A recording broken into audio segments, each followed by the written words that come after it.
affirming the consequent. Nope. That means you don't understand affirming the consequent. Good try, though. Yeah, step one, you're on really. a ball. Like, I look up in the sky, therefore I'm living on a ball. Yes. No, you forgot the measurements and preparing a hypothesis and you figure confirming. That, like the moon looks like, because the moon looks like a ball, you have to figure that you're on one.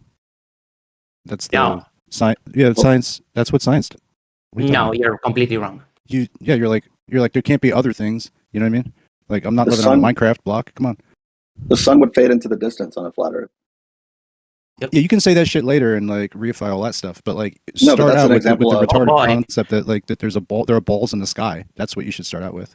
Oh boy, we have a wicked people here. You're failing every time you're calling out the fallacy. That's incorrect. When you call affirming the consequent, that would invalidate all of science if what you said was true.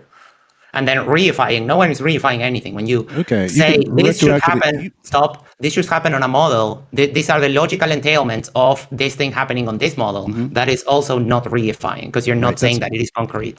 It's something that what I said, the logic that I spoke, is something that like possibly a 5 or 6 year old could run through.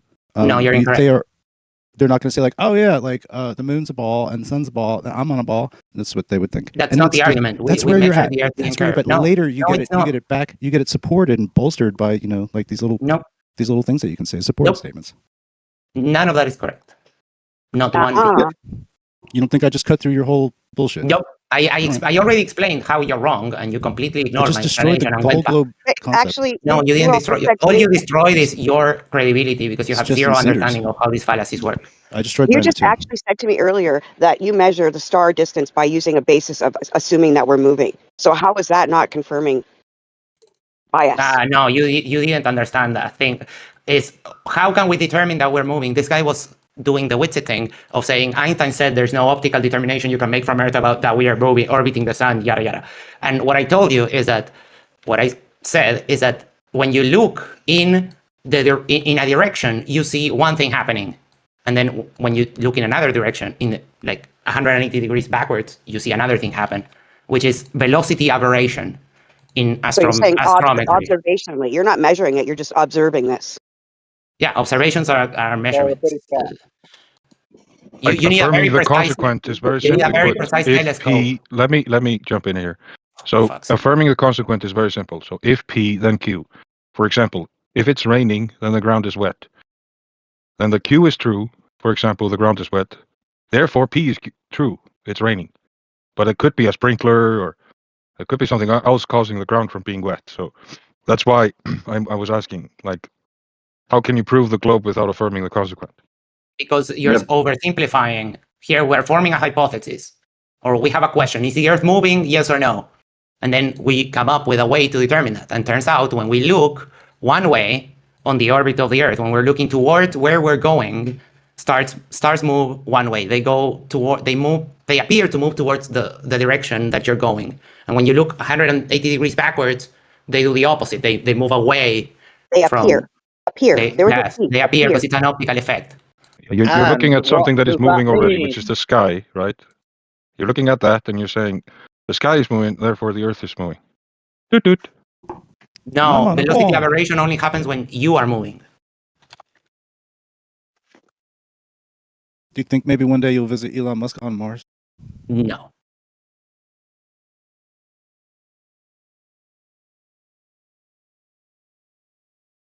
Max, you're here a little bit. You seem to be passionately into this topic. What consequence is it to you in your daily that you exist on a ball or not a ball? That I get to tell morons they're morons. That's the only thing. Personal vindication, possibly narcissism. But like, you don't envision yourself being like in the space industries, or that necessarily going to transform no, I'm your life. DJ, a producer, a YouTuber. I do other stuff. Okay, just like to. And generally, the biggest thing actually is I like to believe things that are true.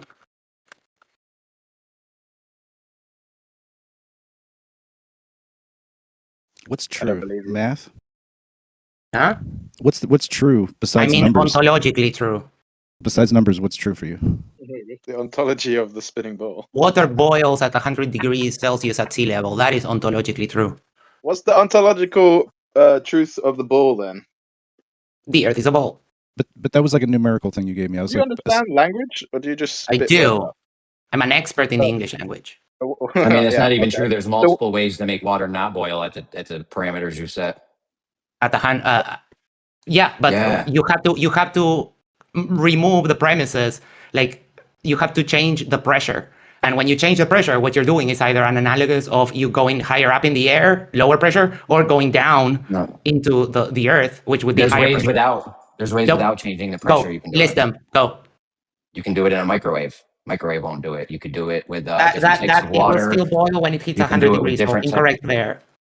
You can do it with You different don't have types. to talk through different- everyone. Sorry. Yeah, I mean, there's multiple ways you could do it. You can do it with No, you different shaped pots. You do it with different shaped pots, different types of water.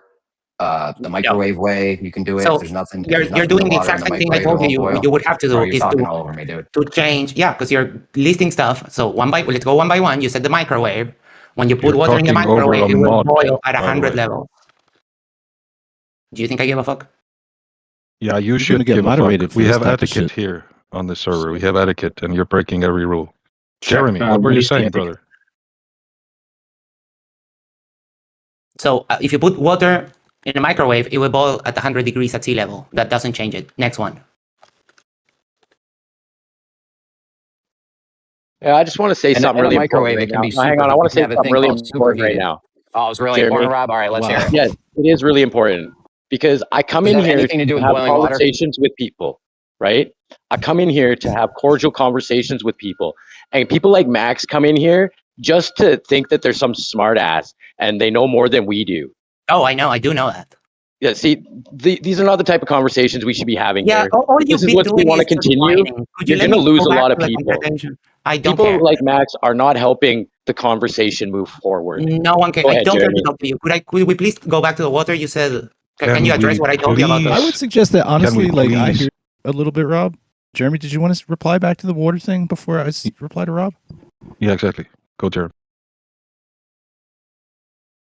Hold on, because I got a citation. It's called superheating. It's where you can get it to above boiling point. There's many ways you can get it to not boil at 100 degrees at sea level. Yeah, The all of microwave's- those the microwave's just require. one of them.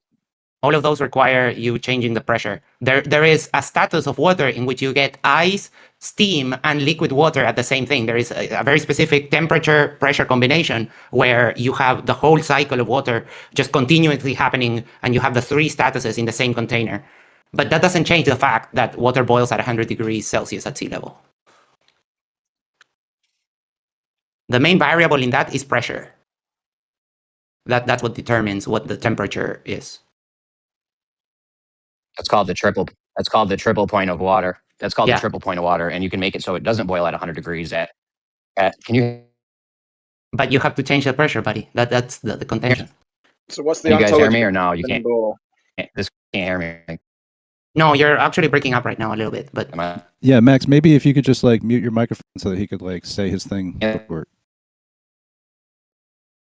Very quick. oh, now you're coming in and out. Sorry.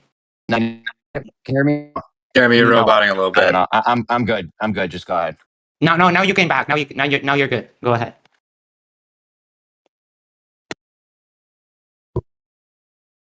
Jeremy needs an Ethernet cable for his phone.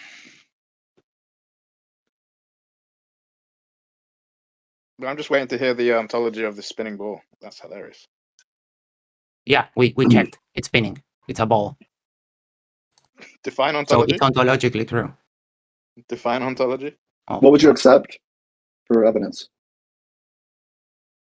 It was his statement. He's got to justify it, not me.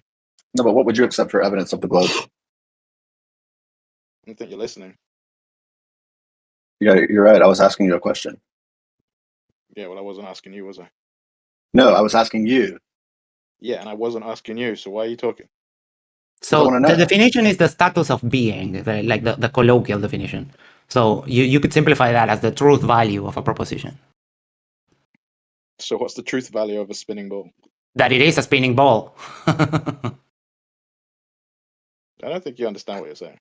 I do. Do you mean one?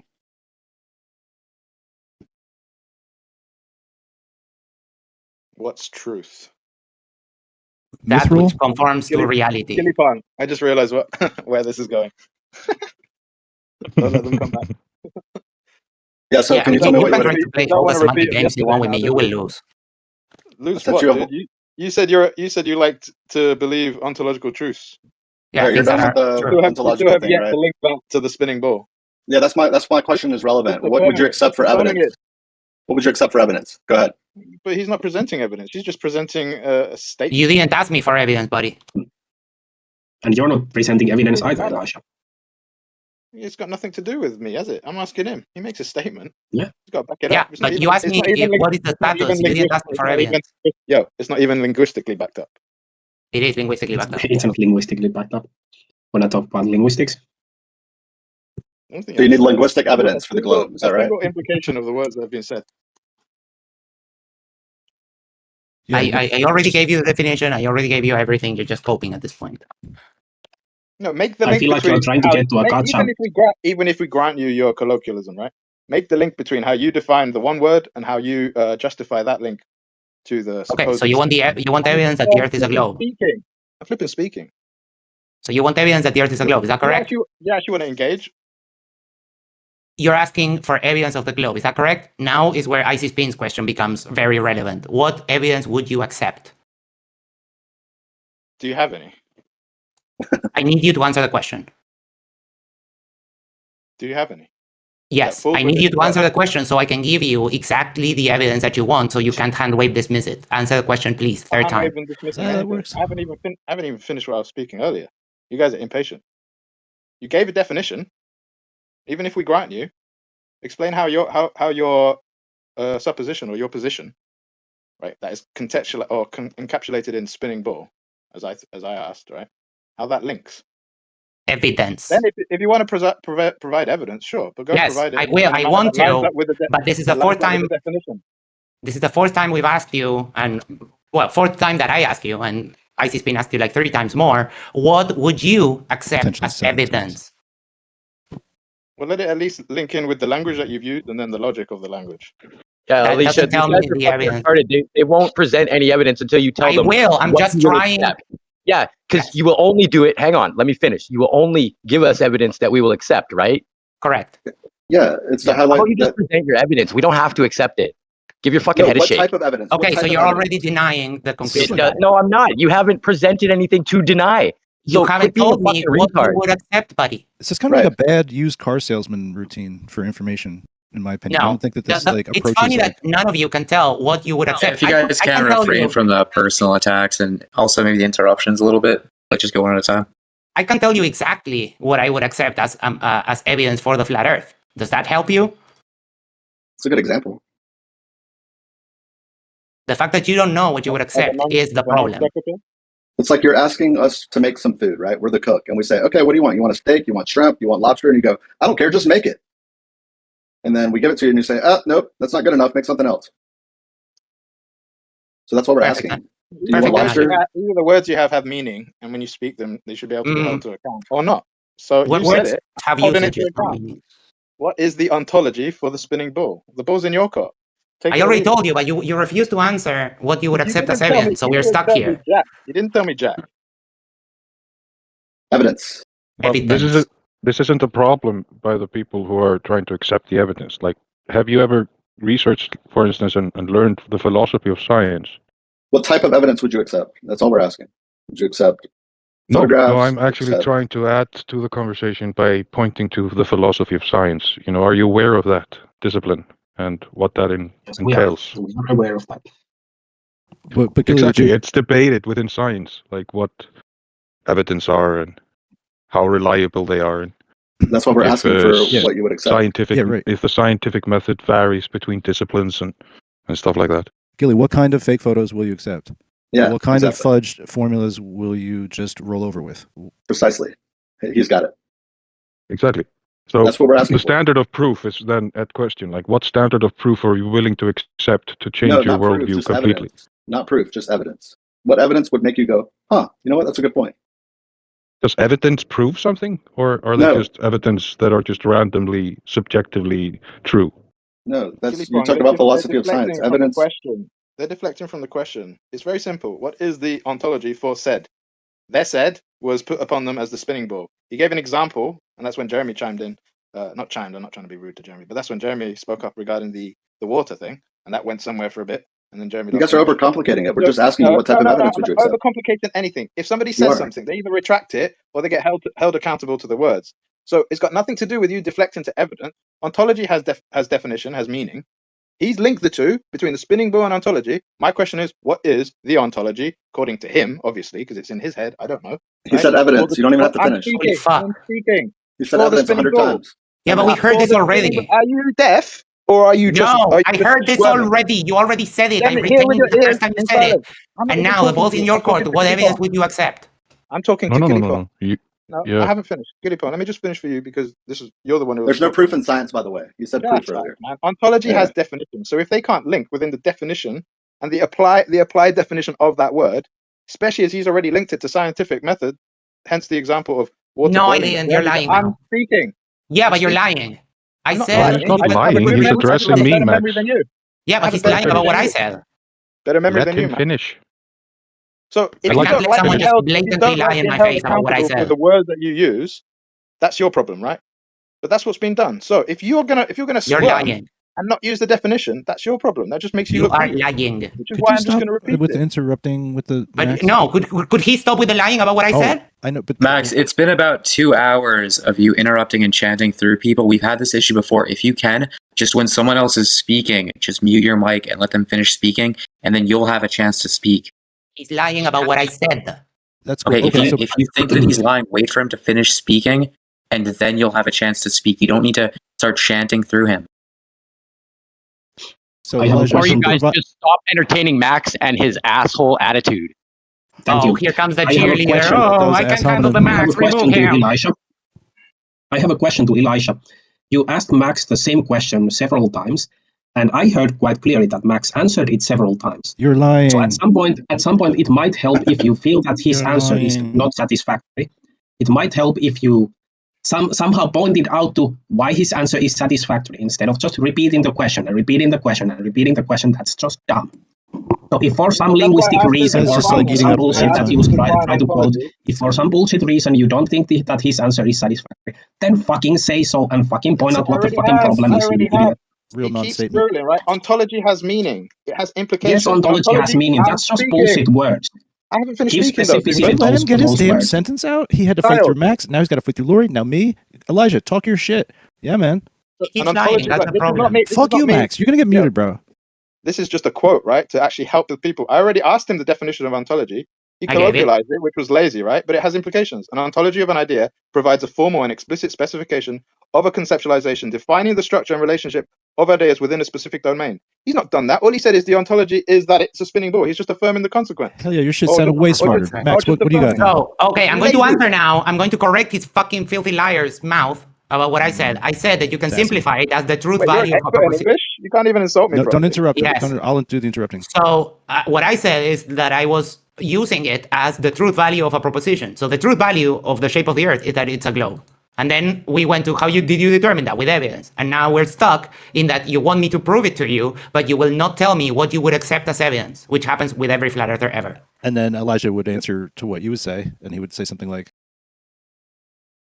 "What, you want me to speak, or are you going to speak for me?" That was the idea. This is on you, right? You're saying it has truth value. Okay, go ahead and define it, and make sure you stick within the bounds of what you invoked when you said ontology. That's all I'm trying to hold you accountable. But you're what evidence would you accept? It's got nothing to do with whether I accept it or not, right? You have to present it, and you have to present it in the structure that you invoked in the first place. You can't even do that. The structure I invoked is this proposition true or not? That's what I invoked. What else do you want? So now that there is no more structure to like analyze, it's like, okay, is the Earth a globe? Yes or no? And now we if you want me to present what convinced me, I can present that, but you will go nah. So that's what I'm asking. That's why I'm asking you. And well, IC asked you. Your structure. Your structure is it true or false? That's your structure. In this case, yes. Do you have any evidence? Or are you going to keep asking the same question? Why are you reversing? I have all the evidence. I just want to know. Why you keep asking us for the evidence, bro? Any evidence? I'm not asking you for the evidence. I'm asking you what you would accept. Any evidence? No, because if I present you a picture, no, that's a lie. Because if I present you a picture from NASA, you will go, "That's fake, bro." So that is one piece of evidence you would not accept. That's why I'm asking you the question. What will you accept? An ontology of an idea provides a formal and explicit specification of conceptualization defining the structure and relationship of ideas within a specific domain. Start there if you can. That guy wins. Sounds real smart. Yeah, that sounds real smart. Why would I Why are we have talking to about the go to ontology your anyway? metric when I am the one that used the word, so I'm using my usage and not yours? I told you. Yeah, because the word isn't yours. The word truth comes before proposition of you. The value word of has meaning. You're being held accountable to your No, words don't If you have don't know meaning. how Words to have use them usages. properly, if you don't know how to use them properly, that's your problem. Words don't have meaning, they have usages. Well, then that just demonstrates your inability to understand communication. Not my problem. Well, given that I have certificates that avail my English level, you would be wrong. Yeah, and if I have a certificate saying I'm the King of England, does that mean anything? Well, Yes. was it given by an authority? Because my certificates are from Cambridge and Oxford. So your demonstration shows that they're not really worth much. Yeah, they're just stationary companies. We know what's going on here. Mm-hmm. Anyway, for example, some people would say that if they went to space, a coherent ontology for the spinning ball. We For will example, give you we will give you all the time that the mods allow. Go ahead. Some people would say that if they went, hold on one second. Some people would say that if they went to space and they saw the sphere of Earth, that would effectively prove it colloquially to them that it was a spinning ball. What would you accept? That's not what we're talking about. No, it is. Why It don't you is. sit You're down trying. like you were told to before, because you're not the one in question here. No, you're actually trying to stall the conversation. We're trying to move it forward. He's trying to ask. He's been trying to ask this, and then you were trying to answer it too, and then Max kept interrupting you and saying like, "No, you're lying." But that was the question. Well, he was lying. Now I'm lying. Anyway, but IC Spin was trying to ask that. What type of? He's trying to ask that to Gilly too. Like, but just like if there was a type of proof that could be given to you, what form would it be in? Yeah, just like what type. And then he might read you a definition right now. We don't really know what we're going to get from him, but that's the question, right? Just to restate it. We've been all around the maze. No, that's good. You're right. Maybe that video from Earth to far enough away. That doesn't exist right now, unfortunately. Or what about like a video of you leaving space and then landing on the Earth, and then like we zoom in and then you're waving? That would be, and you'd be like, yeah, I did that thing, and then it zoomed in on me and I could wave. That would be pretty much game over, right? That would happen.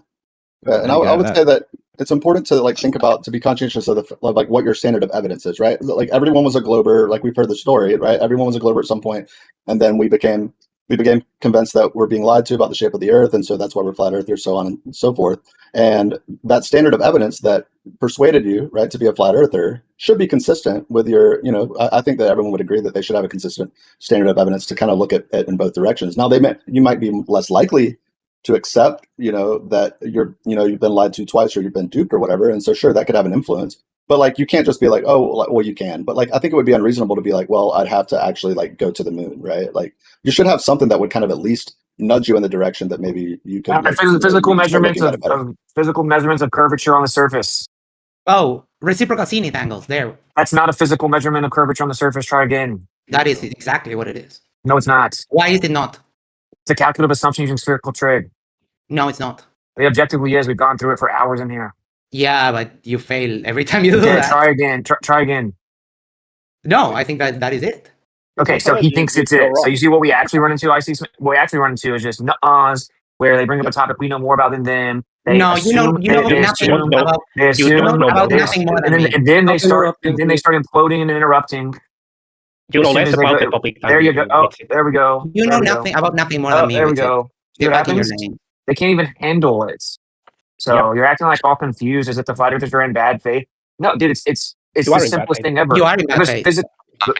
Control himself. Give us physical empirical measurements of the surface of the Earth curving. Okay, and reciprocal zenith angles isn't that. What would be an example of showing physical curvature if reciprocal zenith angles do not qualify? Guys, don't clip people. Witsit didn't finish this thing. I don't know. Just go one at a time, all right? Hold on. Why did I say reciprocal zenith angles didn't qualify? I think that's what you said. You said that they're not good enough. Why did I say it didn't qualify?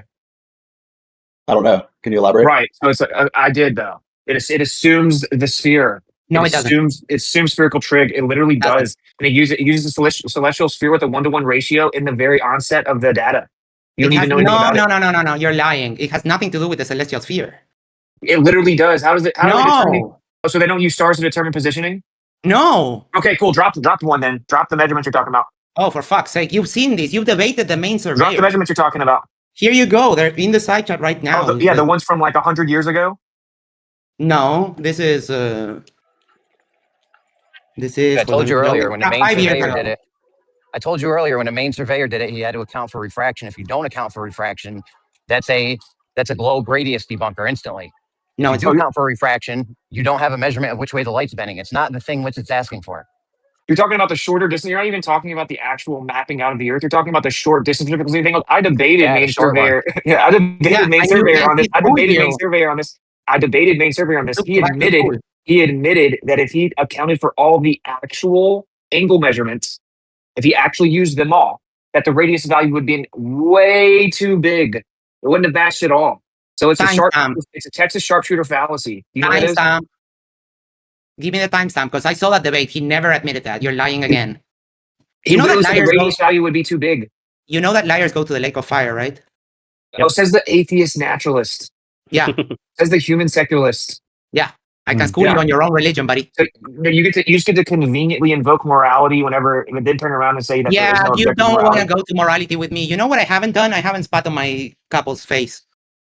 Neither did I. You don't get to talk morality to me, buddy. You know what I haven't done? I've never been crimes. Can someone silence mod? Because this is not what this forum's for. Max, you should know better, please. Come on, let's just stick to the conversation. No, he should know better than to talk morality to me. I've never been arrested. Again, we're not going to do. Hold on. We're not going to do. Hold on, Max. Max, I don't want to have to mute you. Please, no personal attacks. Just stick to the arguments. Sure. If you're going to do personal attacks, we don't. No, dude, don't say but after. Just say sorry and move on. That's no, how that I have works. nothing to apologize for. You so do not have being moral arrested is immoral. I think it's immoral.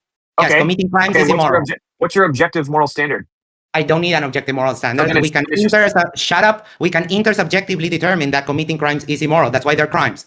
Oh, so it's just subjective? Oh my goodness. Intersubjectively, yes. Gotcha. So is not wearing a seatbelt immoral? Potentially, yes. Yeah. Oh, potentially, or it is immoral? Yeah, because it's a burden. It's a burden on the health system. It's a burden on your family if you die. It's a burden. There's a bunch of burdens. So yeah, sometimes wearing a seatbelt kills you. In what percentage? It doesn't matter the percentage. Now we're on subjective, sometimes, sort of, and percentages. Yeah. Is it immoral or moral? Because it matters. It matters. Oh, wait. So you're saying morality is fluid? Yes. So it's only immoral to wear a seatbelt sometimes? No. In general, no. What that means is that no, stop. What that means is that we can, let's say we developed a better system than the seatbelt for protection. Hypotheticals now? That you don't have to wear it, then it would become immoral. Deflection. So not a deflection, buddy. You're spiraling. I literally answered what you asked. Believe it or not, the person that's incessantly interrupting is probably the person spiraling. If you were able to actually control yourself and have impulse control, sure, buddy, you're flailing. Look what you're doing. We're busy at work. We got it. All right, somebody got him. Go ahead. Okay, so are you invoking a consensus-based morality? Like your moral standard is based on consensus? Yes, that is what intersubjectivity means. Okay, so then you are saying that slavery was moral when the consensus was that it was okay in the United States? No, there is more nuance to that subject. No. Either the moral standard is based on consensus or it's not. Yes. So is it based on consensus? It is based on consensus, yes, on the intersubjectivity of people. Those people were incorrect. Wait. So what? The consensus was that slavery wasn't immoral. Right, and they were incorrect. Because of their argument, because they deemed other people wrong. You just invoked an objective standard. They deemed other people, the people on the out group, they deemed them as lesser. So that's why they justified it to themselves that they had the right to take them as slaves. So that but was they wrong. were wrong. So Yes, was because wrong. So you just invoked an objective standard. No, I didn't. Because you we just now say it was wrong. No, we now say it's wrong because we have grown on our understanding of what morality is. So slavery has been moral for the vast majority of mankind's history then? No, it was always immoral. It's just that people justified it to themselves. Okay, so then when you're saying it's when you're saying it's wrong, they were wrong. You're invoking an objective moral standard to say that. No, I say we agree that intersubjectively it's immoral. No, so, throughout all of history. Dude, I don't know if you haven't learned that this silly game. Throughout all of history, the vast majority of people agreed that slavery was not immoral. Oh, because hold on, let's analyze that. Because those people had laws about enslaving other peoples. Those people deemed enslaving your own people immoral. So they had an inconsistent moral framework. That's not even We true. have a There were moral- tons of societies that enslaved their own people. Name one. African societies did that. That's where America got their slaves. Fair enough. Yeah. Okay. Okay, so your standard is terrible. If we actually use this standard, can you confirm that they were doing it, that they weren't attacking other tribes to sell for slaves? yes, dude. Sometimes they enslaved their own siblings. Citation. This is well known. No, you're just you can set that up. Matt, if you think it's a win that I'm not going to run yes. I always win against you. You should be. If your win is to claim that Africans didn't enslave their own people, then okay, you got such a good win. But the funniest part here, right, is if you say that based on what the consensus agrees, that's what determines morality, then you would have to say whether slavery was okay, slavery wasn't immoral. It doesn't matter why they did it, what their reasoning was. It doesn't matter. That's what the consensus reasoned as to what was immoral, which is what your standard was. You said they were wrong, meaning that you're invoking a right and a wrong that's objective, independent of the consensus that is supreme to the consensus or the subjective ruling of the people. So and this is my whole point. It's hilarious when secularists that are subjective morality proponents invoke someone being immoral or saying they're doing something wrong. You can't do that. You have no position in your worldview to even claim something's wrong. It's just a fact. Okay, you were all incorrect through all of that. Invoking right and wrong is not an absolute. It's not an objective metric because we agree that this is wrong today, right? So you're saying that right and wrong changes? Am I going to be allowed to finish? Because I keep getting muted by your cheerleaders. Lol. That's why you only debate here, right? Because you get. No, the difference is I just interject in good faith. I don't try to overtalk. I think Max was talking. I'll explain real quick. The reason the moderation is going the way that it is, Max, is because you keep on like over talking and then laughing and doing these weird things. So he quickly just stated an interjection to your point, right? You're saying that it can change. So that's all. So you could continue now. Double standard because when I interject, I get muted. It's not true.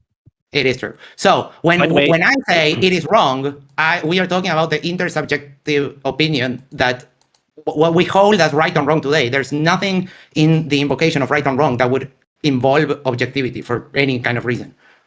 This is just dogmatism at this point where you're just asserting your conclusion again without actually providing sound reasoning. You see what he's doing? That wasn't irrelevant to my point at all. You want to see the difference, Lori, since you seem to be so confused and want to keep piping up? The difference is he's not doing it in good faith. He's not actually interacting with productive interjections to move the conversation forward. He's taunting and attempting to censor me and then talk over me. I'm glad that now that we're done with the grandstanding. No, that wasn't grandstanding. That was just me explaining basic moderation you guys seem capable of understanding. So this is the thing, bro, okay? You can't have your cake and eat it too. And when you came in here trying to invoke some moral high ground, bringing up, oh, Austin got arrested for weed. Oh, I've never dated anyone and all this weirdo stuff. Like, you're invoking an objective moral standard, okay? And this is my point, bro. You can't say, no, I'm almost done. You're saying we know now that slavery is wrong. The implication being that morality is dependent upon knowledge of individuals. Yes. Okay, meaning therefore the required conclusion is slavery used to not be wrong. I didn't say that because I also explained that a lot of these societies that had codes about who they could enslave and who they could not. So those people didn't deem slavery as a whole moral. They had qualifiers as to who you could enslave and who you couldn't, and how, like in the cases of war, etc., etc. So you're wrong on that. And when you keep asserting that invoking something is wrong or immoral is something objective, it's not. And finally, you do not have an objective metric. What you do not follow objective morality. You follow divine command theory. No, first of all, I say you can throw all religion out. There's an objective morality, and it's actually built with. There is. It's actually built within us. We all know that, for example, rape is wrong. Like, there is no scenario that rape isn't wrong. I don't need your opinion to know that it's wrong. It's always been wrong. It doesn't matter what people did. Is it wrong? Because you're taking the free will and agency of someone else by force and causing them harm. Bodily autonomy. Okay. Yeah. You're violating someone's bodily autonomy. So we agree on that. So you but the point is that it doesn't require our agreement. Yes. When you guys are done with this, can you do the boiling water thing? Because he thinks. Anyways, I'll bring it up after. Let me know when you guys are done with this.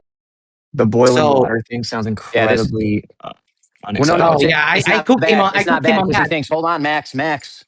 Jesus Christ, man. He thinks that water always boils at 100 degrees, and I know you know all the variables. Stop, filthy liar. Stop. Liars go to the lake of fire. Water boils at 100 degrees Celsius at sea level, meaning at 1 atmosphere of pressure. I know, and This is Witsit knows the recorded, by the variables way. where you can make that not happen. And Witsit knows the variables where you can make that not happen, right, Witsit? We went over this in depth. I know you know it. Yeah. Like in a microwave, or he thinks that always happens, the thing he just said. Yeah, it does. So, with it, you do not have objective morality. Because, number one, definitionally, your morality comes from the mind of God. That is definitionally subjective. But let's say we ignore that for a moment. You do not have an objective moral standard because, number one, God changes his mind in the Bible. And number two, if God commanded you to go and kill that baby, you would do that if you were a good Christian, right? Well, why are you deflecting? I just not said that we don't deflecting. even Answer have, the question. I did. I said we don't even have to invoke religion at all. And you didn't engage with my Answer the argument. You're just question. the typical low-level atheist that deflects Low and level, defers dude, I'm to. smarter than you. I would lose For 100 sure, IQ points for and still be sure, smarter than you. Would you like to take an IQ test head to head? Stop interrupting me. head.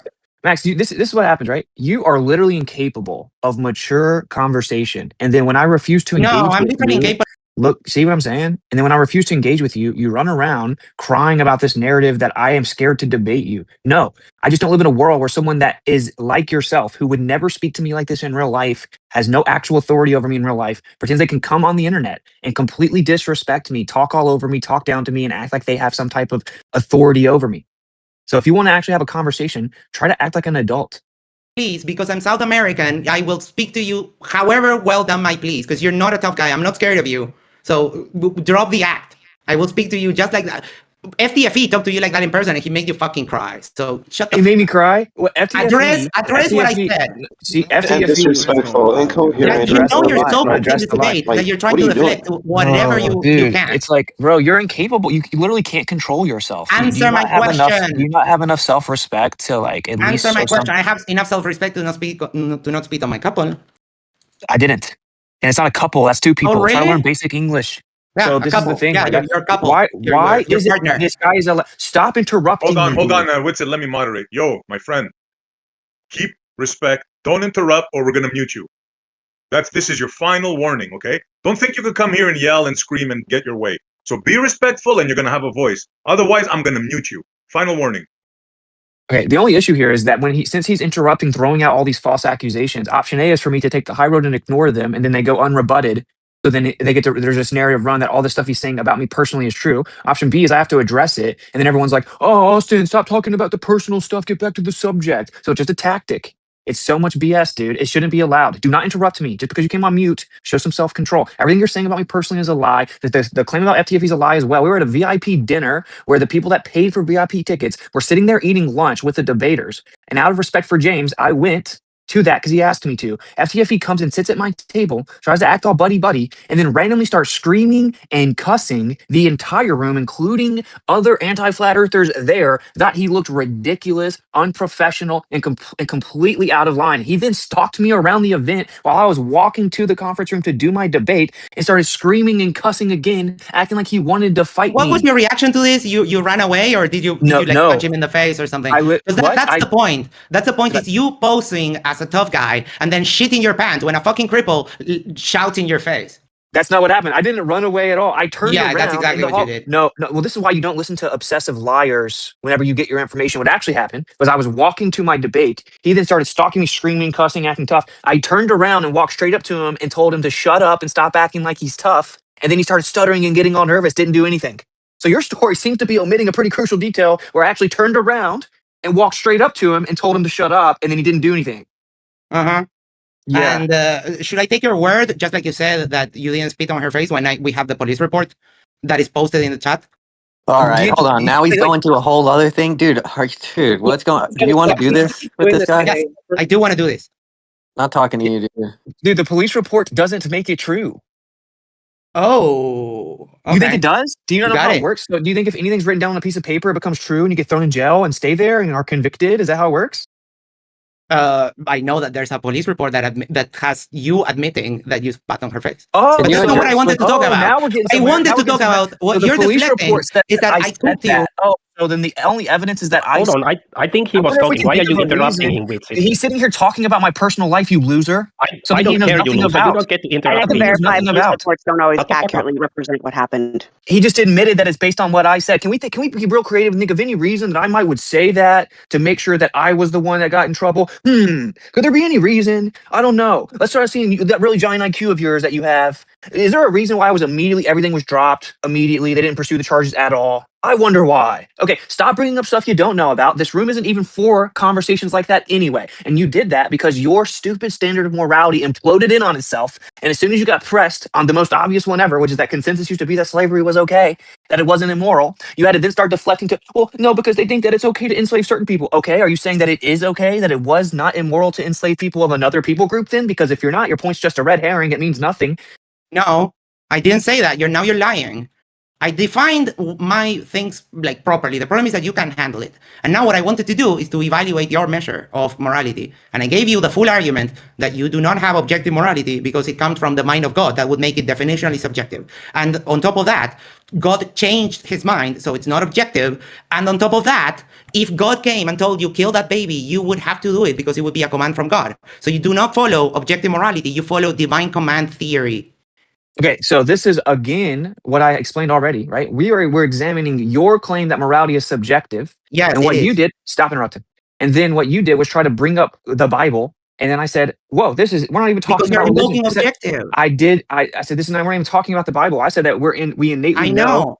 I said that we innately know right and wrong. It's written on us. And what you don't seem to get, right, is that I would say that the logic and moral laws were immutable, innate properties of the primary intelligent agent. So there's no subjectivity to it. It isn't malleable and it doesn't change. What you're now going to do is try and bring up your misrepresentations of the Bible and drag me into a Bible debate because you're desperately trying to run away from the fact that you can't even defend your own position. So stop deflecting away to what you think or don't think I would do. I'll do it again. Shut up. I'll do it again.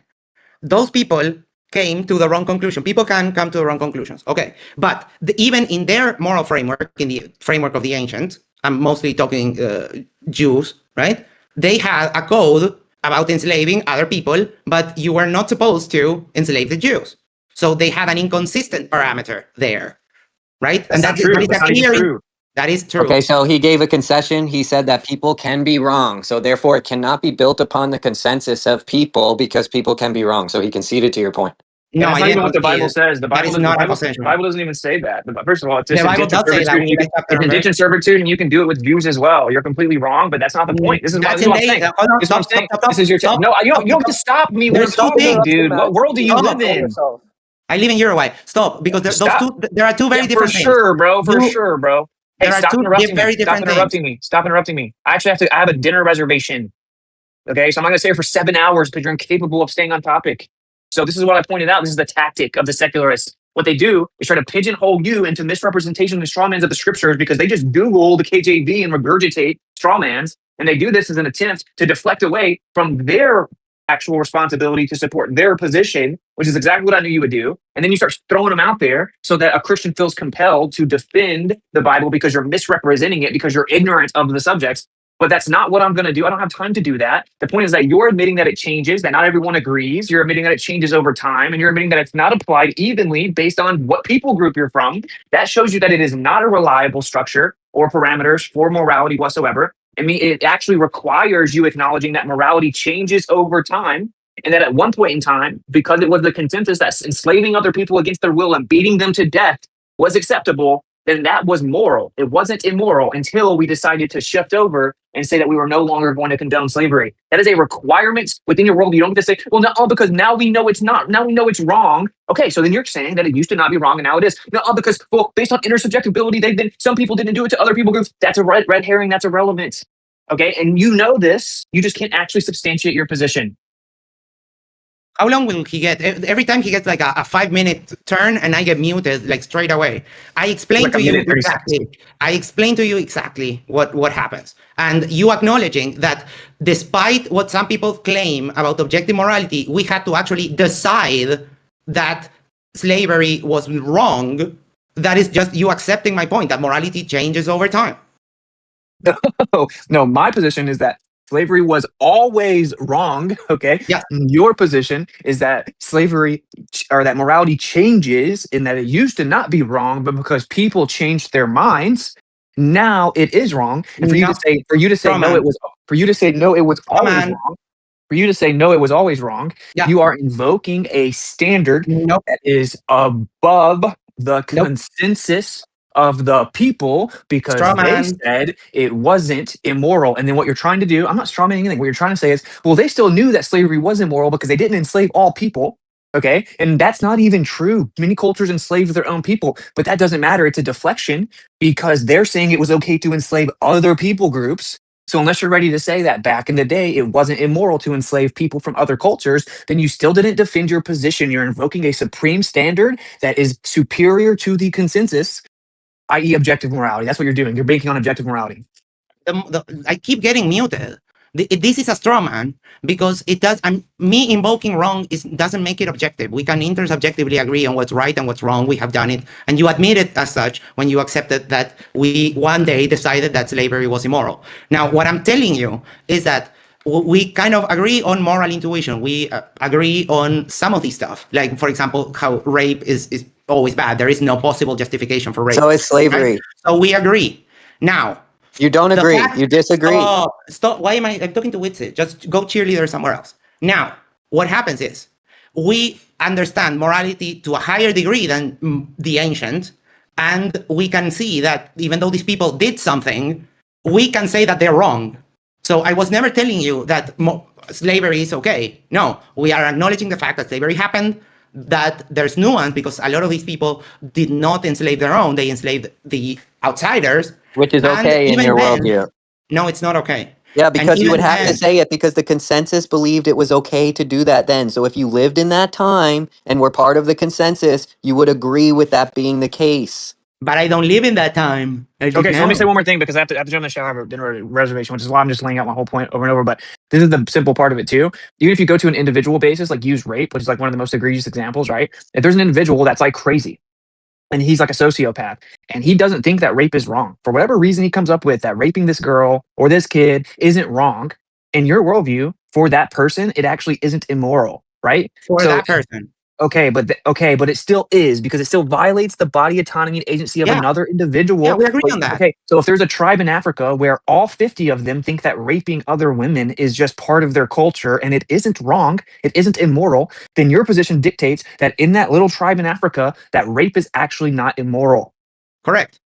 Okay, so then you say that rape is okay. Hold on. And you just said rape is okay. Hold on. It's moral for them. If I use my moral judgment, I would still deem it immoral. Dude, that's sick, bro. So you're saying that there are certain scenarios for them, but okay, I'm not them. Listen, Max. Okay. We know you're not them. Good thing we don't have people like you that wrote the actual standards, though. So this is the problem. You're saying that there are specific scenarios where anything is moral. The most egregious thing you can think of, raping a child, killing babies, like raping women, the most egregious evil act you can consider in your worldview, you're required to say that, yeah, in certain scenarios, it's not immoral. For them. Okay. Yes. So it's not for them. But the problem is that we are not them. We live here and now, and our morality has evolved to the... Again, why am I being interrupted when you're whining so hard about me interrupting you and I keep getting muted? Okay, so we agree that it's immoral now, sure. And we agree that, for example, the tribe that you brought up, the 50, we agree that what they do is immoral. Within their society, it is moral because they all agree, and that is a clear indication that morality is always subjective. No, it's not. See, the implications of that worldview would be that people could just start their own communities and that we should just allow them, as long as they all agree, to do any egregious act known to man. There should be no, it's not. You have no foundation. No, it's not. So you have no foundation in which to instill objective morals. But this is the even funnier part. I don't care. I don't need a This is the biggest part. This is the more meta part. This is the more meta part. What always happens, right? For example, what you were trying to do was bring up parts of the Bible. Right. The secularist loves to take this moral high ground position and make moral arguments when they actually, in their own worldview, don't even have a leg to stand on because they claim there is no actual linear code of ethics. There is no actual objective standard of morality. Yeah. It's just fluid. It's malleable. Yeah. It's arbitrary. It changes with time. And it's merely subjective, moral relativists. But then they turn around and then they try to stand in some position of moral high ground. It's just goofy. Okay. You don't even have the standard to do that. But I have to go. Please do not start saying personal attacks and slander when I leave. You should try to pretend to be a grown man. It's and have not some slander self-respect. if it's true. Sorry. The problem with what you said is that you think that you have a moral standard, which is there's no moral standard. There's no. Can you pick this up another time, Max? Since Witsit's got to go, can you pick this up at another time? Yeah, maybe you could address the topic next time too. We were talking about the shape of the Earth. But that would be nice. Oh, I know someone is terrified of talking about the shape of the Earth. And again, I love you're sitting up here talking about morality and whatnot, and you literally are harassing Witsit because you can't defend yourself. Yes, you are. You are doing illegal. You are doing a legal definition of harassment. Sure. Talk to the police. See how that goes. I'm not harassing Witsit. You're just a liar. So what I want to tell you is that you're actually implicitly accepting that morality is subjective. And I want to talk about how you deem morality to be objective, and you will not touch with a 10-foot pole because you know I will fucking cook you on it. And if you ever want to have a biblical debate, Is that what you're here for, dude? Is that what you're here for? Is that what you think this is about? Is like winning or losing, or do you actually want to have a good discussion? It's about winning or losing, especially with Okay, I think at this point, then we'll just go with mute. Does Paraplegic have any coffee stories? There's something wrong with this room. It needs to wake up.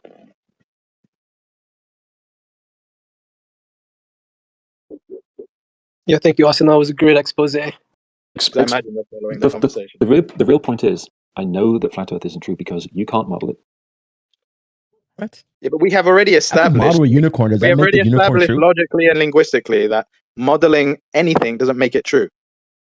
I can model a unicorn. Modeling my model a own unicorn. hand doesn't make it true. It's true because it's my hand, not because I modeled it. So whether you model something that's actual or whether you model something that's hypothetical or conceptual or an assumption doesn't matter. It has to be true independently. Now you have to go and determine whether you can confirm something. So modeling has jack shit to do with anything. The model's veracity or usefulness is founded upon whether it's proved independent of the model. Right? It's got nothing to do with the model itself. Because if the model is built, Just let me know when you're done with your run-on sentence. Yeah, because you have to actually understand this. So I'm giving enough branches to this tree for you to maybe. I understood it 5 minutes ago. I understand what you're saying. You're going from a false premise. No, you yes, don't. I do. You're avoiding the evidence, and you think what you're doing is making a strong argument, and what you're doing is not making a strong argument. I'm not even arguing. I'm just talking. What's your evidence? What's my evidence? The Earth has been modeled. The evidence is that the Earth has been modeled, and you can go and look at the evidence. Oh, so you definitely fail to understand. Can I interject a little bit? I just wanted to ask. I really do. I really enjoy that you think you just made a Where point. do you derive your 3959 miles? From measurements. Oh, really? Yeah. Where does the point It's been start? observed. Where it's been measured and is being observed right now by one. Excuse me, sir. Gilly asked you an honest question, RedCloud. Can you please answer him? What was the? Send me the exact where question. Apparently, I does have to ask exact questions here. All Where right, go does ahead. the point of the radius? Where is that derived from? Point of the radius? Yeah, the 3,959 miles radius. Where does the first point start? And have you been there? Where's the first point start? Yeah, the radius of your model. Where it starts wherever you started. Yeah, it starts wherever you started. In the core of Earth.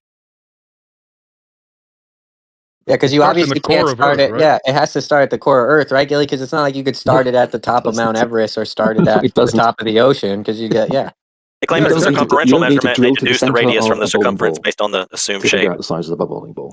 Yeah, it's a doot. It's affirming the consequent. Let's go. It's not affirming the consequent.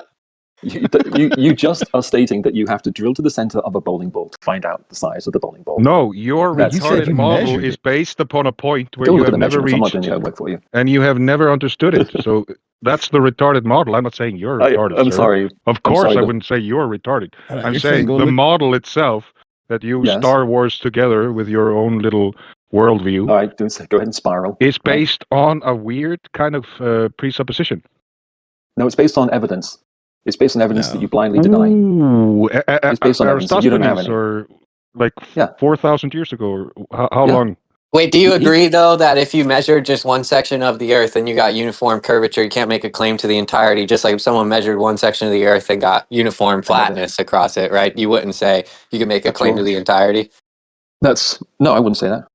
Oh, so if someone measures a section of Earth like 2 miles by 100 miles and they get no deviation of elevation change, right? And they get no uniform curvature, they just get flatness, they can then derive the rest of the Earth from that? I answered that question. Yeah, they can. Some people here have a hard time keeping up. Negative. They don't keep up very well. I answered the question. You went and asked the question No, you again. didn't answer anything. You probably You would derive the no. point. You derive the point of the radius starting from the believe center of the Earth towards the surface of where Aristosthenes was, and then you say 3959. Where did he get the point from, sir? Didn't he have to treat the light rays as all coming in parallel from super far away on like equivalently almost a point? Not a point, but a very small disk in the sky? Said it's all parallel. Even though they use it, they treat it as not parallel in every other place that they use it. Aristosthenes make that estimate? If he was, he treated all the light rays as drilled to parallel. the center of the Earth. Yeah, the center of the Earth. He got pretty close. The center of the Earth, man. He got pretty close. What you're requiring something that is not a requirement. How deep have we drilled, sir? How deep have we drilled? Yeah. He treated all the light rays as parallel, bro. You're citing endless fallacies. The fact is, it's a fact. You don't need to drill to the center of the Earth to figure out the size. Your model is under contention, sir. Mm-hmm. So how do you make the model not really. From that number without you don't going into the measure fallacy of composition? The numbers derive from measurements, not from just picking a number. Measurement from what? From the center of the Earth towards the surface? No. Where is the radius then coming from? The radius is coming from measurements from the surface of the Earth. No, from the surface of the Earth towards what? I mean, you can use USGS. There's a number of things you can do, and you can send up something to attempt to make an orbit around the Earth. How deep have we drilled? I mean, you can do this.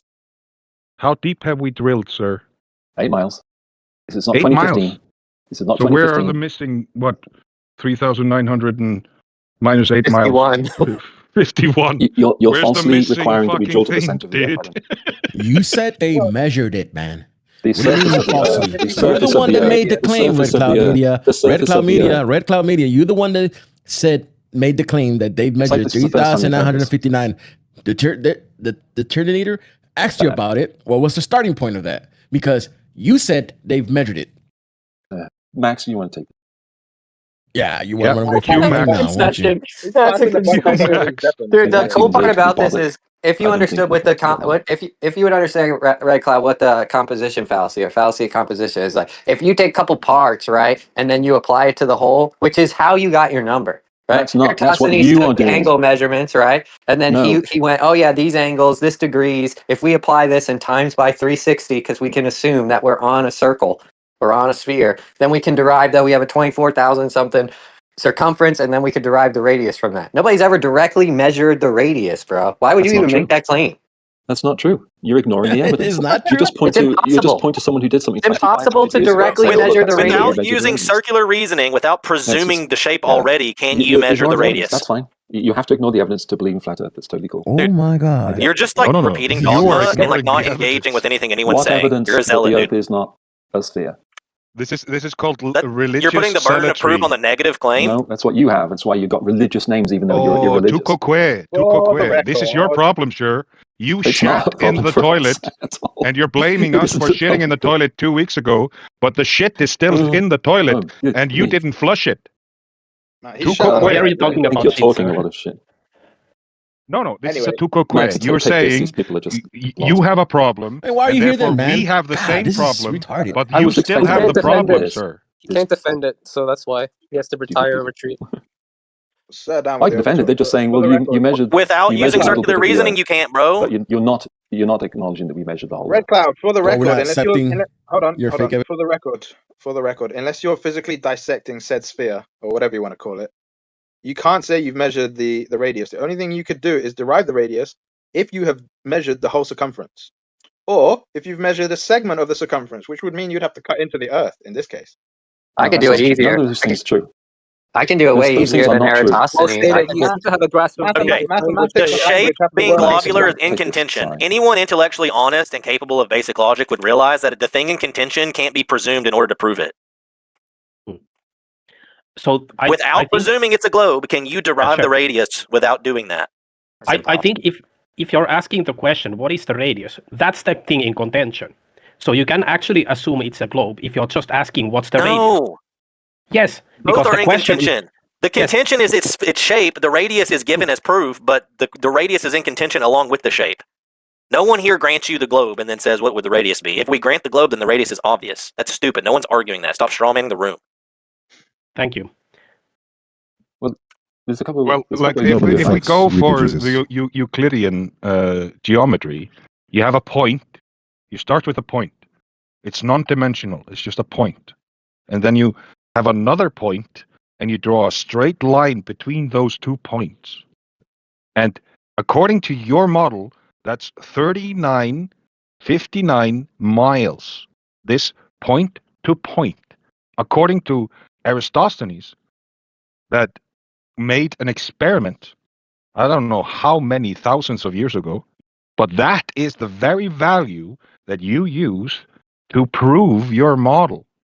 So I'm wondering, where does the center of the Earth point start? And how can he derive that fact? No, we don't use Eratosthenes to derive anything. Eratosthenes simply made a guess. He said, the Earth is a sphere, it should have these dimensions, and he did an experiment to see if he could figure that out, and he figured it out, and he got it pretty close. Okay, use a non-circular derivation. Use a non-circular derivation, thanks. Then he's... No, do you see the problem? How seriously, stop. Like, instead of like us arguing and being at each other's throats, like, seriously, I want to know, like, intellectually, as a human being, do you see the problem with the logic you're trying to employ? Yes or no? Like, you are presuming the shape that is in contention and then preserving that shape through the radius measurement you're claiming to derive, instead of independently, without a priori presuming anything, showing the radius is this. You can't show a radius without assuming it's globular. You can't do that. That's the problem. Like, you just keep doing the same thing over and over. Oh, okay. What if I were to take the path of the sun on the equator and get a speed and derive the speed of it, and then divide that, like declare that's a circle and derive that into a radius? Would that work? You mean the radius of a circle? Yeah. You make assumptions when you do science. You always make assumptions. The idea that you don't ever make assumptions in science is wrong. If I say I've got a tree and I don't know how high it is, then I'm going to say it's 100 feet high. So then I'd measure it. It's not 100 feet high. This is irrelevant and a non sequitur to what I said. That's not science. That's called measuring a tree.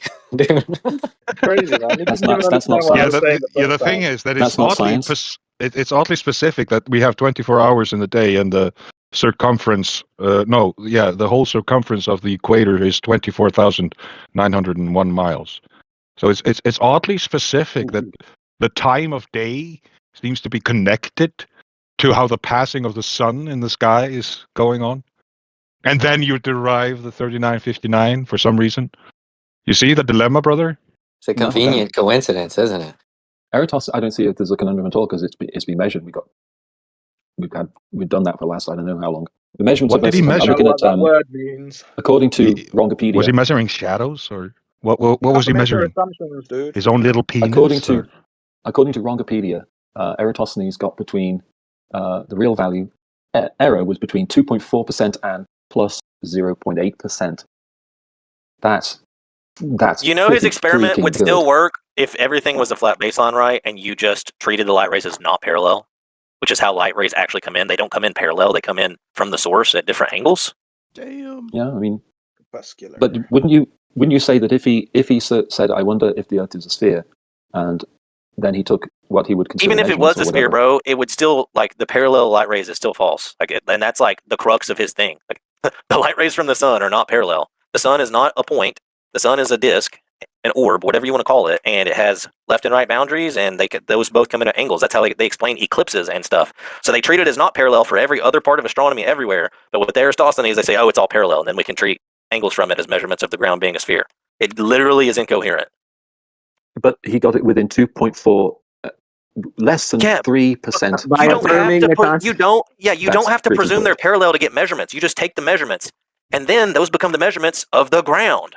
But the ground is only spherical with them being parallel. If they're not parallel, the measurements don't change. They're still angle measurements. All the angles are still the same angles. You're measuring angles. The measurement of angles is not exclusive to whether the light rays are parallel or not. You have to presume the parallelism. This is so basic. Why is it so hard for them? I know logic is like, I don't know, it's not that hard, but I think people need more formal training in it. Definitely. You need like a logic gym. He couldn't even Max is admit deaf and RedCloud, so you're in the hot Logic. seat, brother. Yes, I've sat in the couldn't hot even seat. admit earlier that Yes, I- it's quite hot. assumption isn't sufficient. It's quite hot. The fact is, you don't have to drill down. You always make assumptions when you do science. If your assumptions are wrong, then if Give an example of an measure, assumption. if you in do science, measurements, and then how is it concluded? what? Give an assumption of an assumption. An example Okay, of an assumption. assume. Use within the. I'm still speaking. I'm almost there, dude. Use within Alright, the scientific method, and then demonstrate or show or cite how it's concluded. You want to just really simple one? I assume I can breathe underwater. So that's an assumption. All right, I made an assumption. Is it a wrong assumption or a correct assumption? So I can then test that assumption. Oh, look at that. Dude, I can't breathe underwater. I'm wrong about my assumption. My assumption is wrong. You saying that test people it make very easy. assumptions in science does not All the like time. have any bearing on the sunlight rays being parallel. Like we know objectively that is wrong. You can sit here and talk about making assumptions as part of the scientific process. That's fine, bro. Parallel light rays is just factually wrong. Everybody on both sides knows that it's wrong. Nobody in this world who like actually understands the way that light works would disagree that parallel light rays is wrong. And Like, you can the light breathe rays- underwater.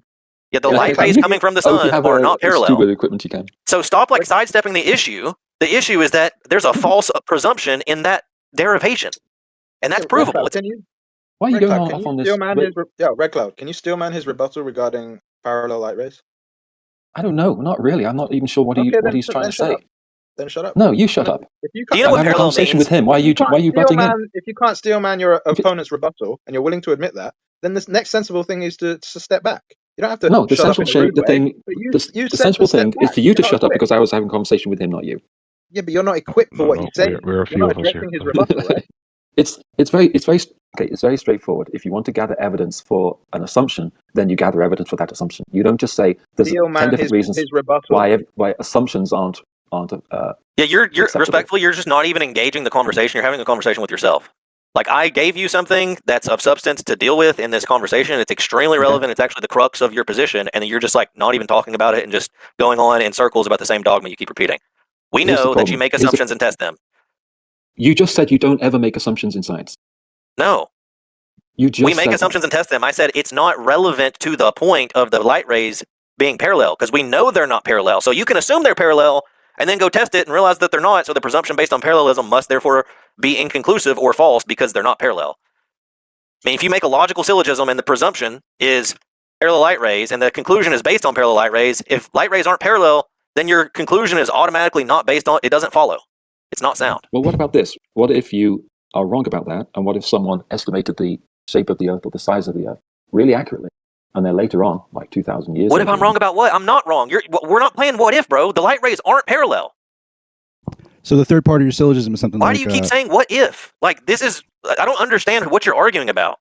Am I You're supposed to trying- like be? Am I supposed to be engaging with a made up what if argument that's not like actually real? Because we know real life, the light rays are not parallel.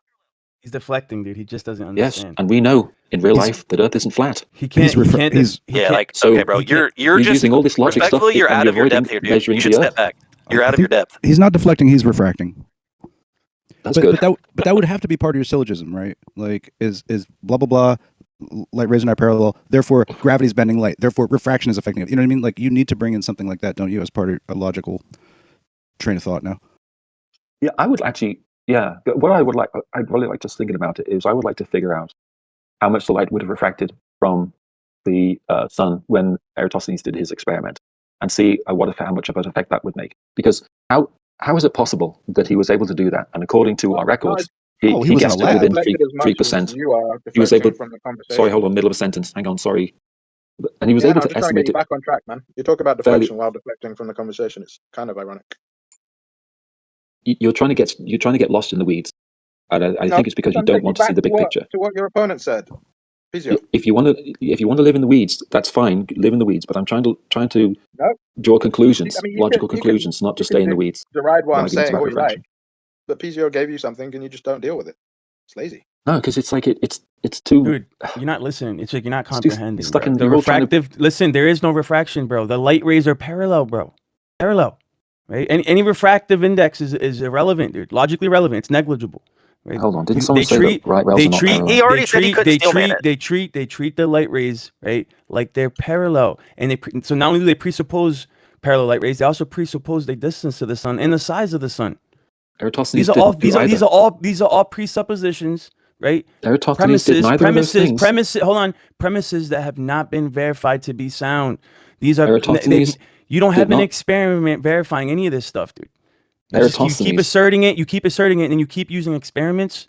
They're not even experiments, actually, because they're not actually manipulating an independent variable to actually. No, it does matter logically, because if you want to verify the premise of your argument, right, you're making a proposition, right? You're making a claim, and your premises have never been verified. All the experiments that you keep bringing forth are begging the question, affirming the consequent.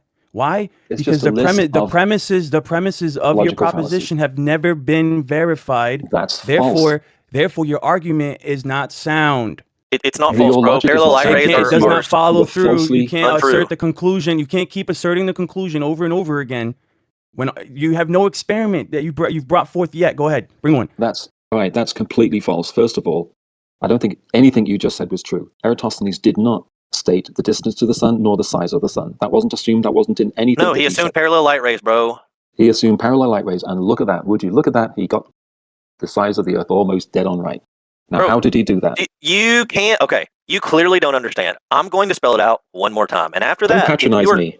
If you are not able, no, this is for the whole room. If you're not able to understand the argument because you admitted you couldn't steelman it, then there's no point continuing because you're just wasting everyone's time because you're literally actively ignoring the points being made, not engaging with them, and then just speaking some dogmatic diatribe about something else that's a non sequitur.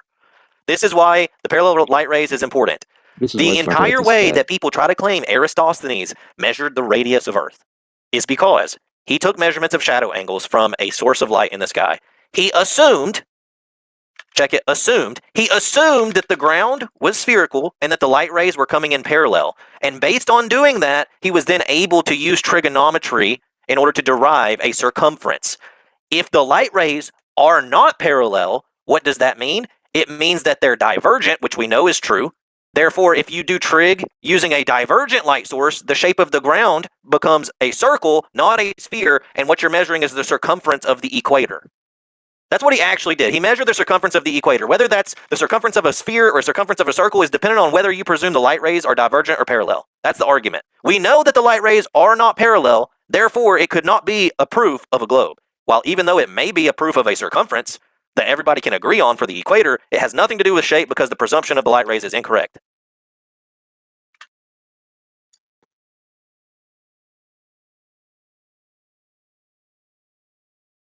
The silence is deafening. Crickets. Has anybody else heard a fact? It's not in the Wikipedia, that Eratosthenes did not measure these wells in the same year, that they were done in successive years? Has anyone else heard We don't even know if Eratosthenes existed. We just have to grant it in order to engage with the argument. Yeah, it's all. He wouldn't have even known the distances between the cities. The distances between the cities was not established, and they claimed that he used that in order to do the stuff. Like the whole entire narrative is just made up, most likely. But I mean, in order to engage with it, you have to at least grant that part. The point is that the thing that you grant, the argument still doesn't make sense. Hey, Piezo, come on, man. You know, Carl Sagan talked about the Eratosthenes. Therefore, he's real, right? Well, it says here he created the first global projection. How crazy! From a pretty limited. There's a lot of fake Greeks, dude. No, I know. I'm not trying to give him credit. The first global mental projection. It's the beginning of a theory, I suppose. Yeah, we don't know if he's like a real person. Yeah, exactly. And that's the thing. Like, there's far more proof that Jesus Christ died and resurrected than ever Eratosthenes proving the globe. But he's but still they hang on to this little red. It's like the height of science, though. Like, because they can't cite something more recent than that. It's like the last thing that they have. I actually think I actually think that we cite a lot of things that are more recent than that. So that's just a complete lie by you, Mr. Snacks. Is that what happened just now with RedCloud? Didn't he reach for his Aristosthenes? He reached for it. You tried to. Yes. I will explain it to you. You tried to overreach because you said that we cannot reach for anything else. So the only thing we can do is use Eratosthenes. Just because one guy once did it doesn't mean you tried to overgeneralize. Generalize that the only thing we have left is Eratosthenes. That's a lie. Where have you confirmed that the 3,959 miles start from the center of the Earth? How can it in what scientific study has that been confirmed? In plenty of scientific studies. In plenty of them. Okay, name one. Yeah, plenty of them. Name one. I don't need to name anything to you. I was in the middle of a sentence and you started spurting. You can blame me from spurking, brother. You have. Yes, you are spurting. He's not the spurting type. You have the positive claim, so you have to prove it. I have an idea. Let's compare our scientific evidence. No, thank you, RedCloud. Lori is in the hot seat right now. Stop. Thank you. I am in the hot seat. Yes, I didn't make a claim. I didn't make a claim. So you can start. Yes, I didn't make a claim. The only claim I made, I need to actually clarify. I did make a claim. The only claim I made is, we have more recent evidence than just the Eratosthenes. So the guy who said that we only have Eratosthenes lied. That's the claim I made. Who said only? You guys are the ones that invoked it. It's the only claim he made is that he didn't make a claim. And Mr. Snacks lied about it by saying that. It's the height of your science, bro. It's the beginning of your theory. You should celebrate. You said it's the only thing we have left. That's a lie. No, I didn't say it's only. So it's like the first thing. It's like the only thing that you really have of the height of science. Why do you go to it all the time? It's not the only thing. That's a lie. You go to it all the time. That's all. Thank you. It's not. We don't even go to it all the time. That's a lie. Did we even mention Eratosthenes? Weren't you the guy who was mentioning it, RedCloud? Did I do that? Was that? Yeah, dude. Yeah, RedCloud. You were talking about Eratosthenes. And then fucking brought up like, oh, Eratosthenes will save me. I'm gonna phone a friend. It was probably guys, me. Relax. And I'm going to say who brought that up, and it was me. We have. I was going to say, RedCloud, you did talk about Eratosthenes a bit. Okay. You said you wondered how he got his measurements. There you go. I believe he said within 2 to 3% accuracy or something like that. Yeah, between +3 and -1, something like that. Yeah, I probably did that. But no, he's right though. You don't just have Eratosthenes. Okay, what? Can you just admit? Can you admit that going out and doing that method would work right now on a flat plane? Not with 3 sticks. Yes. Oh, okay. Not with 3 sticks. Oh my god. Not with 3 sticks or 10 sticks. They already did it. We need 3 sticks, dudes. Let's go. Who would be the fastest to post the link with Red's rhetoric and not Red's rhetoric? Who's the other one? Yeah, just bring some evidence to the table that proves that the first point towards the surface comes from the center of the Earth. Let's just bring the scientific evidence, guys. Come on. That's not necessary. You're making a requirement that is not a requirement. It is the main requirement of the fact that it's 3,959 miles. Oh, it isn't. It's something you can do if you want. Can you define a point for me, sir? No. Let me ask you this question. No, let me ask you this question. I am asking you a question. Don't deflect. What is a point? What is that sort of a question? No, I don't know. Tell me what a point is. A point is a non-dimensional point of start from another point towards the surface. And the supposed distance between those 2 points is 3,959 miles, according to your little Star Wars model.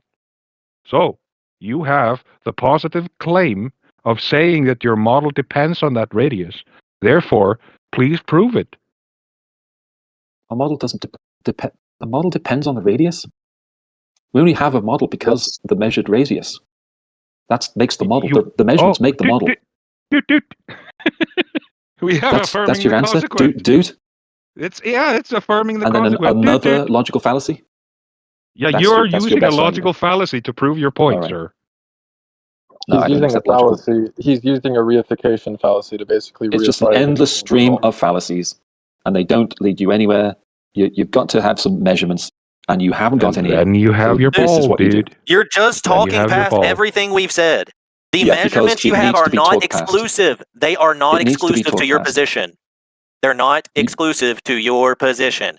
If I wanted to use your measurement, I don't have to drill to the center of the. Oh my gosh. All right, guys, topic change, stop engaging. It's literally going to last forever. It's never going to have an end, ever. It's perpetually continuing eternally because he does not comprehend. He can't even steelman or understand why parallel light rays are important to the argument. He's way out of his depth. Don't talk to him about this topic anymore. Move on, change topics. I actually think I can rescue parallel light rays and the whole light rays aren't exactly parallel, but they are really, really, really, really, really close to being parallel. So that's not a bad assumption, and we can use it. It's probably a lie. If you're 45 degrees, maybe. It's actually true. But 91 degrees or 89 degrees, you can say, so you think that two locations 500 miles apart have the same elevation angle to the sun? Because that's what parallel means, bro. You still really need to deal with the fact that he got it pretty right, and you can't do that. Dude, him getting it right has nothing to do with the light rays being parallel. He just got the circumference right. Do you not get that? Like seriously, do you not comprehend that? You're making all these arguments, but you can't explain how he got it right. Dude, you're just saying, I have explained it 3 times. Explain how he got it right. Got what right? Got what right? The circumference of the Earth. The circumference of the equator. Okay, and how is he so accurate?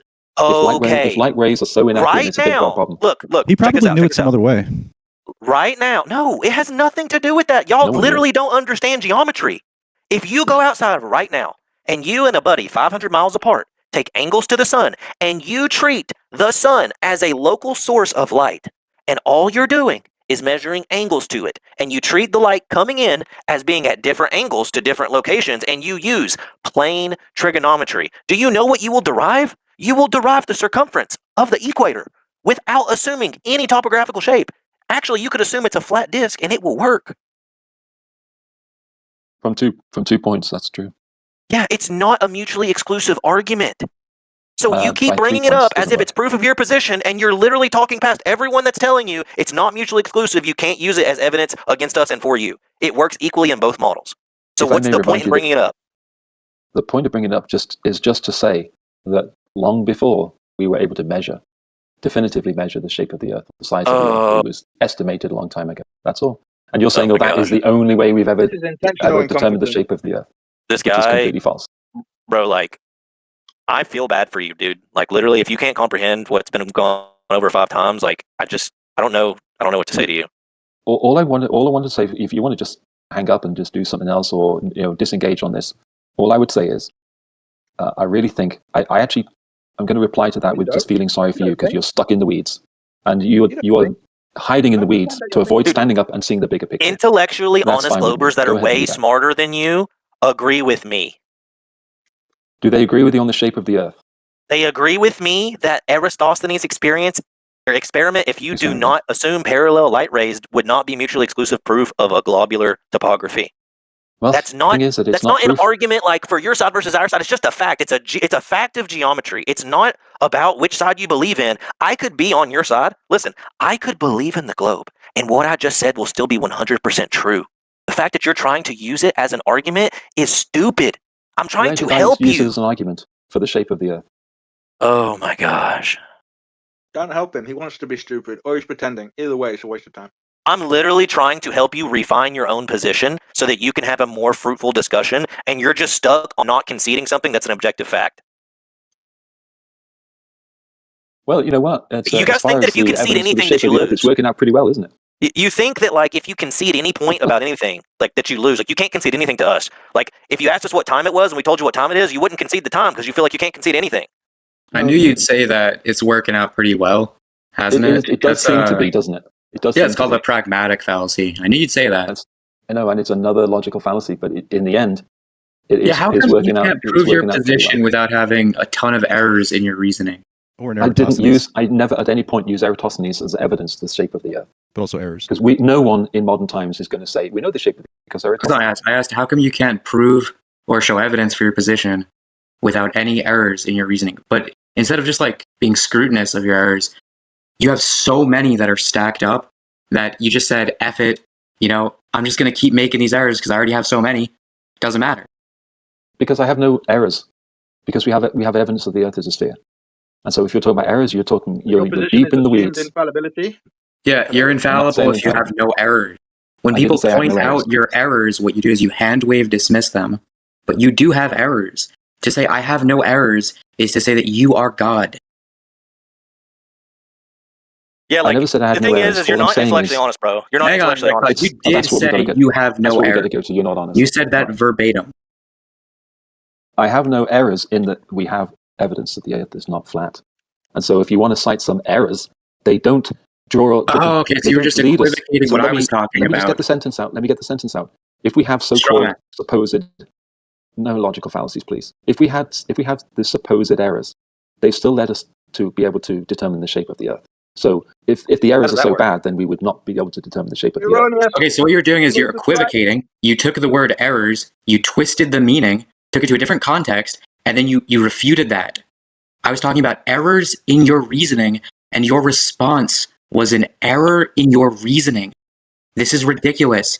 Talking to you is so bad faith. Talking to you is so bad faith because you do whatever it takes to force a non-conclusion. It's very deceptive. I just don't accept it. It's very I just don't deceptive. accept your. I just don't accept your opinions. reasoning.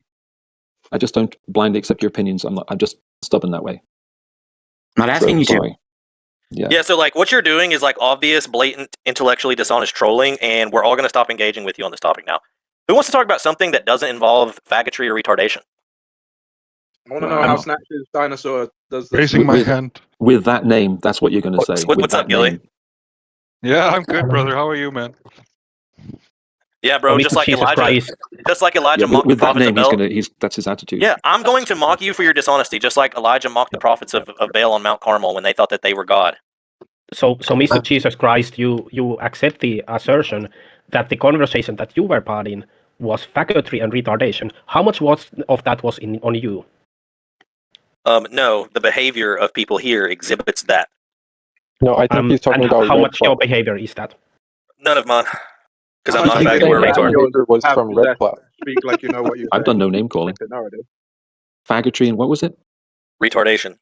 Faggotry and retardation. Retardation. But is biblical level mockery really necessary? You don't need to do any of the name calling or the mockery, guys. It's what they resort to when they, I get it. No, you're clearly being dishonest, and then when people call you out for your dishonesty, you want to play the victim card, right? Cry bullying. Oh no, I'm being psychologically manipulative and abusive psychologically and intellectually in this conversation, and when I get called out, I'm going to cry and say that they're mean. Yeah. Just to recap, what we were talking about was the 3,959 miles of the radius of the supposed globe. And yeah, it's not validated, right? Scrutinizing that evidence as some kind of proof of the globe. The person who was in favor of going and fighting for that has completely peed all over himself in front of everyone. It was very interesting. Yes, I agree. Do we have any other evidence without affirming the consequent? Yeah, the next topic is, does anybody have any other examples of evidence? Because Eratosthenes is not one. Next, please. Maybe the sun setting. The sun setting would be a good one. The sun setting. Huh. Yeah. Where are the shadow sets where, the light striking Earth as it goes below the curvature sends upward shadows into the sky and up along all the buildings on every beachfront on the west coast of every continent? You're taking the bait, though. Sun setting. No, dude, it's actually a good point. Like, there's no shadow sets. I agree with it, but what was said was just sunsetting. I know it was by someone who doesn't agree with it, but that's not. Yeah, why don't you go show me? Why don't you go show me? Since people claim, hey, I can go up higher, I can lay down in a field and then stand up and jump on top of my truck bed and see the sunset twice, or go up an elevator on the Burj Khalifa and see the sunset twice because the sun's going below the ground. Well, if that's true, then every west coast of every continent, all the beachfront hotels that are like 200 feet high, every day on every sunset in clear weather, you should be able to see the shadow of Earth's curvature rise up the side of all those buildings at sunset. And that's never happened in the history of humanity. Oh, it's never happened. So you have witnessed the whole of human history. Give me one example. Give me one example, bro. Give me one example. You made a positive claim. You made a positive claim that this has never happened. Correct. So in order to make that statement, you need to have witnessed all of the hotels throughout all of human history in order to make that statement. Have you done that? No, I'll boldly make that statement, just like I say Santa Claus has never delivered presents from the North Pole. I don't need to live at the North Pole for all humanity to make that claim. Sure. Your point is stupid. Why don't you just demonstrate me being wrong? Thank you. I will make a point like that myself. Flat Earth doesn't exist. Flat Earth is bullshit. That doesn't comprehend. Move on. Man, what's wrong with your head? It's a non-sequitur. Yeah, you don't have to engage with that, dude. Don't worry about it. I can also deny your stupid flat Earth, and I can just say, well, nah, flat Earth doesn't exist. And show me a shadow set. You're clearly triggered that shadow sets don't don't exist. You're clearly triggered shadow sets don't exist. Show me a shadow set. How do you know they don't exist if you never even looked into it? What? So have you got How do you know they don't exist if you never looked I into know it? they don't exist because they can be verified every day at sunset. So we can go measure them to see if they happen or not, and they don't happen. Have you tried to do that? Yes, I have looked myself when I lived in California. I have looked myself at hotels. No, bro, I haven't done that. What I have done, you know what I have done? I have looked at the wealth of information available, just like everyone here in this Discord does. And they go on the internet and they say, okay, what research, what data do we have that we can pour over? Just like you guys argued with Eratosthenes. You weren't there either, but you referenced it, right? This is absurd saying that unless I go measure something myself, I can't invoke it. Here is what my problem is. You're just gonna make a claim that, oh no, this doesn't happen. I know it for a fact. But you've never studied it, and because the evidence hasn't come your way, and you're just gonna say your argument is terrible. Shadow sets are a necessity on a sphere. I'm gonna speak because exist. I was still speaking. I don't care if you try to speak over me. So here's the interesting thing. We actually have something very similar. We have mountains that cast their shadows on the clouds above them. So we have a case of that actually happening. No, you don't. Yes, we do. So we have evidence that shows you to be wrong. I know you're a liar. When you go to the top of the mountain, the shadow's not there, bro. When your name is Jesus Christ is Lord, I don't think it befits you to lie like this. Dude, everyone here has already seen all these purported evidences as well as the debunking of them. When you go on top of the mountain, that shadow is not there. There is no debunking. Yes, there is, bro. No, when you go to the top of the mountain, the shadow is not on the clouds anymore. Can you actually show? Can you show? You need to go study crepuscular and anti-crepuscular rays. That was a positive claim. Can you prove that positive claim? Yes. Then do it. All right, bro. Go check Taboo's conspiracy video on this. Go look up shadow sets on Taboo Conspiracy's YouTube, and he will show you the images. Sending me off somewhere isn't you proving it. Oh my gosh! Providing me the evidence I asked for isn't proving it. You cannot tell me. Hey, can you show me some evidence? Yeah, here's a video. Oh, the video is not evidence. You didn't show me anything. You told me the name of a channel that's full of bullshit. Oh, so actually, you're just gonna hand wave it now. It go nowhere. Just so everyone is clear. Lori has not changed in 5 years. It's not going to change. How do you know that the channel, if he wants to send you to, is full of bullshit? How do you know that? Why would I change if I'm right? How do you know you're right? Because I not the kind of conversations we come to engage. Like, if we go for the natural science scientific method, what would be the second step of the scientific method after observing a natural phenomenon? Laurie. The second step, it depends because there is no one scientific method. It doesn't follow rigid rules like you. Okay, I have scientific sources. Limit the scope for you, and you go for the Baconian method. What would be the second step of the Baconian method in the scientific? 1, 2, 3, 4, 5, 6, 7. Observe. What's the second step? I'd say it might be observing. No, that's the first step. The second step would be, I'll give you a hint, researching. Okay, cool. So what's your point?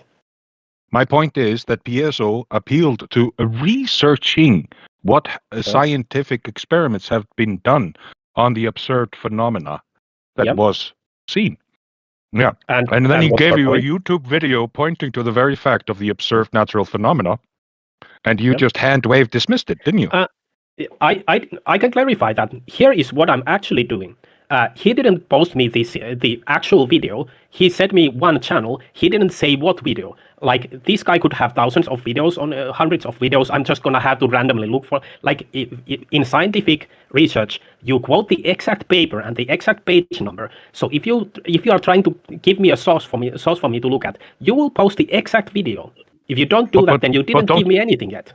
Okay, bro, it's in the chat right now. That would be a very, very difficult thing to be providing you in a real-time voice chat right now. Like, he actually is pointing to a certain video. Here you go, buddy. And you just hand-wave dismiss it before watching it. I just to prove your point. I already clarified why I hand-wave dismiss. No, that was not why you did it. That might be one reason, but that's not. He's not talking about that. You don't get to claim that. Bro, you said your video is BS. You literally said the video was BS. He said the whole channel is BS. Yes, I said the whole channel is BS, and I stand behind that because all of Flat Earth is BS. Stereotype fallacy. Yes, I am. Yes, I am. So check really, it out. really quick. Bigotry. Really quick, Laurie. Just 1 second. I've about 10 seconds. I got to go. Thank you. I appreciate you, Laurie. It's Slice Barkane, and he did a test all around the world, and they had people taking measurements to the sun, and it was like Slice Barkane is the video I was trying to remember. Thank you. Sorry to exceed my time. Yeah. So imagine you saying you have no evidence to prove this claim that you made, and I say, okay, here's the evidence, and then you say, I don't accept your evidence. I'm not even going to look at it because the source of your evidence is garbage. Did I say that? Did I say that though? You said the whole channel is BS. The whole channel is a genetic fallacy, brother. And I know you're not very. I don't care. I don't care. Why would I care about? So you don't care about logic then? I care about logic. This is the very thing that we realized with Lowry about a week ago. I think he said that the scientific method did not depend on logic. This is so funny that you're still here debating something with your illogical worldview. Thank you. Now this Mr. PhD Terminator is a retard. A week ago, he said that the scientific method doesn't require logic. He's a complete idiot. Now, why this guy is even allowed to be on here? This is a tu-co-que, and you're lying no, it's not. right now. I was actually confronting you on your illogical point of view because you couldn't even quote the classical laws of logic towards me, proving that you don't even know what you're talking about. Thank you. You lied about my position. I never said that the science doesn't require logic. You are trying to claim that because I wasn't able to quote the 3 laws of logic, that means that I am saying that science doesn't need logic. Let's not sidebar the conversation. I'm going to finish my point, though. He's making a completely stupid, illogical argument. I can now actually quote the 3 laws of logic. It's the law of non-contradiction, the law of excluded. I'm going to finish my statement. I can quote the 3 laws of logic, so that means that I now am saying, according to his logic, because I can quote them. I don't care if you can quote 3 laws of logic. This is a red herring. I'm saying I don't care. You can sit down and you can let me finish. I'm saying science needs logic. This guy is lying about my position, and this is what philosophers do. They are liars. You're correcting it right now by in order to make their points. So he's talking about something he's saying something you said a week ago, and you're saying something you're saying now. Those two things can be different. I don't really care. It's not really pertinent to this conversation. The point is you try to invoke what appears to be upward shadows on clouds as proof of globularity. I'm now providing you with 2 videos demonstrating that that is not the case. Are you going to watch either of them?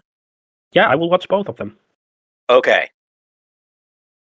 See, that's why I'm not actually. That's why I'm not actually hand wave dismissing. Yes, I said his channel is bullshit. Yes, I still stand behind it.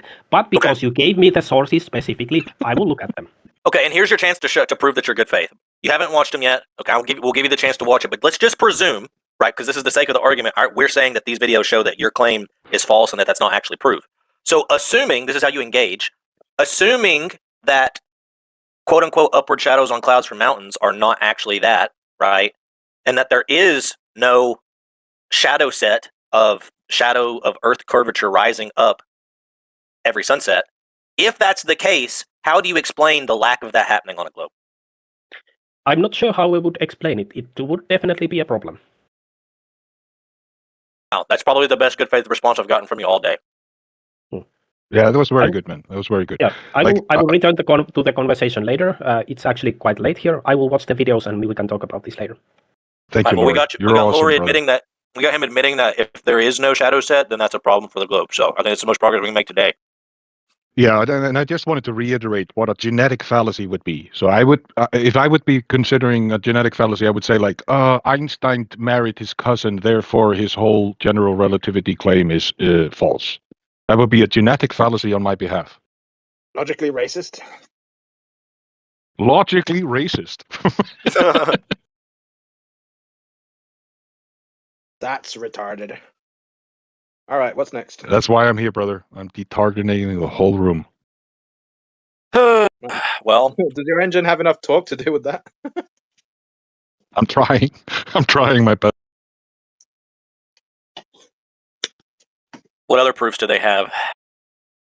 Without affirming the consequent, we're waiting.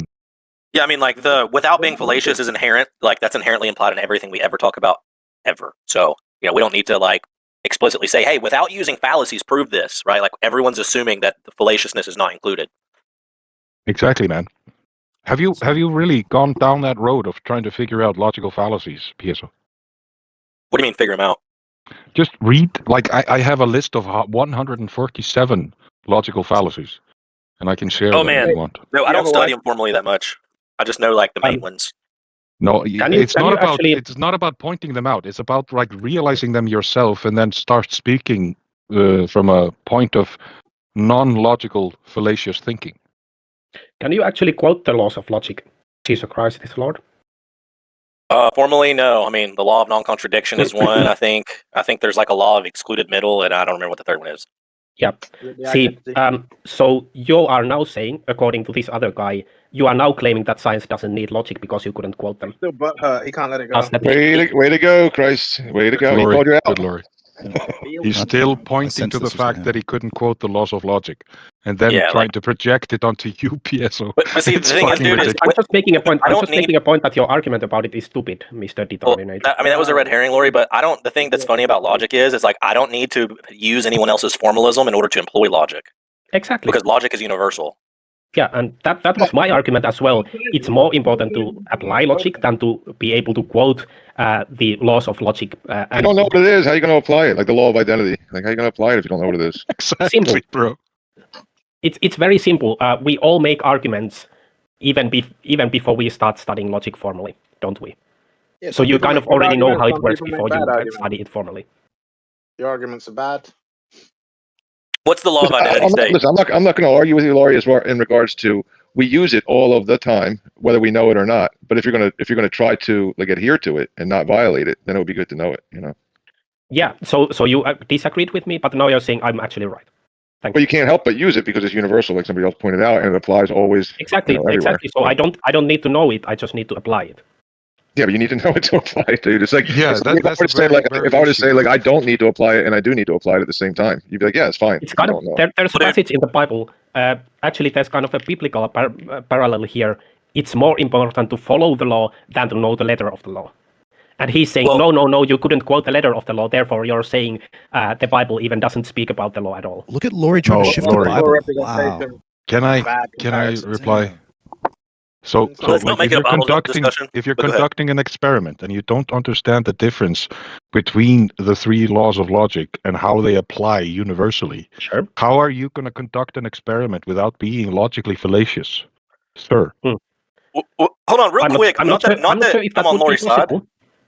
Lori, real quick. Not that I'm necessarily on your side, but I will just say, like as a general statement, I'll use myself as an example. Off the top of my head, I cannot quote to you what the law of identity is. But I guarantee you, if you were to read the definition to me, I can agree with whether I believe it makes sense logically or not. Like my employment of it, like I'm probably already implicitly employing it in all of my reasoning without explicitly defining it.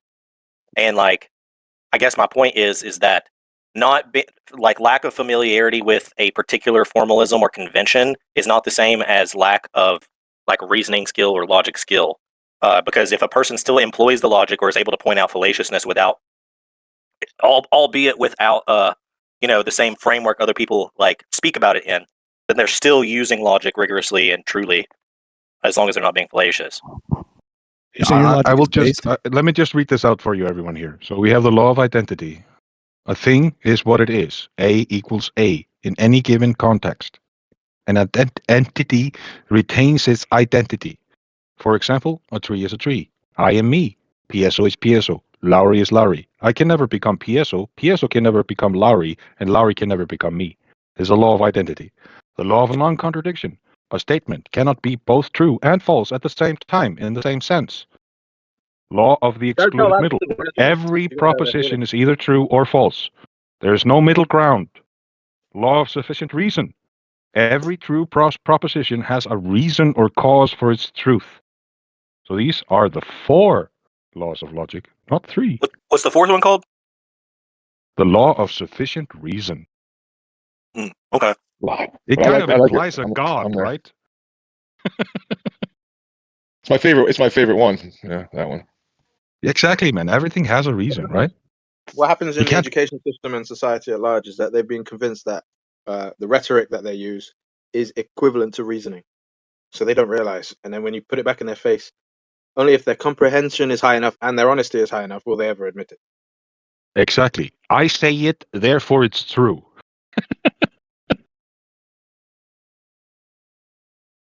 I'm going to dip out, guys. I will look at the videos later and return to the conversation later.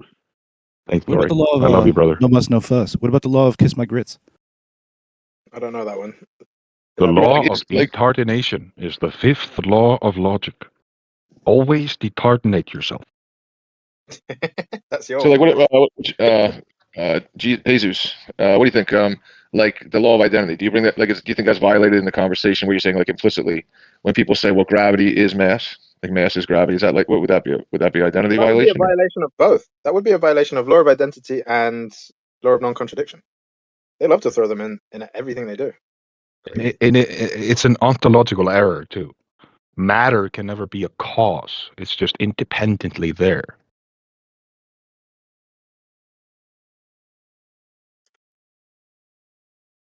I mean, I guess what I'd be curious about, what I did earlier, Detartinator, when I was asking him about his model and assumptions and all of that, what would that fall under, formally or informally?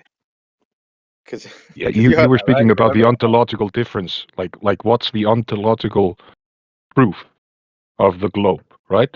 No. After that, with the cloud media guy, so I asked a simple question, something to the effect of, if I model an assumption, does that make it true? Yeah. And he couldn't. You remember that part? He just couldn't get his head around it. Or whether he could or couldn't, he obviously didn't want to. No, I think this falls under, like, the map is not the territory, the model is not reality, or the menu is not the meal. It's like you can understand it in that way. So you can map a territory, but the map will never be the territory, you see? But in the same way, the word is not the thing. The word is different from the thing because the word is conceptual. It's something that you think of, and you're trying to establish a meaning within your consciousness conceptually. But the thing is always the thing. And we have different words for tree in every language, you see? Mm-hmm. Even though principle of sufficient reason is my favorite, they say it's not a law. That's why I like whisper lie, but they say it's not a law for the reason that you gave and why you think it's the best one too. Yeah. They say, well, everything has a reason. It's considered a principle, the fourth principle of the laws of logic, and it was added later. So the three laws of logic came from the Hellenistic philosophers. Yeah, the reason they'll say that sufficient reason is not a law is because if that's the case, right, they'll make the argument. Then what's the reason for reason? And you would never be, then they say therefore it's not a law because you can't give a reason for reason. You have to just assume it. You're stuck. Yeah, you're stuck in the Munchausen trilemma. Either you go for infinite regress, circular reasoning, or just a dogmatic claim. That implies God. That's why I mentioned that. It implies that God is real because there's a reason for everything that is existing. But that's why it's considered a principle, I think.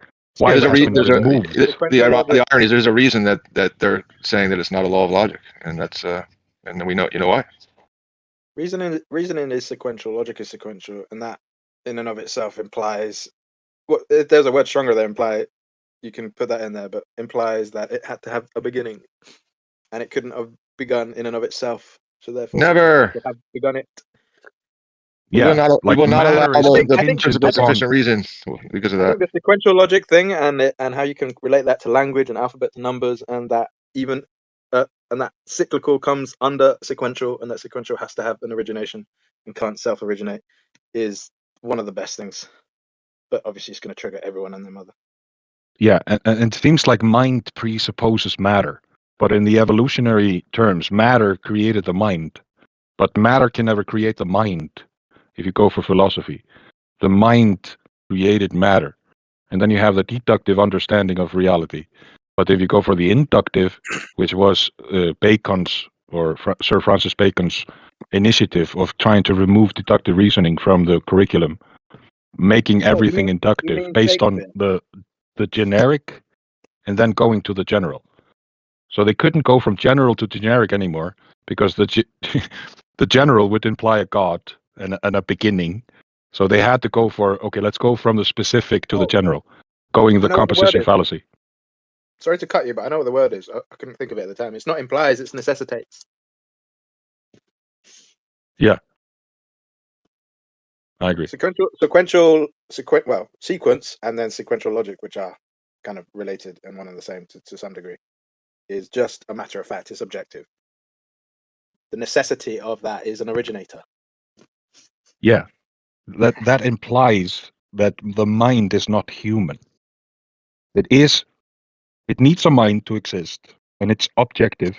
Therefore, we have to have a mind to objectively conceive it somehow, and that would imply God.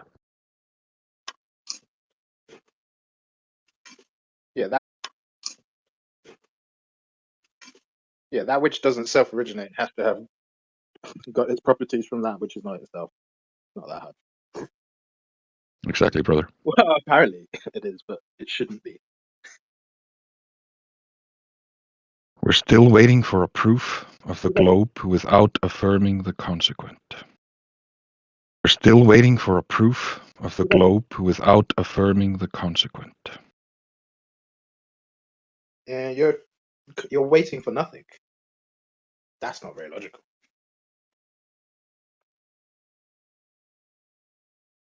Yeah, you're waiting for nothing. That's not very logical.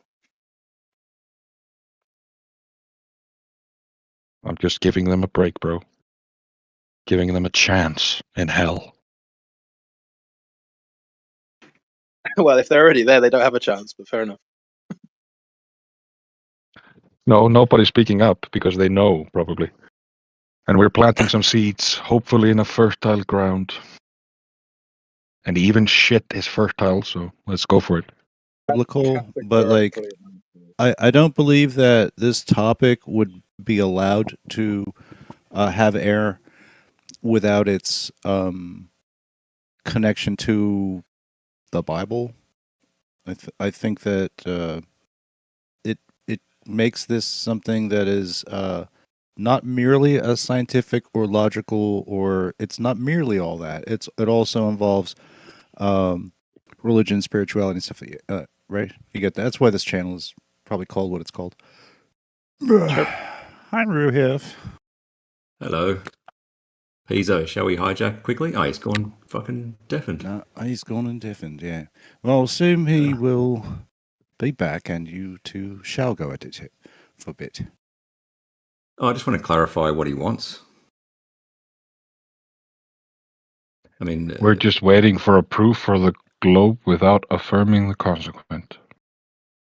Or measurements, too? Are you aware what you said is just logically incoherent? In what way, sir? Right.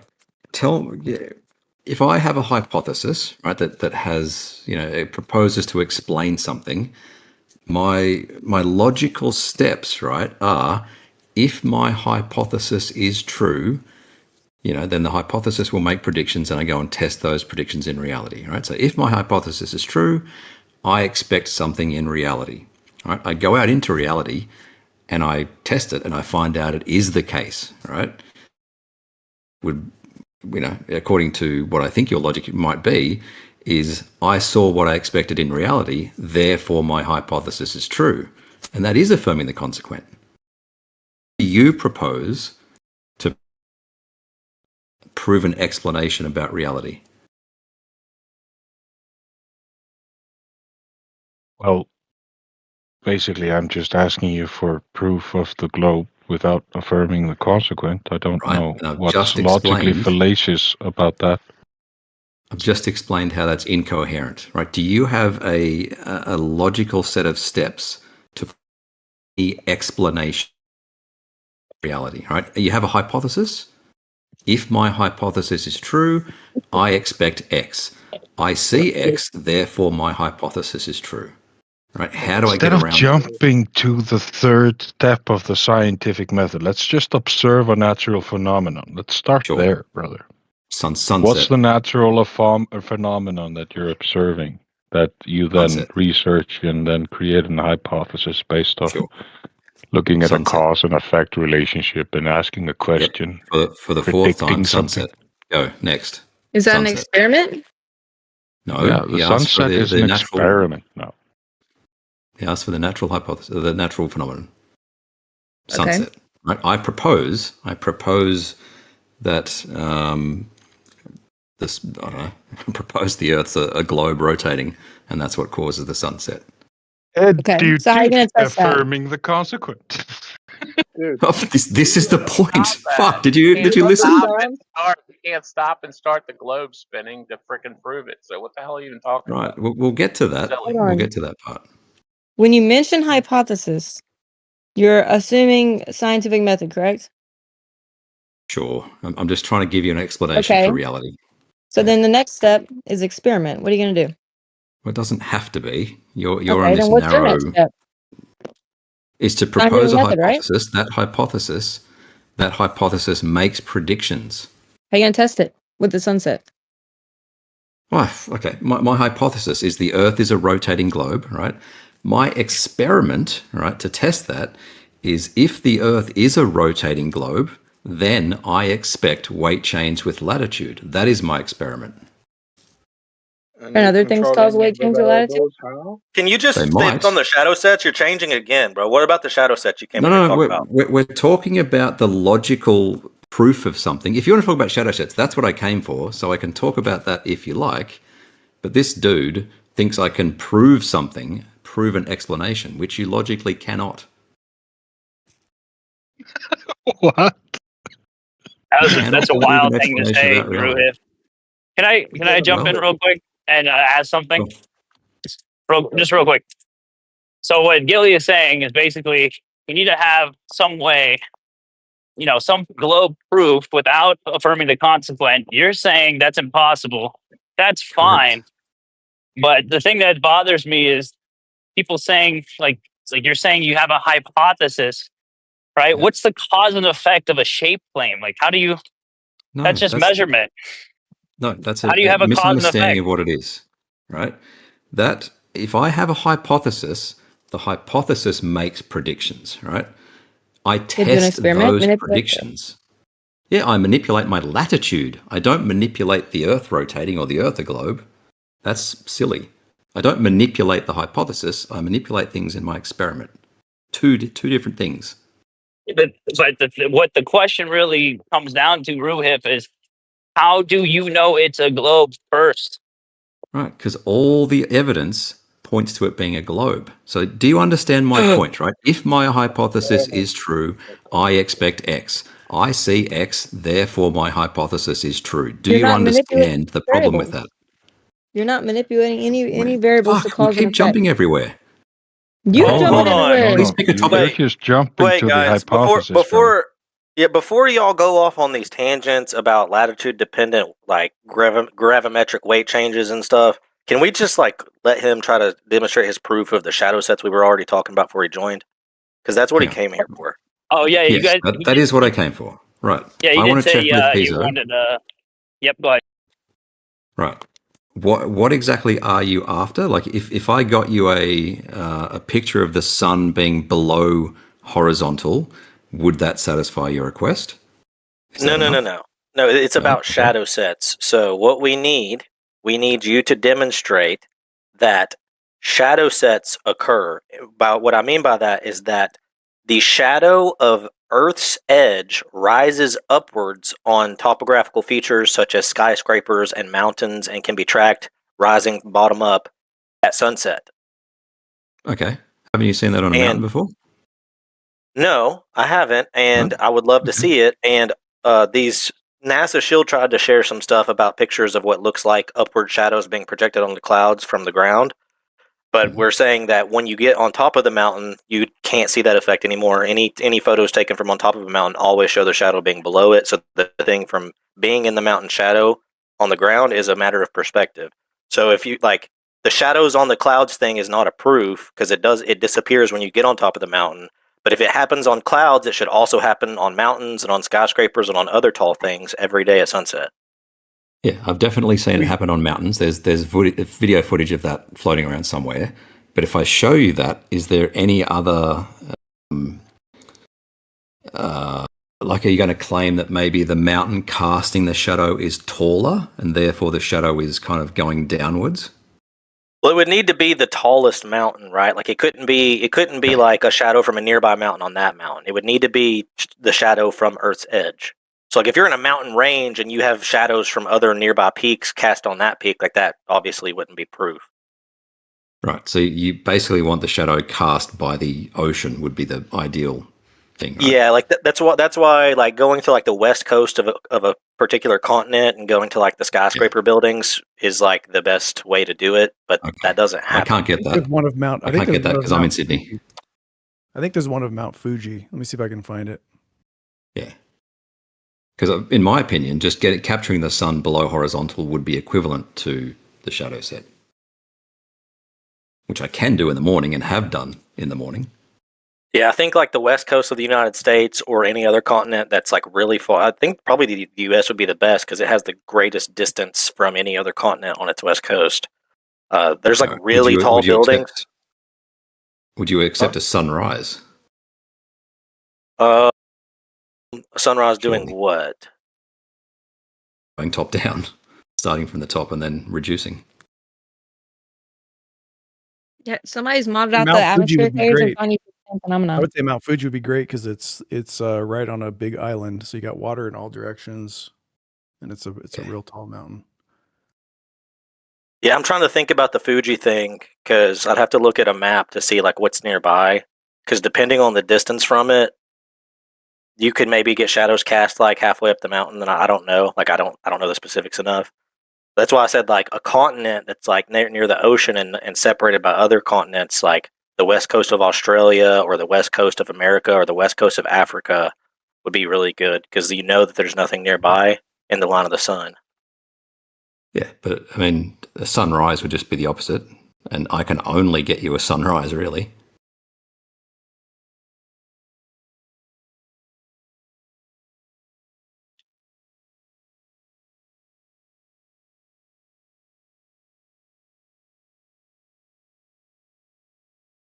Cool.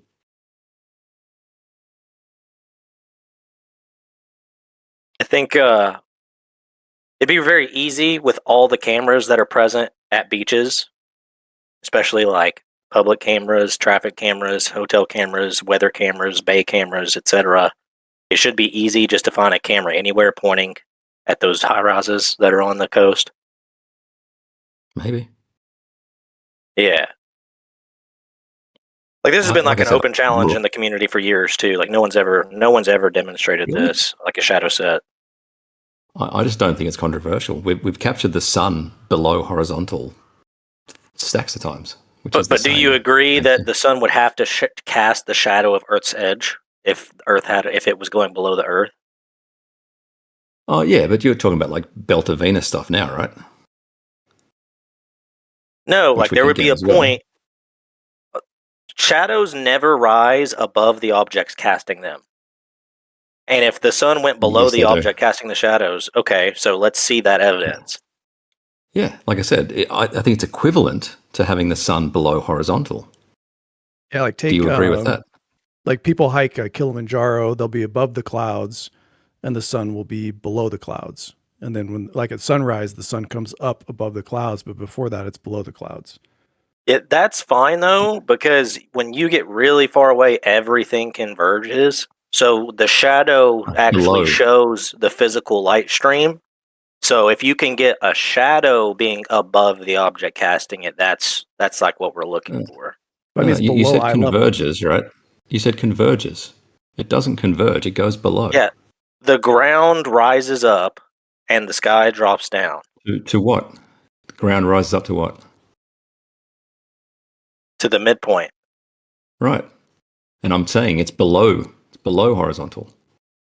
Okay, so it should cast a shadow up then, right? Yes. Yeah. But what I'm saying is that's equivalent to the sun being below horizontal. Do you disagree with that? You know, like I said, I think that there's a lot of perspective and apparent positions of things in the sky. That's why the shadow is a physical marker. So we use the shadow.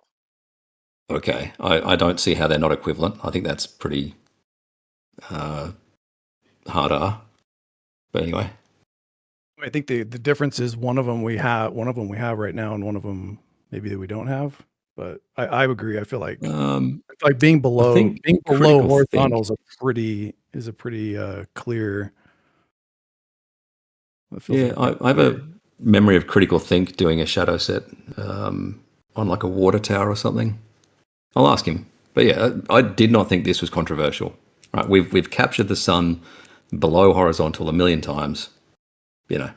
Anyway, I will DM it to you, Piezo, if you're not a. I won't say it anyway. Yeah, that's all I wanted. Now, do we go back to proving things?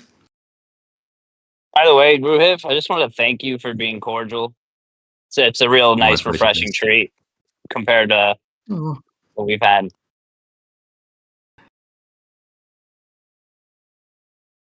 Who was I talking to about proving something? That would be Gilly. Gally? Gally. No, not Gally. Gilly, but I think he left. Oh, no. Anyway, I'll leave it as an open question. Oh, wait. Oh, there we go. Oh, there he is. All right, cool. PhD Tardinator. I will leave it to PhD Tardinator to bro. come up with a logical steps or logical syllogism, right? The way generally science works is you have a hypothesis. That hypothesis makes predictions, and you expect something in reality. All right. It is obviously an affirming the consequent fallacy if you then go, I got what I expected, therefore my hypothesis is true.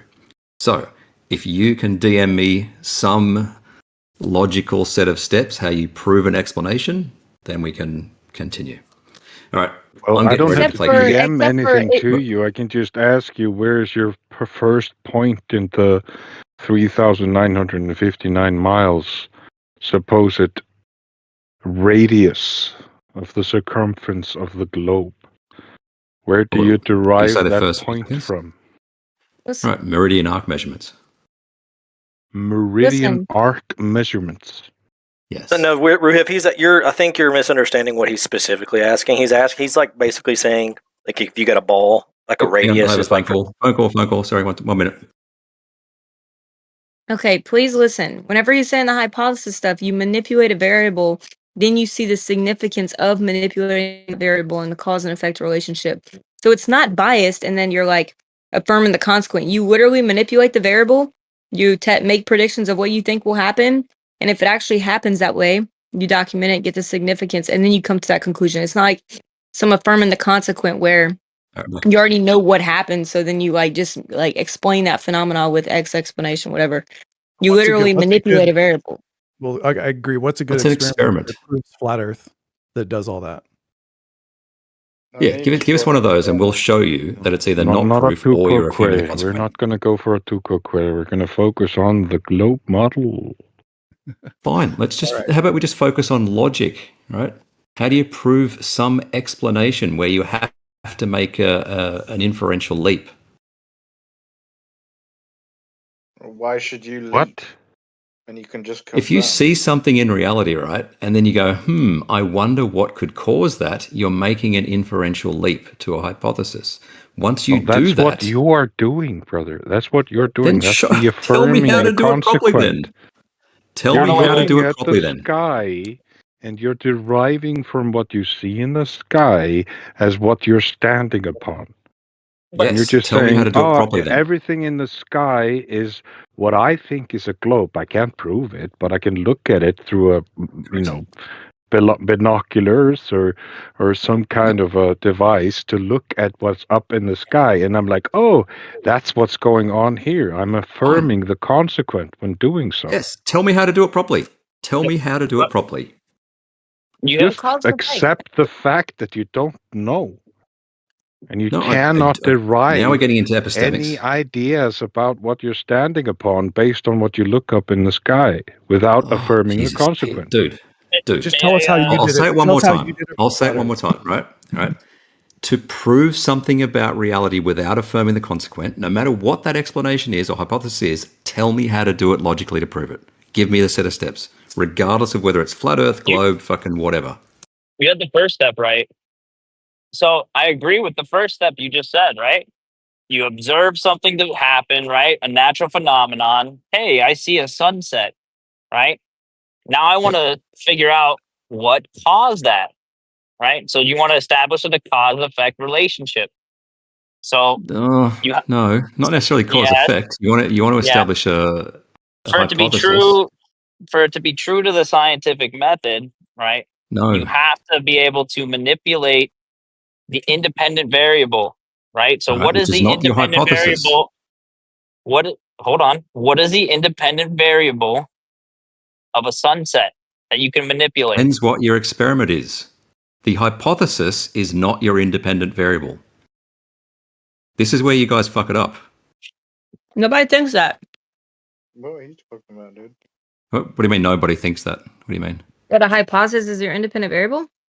Well, Beast is about to ask me, can I manipulate the fucking shape of the Earth or something, all right?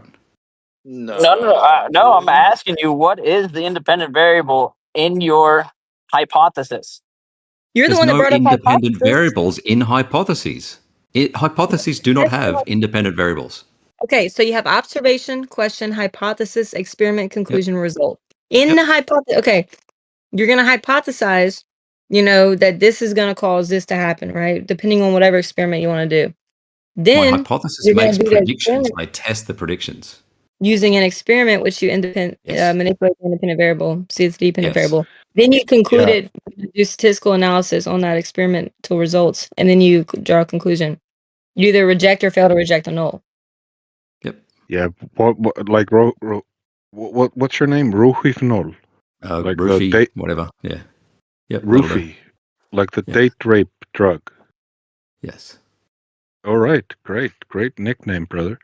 Okay, so if you look at the philosophy of science, and you just look into the topics about the philosophy of science, one of the main aspects and topics within that is the scientific method, which investigates the processes scientists use, including observation, hypothesis formation, experimentation, and theory building.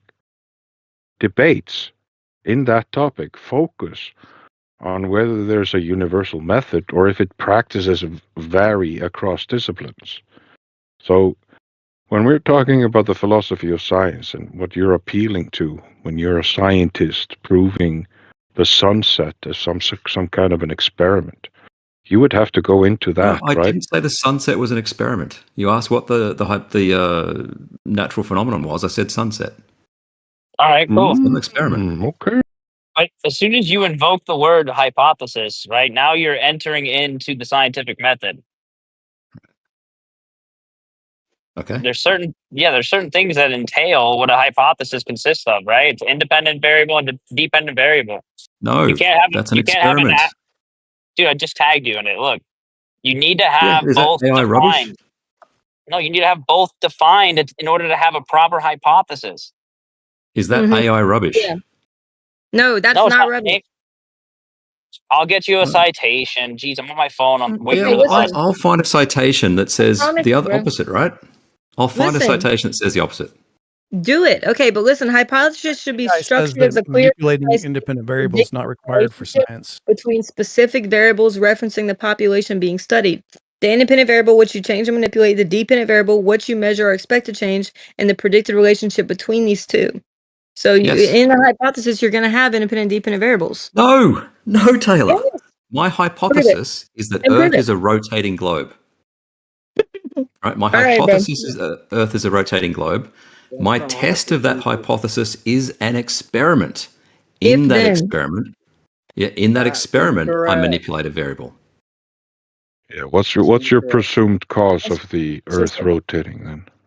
No, science is not necessarily about cause and effect. It's about explanation. Cause and effect. Stop lying, it's not. Sir. Oh, Jesus. All right. If you're going to say I'm lying, then I have no interest in further conversation. When you said your hypothesis is the rotating globe, what is the step before that? What made you come to the question that Earth is a rotating globe? Can you answer that before you get to your hypothesis? Sunset. So sunset equals what? What's the question from the sunset? I propose, I hypothesize that based on sunset and based on whatever else information we have, that Earth might be a rotating globe. So based on looking at the sunset, you think that we're living on a ball? Sure. And then you have your hypothesis after that. Yep. I don't need really justification for a hypothesis. I can dream a hypothesis and test it. Every foundation of your assumptions that has a beginning. Sure. I don't think you're at the beginning yet. You need to have a stronger foundation when you're asking your questions. No, you don't. You literally do not need a justification for a hypothesis. If you're trying to prove something, you do. You have to start at the I'm not very trying to beginning. prove something, Carlos. If you're This is the whole point. and you're in a box trying to measure your box from inside the box, you do have to have more. Carlos, the point of this conversation is that I'm not trying to prove something because I don't think it can be done. You've skipped too many steps, Ruha. You're already on step 5. You've got to go back to the beginning. You're in a box like a frog in a box. In a way, he's kind of saying there's, in theory of sets, you need a larger set in order to actually measure what you think you're measuring. Can I just ask a quick question? Do you guys know what the number that Eratosthenes alleged to have gotten? What's his incorrect answer? Can somebody? We should be able to derive it though, right? Because we know exactly the percentage to the 99999%. Right? No. But I'm just saying, like, can you tell me what that number is? We should be able to get it, right? No. Lost to time. The highest fucking height of science, and you can't get it. Okay.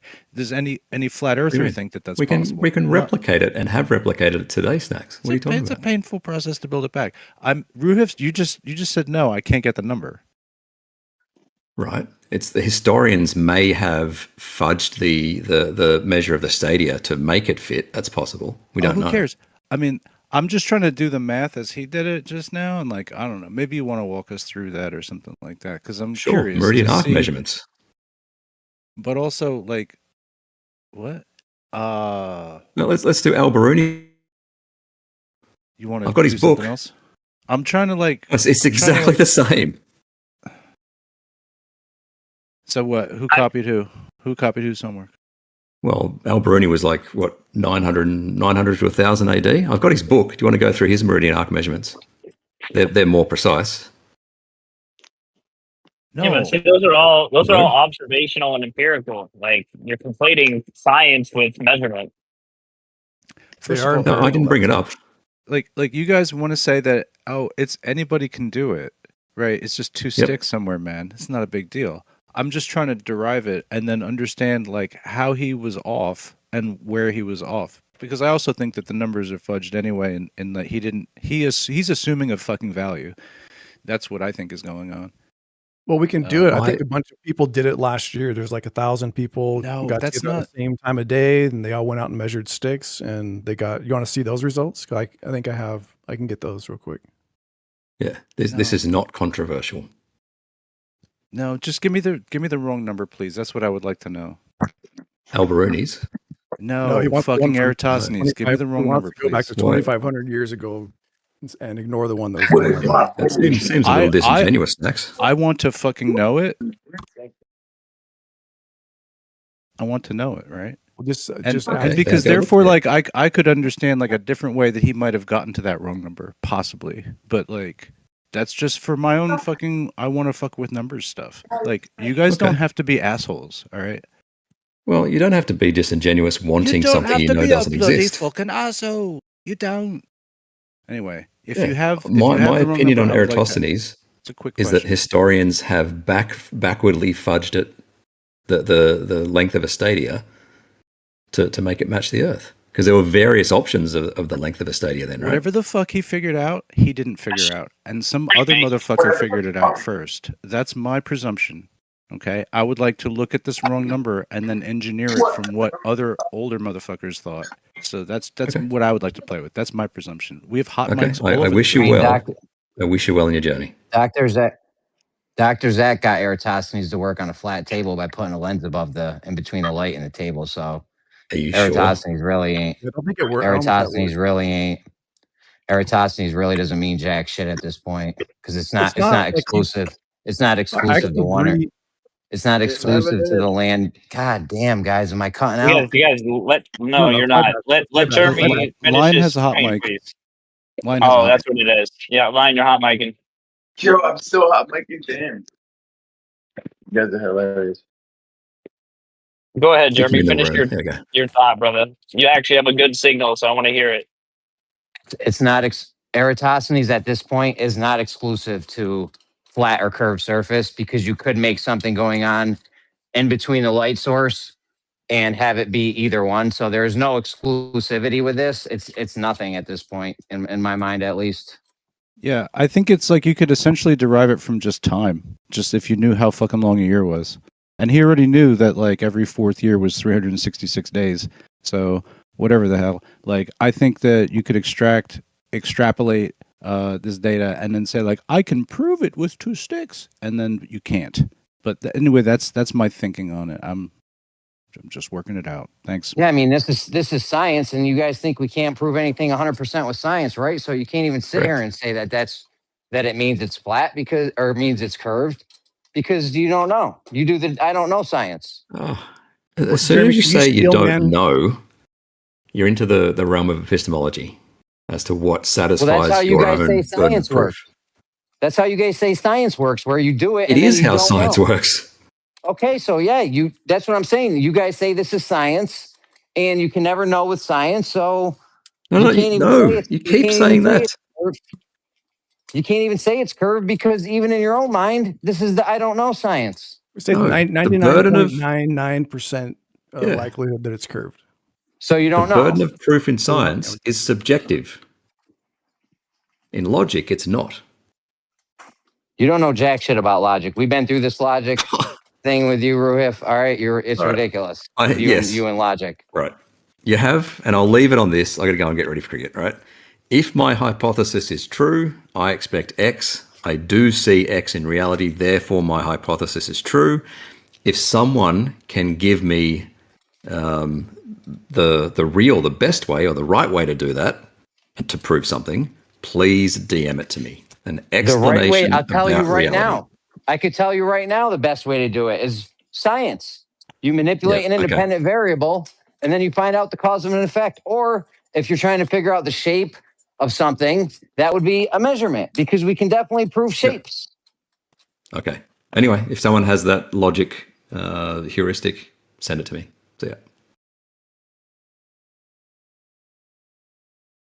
Jeremy, my question for you is going to be: so I've heard this Eratosthenes, the table things come up, and I'm curious. Can you steelman what the Glober position will be after you make the table comment? They'll say there is no lens. Yes, the steelman of the Globers will be there is no lens in between us and the sun. That's the steelman of the globe, if I'm not mistaken, right? Well, maybe I might have misunderstood your point. Your point was that there could be a giant lens between the sun, and that's what makes everything look curved. No, my point is that the guy did Eratosthenes on a flat table by putting a lens in between the light source and the table. So it's not exclusive to curved or flat, because there's another variable going on with what's going on in between us and the sun. Can you post that, what he did? I do not have it offhand. If anyone has the Dr. Zach thing, can you guys post it? I don't mind looking for it. His name's Dr. Zach. I don't even know what his YouTube channel's called or anything. We used to have it in the. Do we have an Eratosthenes room in this room? Something, because this is not going anywhere. No, it's sure not. Well, yeah, because you could just shift the goalposts. So even if like we got a radar technician here that agreed with whatever the claim is, you'd say, "Oh, well, not all radar technicians agree with you." So like you would just shift the goalpost, kick the can down the road to the next, like unachievable goalpost, right? Because all you're saying is don't talk about it. You can't know. No, what I said is if you're going to be honest with yourself, then you need to accept the fact that you don't know everything about it. So there could possibly be reasons why it works that you just don't know about. But according to y'all are the smartest people on earth. And if you don't know how something works, then it cannot possibly work because you should know about it because you know everything. That's how you're thinking. Stereotyping. That's your type of thinking right now. Don't stereotype me. No, it's not. Your type of thinking is that you said specifically, if you're not in the field and you don't know 100% of it, you don't understand this thing. That's what you said. So what if we had someone who was in the field and did understand 100% of it? What you would probably do is say, well, the consensus don't agree on it then. You just kick the can down the road.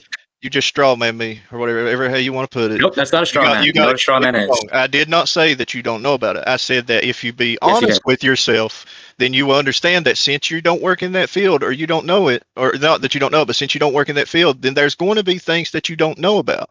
And since there are things that you're going to not know about, then there could be, I'm not saying there is, I'm saying there could be things going on that makes it work that you just don't understand right now. But you're acting like a very good job at remembering the claims you and a couple other people in here are acting like that you know 100% about everything that has to do with radar on ships, and that if you don't know how something works, then it cannot possibly work and it cannot be real. Nope, I claim that you are not doing a very good job at remembering the specific claims that you made. So I can't even hold you to account to what you said, because as soon as I try to, you say I didn't say that, and then you say it again, and then you say I didn't say it again, and then you say it again. So you don't have a good memory of the claims that you made. So I can't even hold you to account to what you say. Okay, Mr. Know-It-All. I'm not a know-it-all. I just remember the things I say 5 minutes ago. It's not that impressive. That is wildly impressive. That is impressive. 5 minutes. It's obviously a bad approach because he's not even willing to read the. Just don't have a goldfish memory. Alicia, we're looking at. We're looking at your little spec sheet here. Now we can see by the thing that radar is positioned at the top of that carrier, which is the top of the island is roughly 250 feet above the water level. And so that already has a horizon of almost 20 miles just from being that high up off the water. And then it says in here 75 kilometers against an aircraft.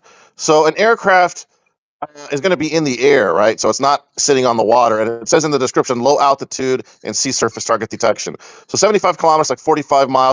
So as long as that aircraft is a couple hundred feet over the water, it has a line of sight to it. Wow. At that 75 kilometer distance. What's your point? Well, is this the claim that this is working beyond line of sight? Is that your claim? What? Why did you put that spec sheet on there? It's just an example to what the other guy before he left, the pink Piflinky, whatever his silly name is. Right. But what is your purpose of saying that? Are you trying to demonstrate that the radar can work beyond the line of sight? Your question doesn't make any sense. What's your purpose for posting this? What were you trying to support by posting this spec sheet?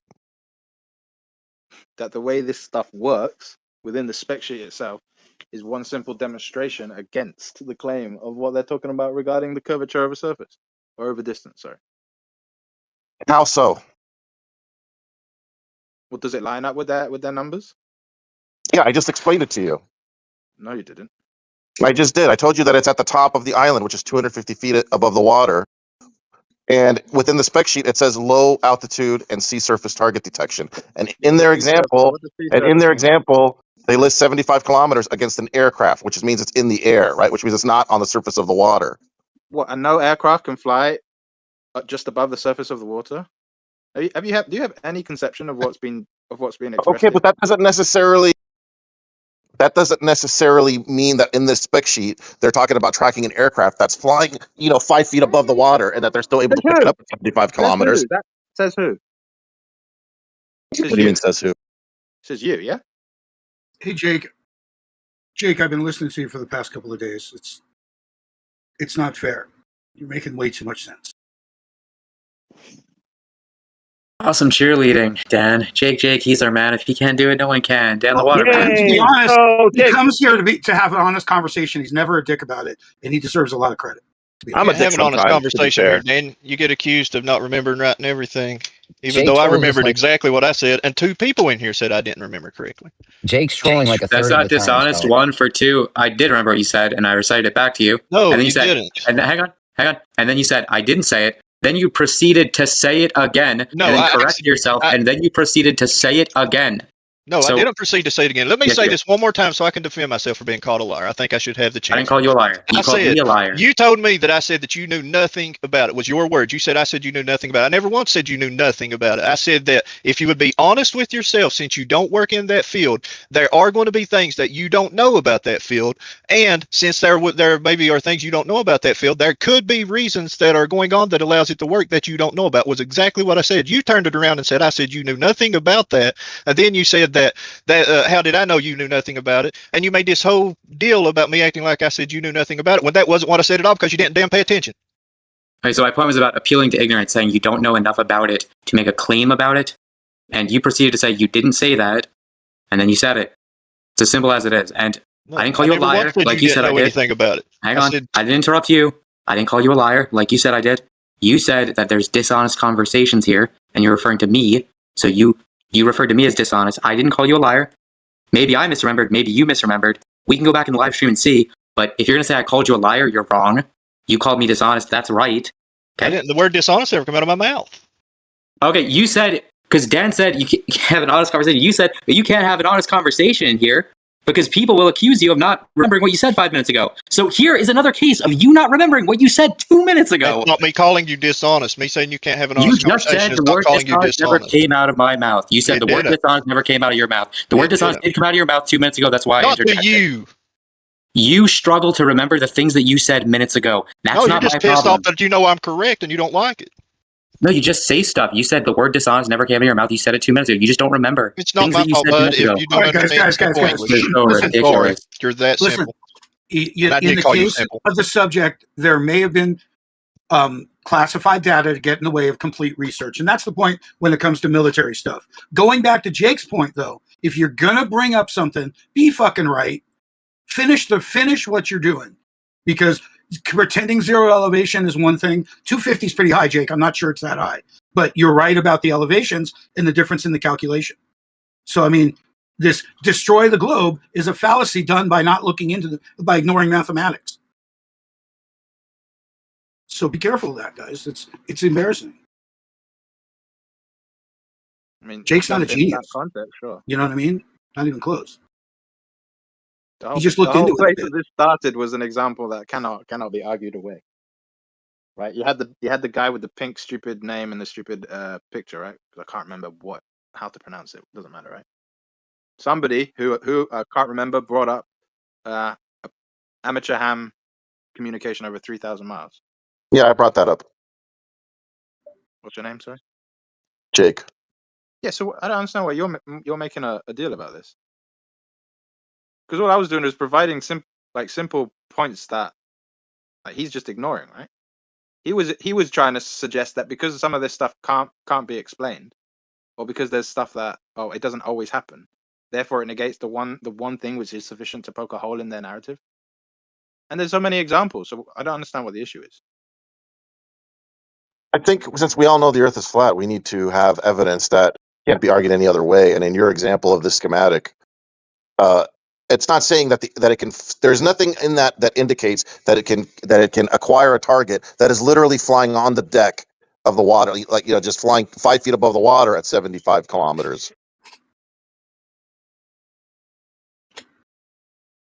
Right. It just says in the thing. It just says low flying aircraft, which you would think doesn't necessarily mean all the way down to the surface of the water, which is both dangerous and risky for them to do an approach from an attack from that way.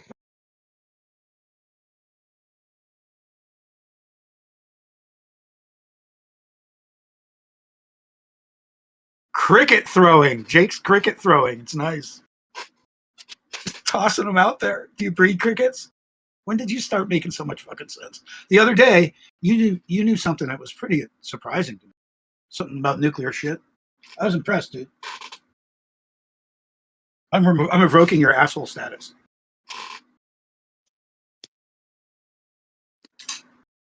So, Dan the Waterman, do you believe that nuclear bombs are real? I don't know a lot about it. I've never really questioned it because they've stretched it from the nuclear to the other one, you know? So they've stretched the definition of what it all means.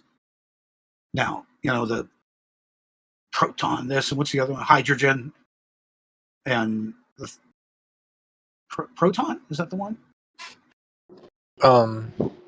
So anyway, why do you doubt it? Because of lack of evidence, or just because it's somewhere else to go?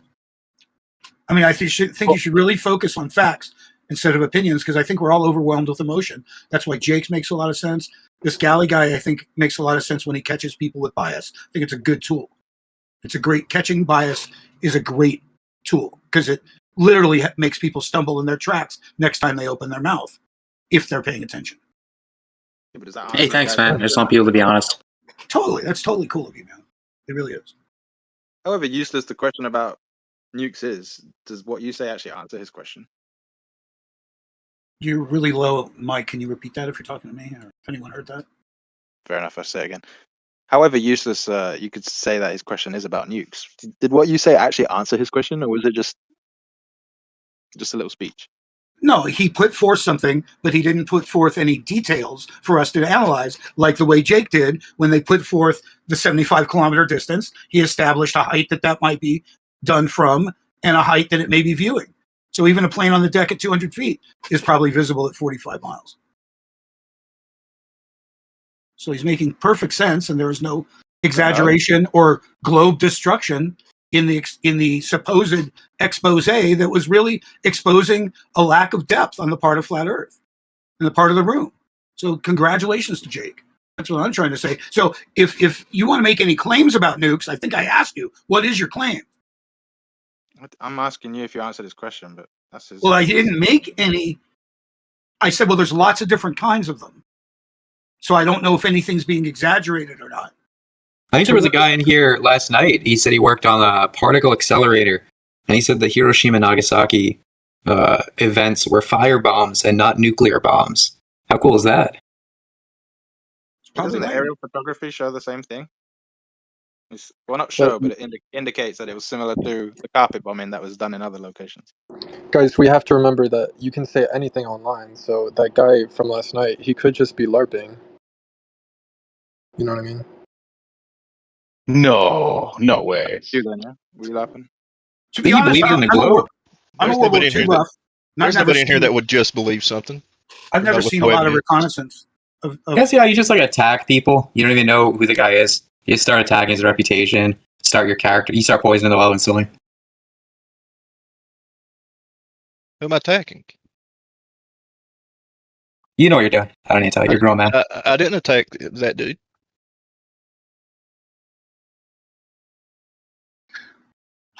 It's when we get emotional, we bring more bias and we take less time to go find out.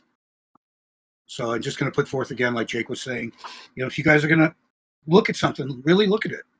It's fucking painful to watch all day long. Yeah, there was a documentary about Muraro Atoll, how they were putting like all of these heavyweight TNT together, and they claimed that they would.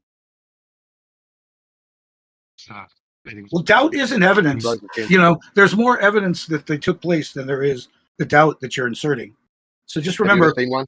Have you ever seen one? What's the biggest bomb you've ever seen with your eyes? Well, when they got to the hydrogen bomb and they had that sort of plasma ball, that was different. I don't think that was a normal explosion. It could have been a fuel-air mixture, but I don't think so. I watched them develop, and they were kind of small. They were literally tossing them like grenades 3 and 4 and 5 miles away as artillery. So they weren't, there was pretty small ones at first. I've seen no evidence to indicate to me that nuclear bombs are real. Okay. I mean, doesn't the narrative hinge upon a model of reality that has never been proven? Never been proven. Yeah, the atomistic model. They got no evidence for it. I don't know. We have pockmarked deserts where there's been. Yeah, that's a non sequitur.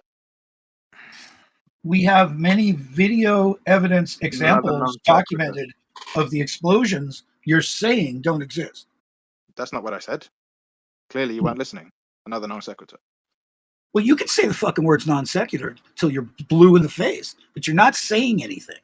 You're not explaining anything. You're just looking to shut down my words, so I'll mute. You can continue to baffle everyone with doubt. It's got nothing to do with baffling. The narrative of Nukes is founded upon an atomistic worldview, in a nutshell. So before you ever deal with the narrative, you have to deal with what the narrative is founded on. That foundation has not got any veracity to it. Now you could respond to that specifically and go, "Why do you say there's no veracity?" But we could continue that discussion. But what you bring up and what you brought up doesn't follow. That's why I said what I said. It's not that hard. So video evidence and a chain of research means what to you? Because maybe I'm wrong. What do you think all those staged opportunities to measure these types of explosions were? They're all Did you hear what I said? And do you intend to respond in line with what I said? Or do you intend to just speak for whatever reason? No, I find you not to be answering my questions. Maybe that's why I'm the one who has laid out the thing. If you don't want to respond to it, that's your problem. You can't. I will tell you I don't know. I would be a fool. I would be a fool to argue with you beyond what evidence has been available to me. You can't flip the script and expect to be taken seriously. Do you understand what I said? Yes or no? No. I think you're being obstinate. Then sit down. Then sit down. Okay. Does anyone else understand what I said? Have a refutation, a continuation on the inquiry? I mean, I know Gally understood. Whether he wants to continue it is his choice. I mean, honestly, I kind of am confused on what you guys are arguing about at this point. Well, we haven't had an argument yet. Gally made a statement. I might rephrase it wrong, but it was something to he doesn't believe that the nuclear narrative of the bombs is true. Gally, if that was accurate enough, don't say anything. If not, then chime in. Well, it wasn't Gally. It was NBA Truth Seeker. I asked him what the fuck he was talking about, and he never said shit. So I said, what about the preponderance of evidence? And you said that's a non sequitur. You're fucking high, dude. No, my ears work. Gally, are you there? What's that? What you said about the nukes. Yeah, I said I've seen no evidence to indicate to me that nuclear bombs are a real thing. Right, and my follow-up was because the narrative of the nuclear bombs is founded upon a worldview that's not true, and then I specified that because somebody chimed, and I specified that the worldview is the atomistic model. Yeah, I don't grant that. That's what it's built upon. That has no veracity. So before we then continue with the narrative and all the things associated with the narrative, we have to first, logically speaking, deal with what it's founded upon, the atomistic worldview or the atomistic model. Well, do you not believe in nuclear energy as a whole? Sorry, say again? Since you don't accept the atomistic view, do you not accept nuclear energy? Like, do you not believe in nuclear electrical power generation? Well, did I say that? What's that? Did I say what you just said? You're an asshole. Yeah, you absolutely did. The way you phrased it and the way you phrase everything is in denial of the conversation. Come on. No, the boundaries have already been set. Gally set the boundaries. My response was within you the boundaries. You used the term atomic something. Just follow your own terminology so you can answer the question without stopping the conversation. I'm not stopping the conversation, but it's Jake's question is not in bad faith, but the answer is kind of obvious because if I said it, then he could and he could quote me, then sure, but I didn't say it. So the question is not really needing an answer because I never said that. What is atomic energy is the question Jake and I are going to ask you. Yo, dude, be an adult for at least 5 seconds. No, you're being I kind of understand why Jake is asking. It's not fair. Yo, relax. I kind of understand, Jake, why you're asking the question. If you take the boundaries of what I'm saying seriously and don't extend them, then no, obviously I'm not saying what you're asking. Well, you said that believing in nuclear bombs requires you to believe in the atomic model, which suggests that you don't believe in the atomic model. So that's fine. So then does that mean you don't have an explanation for how nuclear power generation works, or you don't believe in nuclear power generation? That's what I'm asking you. I said obviously not. You don't believe? What do you mean by obviously not? You don't believe in nuclear power generation? Is that what you mean? No, it's obvious that I don't believe that it doesn't exist. Jesus, speak English and explain your position. He's the one that's putting the negative question upon me. Speak English. Why don't you shut up and let him actually talk with me? You're an asshole. Did you guys figure out the nuke thing? There were people that saying that nukes were real, like nuclear bombs. Well, obviously, we have nuclear power, so I mean that obviously proves it. Amen. Was nuclear power versus nuclear bombs? Yeah. Nuclear power proof. They bring that shit up every time. Like, oh, you don't believe in nukes? What about nuclear power? Well, I mean, the thing about the nuclear bombs thing, bro, is like there's only like one claimed example of it. So all these people that claim they know they exist, like, how do you know it exists? Because they told you it exists, or because you believe that we dropped nukes on Japan? That's the only evidence of nuclear bombs. Well, we have all the testing videos, dude, from all the different tests I've done around the world, man, where you see like a wall of water that's like 1,000 feet into the air. That's like the size of New York City, a wall of water. That's a lot of energy to lift up Size of water. New York City, bro. Yeah, have you not seen this video? Hold on, I'll find it for Because, like, you know, you can make mushroom clouds with dynamite, dude. Bro, they were saying in here yesterday there's a torpedo that can set off a tsunami 1,000 feet high. Come on, guys. No, that's bullshit. Because the videos that they showed everyone, like these testing videos, like they're super sketchy, bro. Like, I mean, you know, there's the one where the car just appears. They have an excuse for that. They claim that they took the before and after shot and then they had put a car there for the after shot. But that's not even all that's wrong with it. It just like clearly looks like little models. And the camera's just chilling, taking pictures of a nuclear bomb, you know? And then you have the whole like Nagasaki and Hiroshima thing. This is the thing about the nuclear bomb story. There was propaganda with the Japan thing, and almost no one knows about it. And that's my contention with it. Is like the claim of the fallout, and it's just a claim that the government says, and the motive to lie about it is self-explanatory, right? We don't have to come up with some motive. There's obvious motive. It's the number one boogeyman idea used to keep everyone in line, right? Or to justify us attacking people. Oh, they're gonna get nukes, right? So they definitely used the idea or threat of nukes to do a ton of stuff. And if you look into the World War II thing, it just doesn't check out, bro. It doesn't check out. Like they totally lied to the American public about that whole situation. Like from having foreknowledge of Pearl Harbor to then we claim we dropped nukes, but really we firebombed Japan all summer. And then Japan originally reported what was later claimed to be nukes as just more firebombing. You know, trains were up running like 2 days later. People were all walking around there. And then there was like a huge effort by the U.S. government to make sure that there wasn't like free journalism when it came to reporting on it from the U.S. You basically had to just utilize the approved story from the approved journalists, or it was treason. So if you had reported on that story independently, outside of the approved information, you could be charged with treason, which is of course, you know, punishable by death. And then they claim that we dropped the nukes on them and that's why they surrendered. But what they don't tell you is that there were 1 million troops invading on the ground from the north, Russian troops, and they set off marching on Japan the day before they surrendered. All right, they had backed out of their treaty and notified them that they were pushing forward on the ground. So they surrendered once the Russian troops began to push towards them. They did not surrender because we dropped nukes on them. So they originally claimed it was firebombing. So, you know, all of that together is super sus. Like the fact that they lied about why they really surrendered. That if you poll the US public, less than 1% of them would know why Japan really surrendered. They would all say it was because we dropped nukes on them.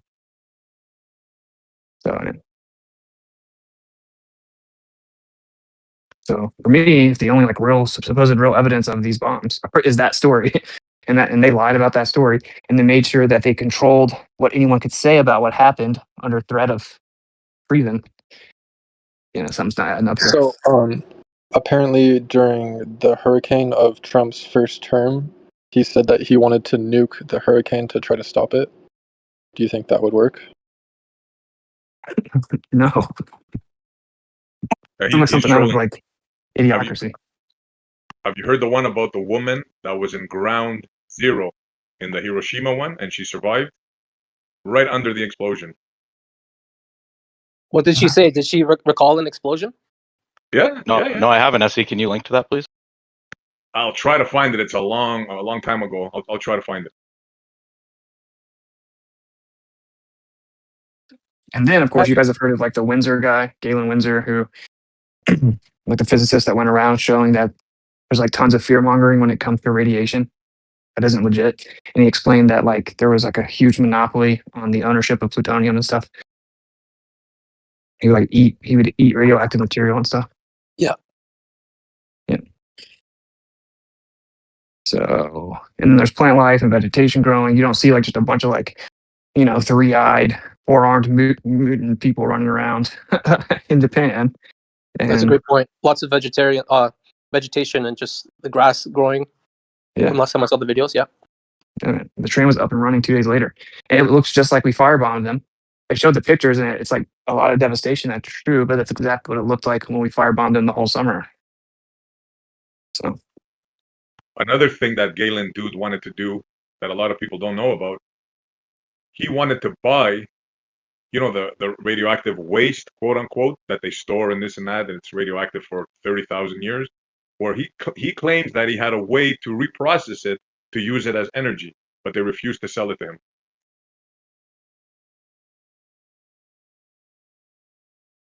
What's it? Did you see those 2 videos that I tagged you? No, just a second.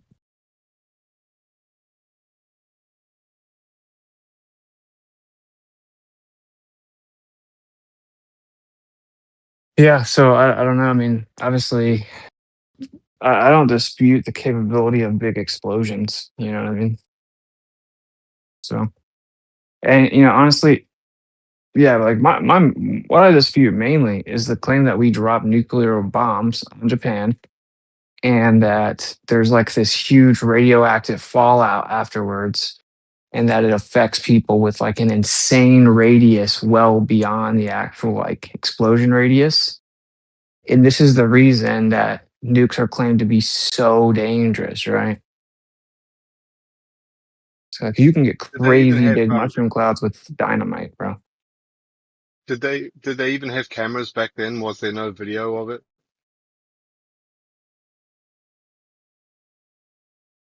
Well, I guess there's the one famous video that we've all seen, I guess. But not from anyone local, right? Like just like, wow, what the fuck? And then just take a video of that.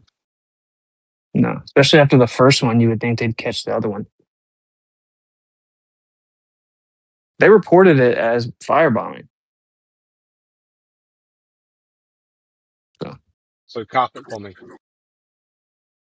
I mean, here's a video of the Moab, which is like the largest conventional bomb that we have, and you can see it's just a little firecracker in comparison to these nuclear weapons.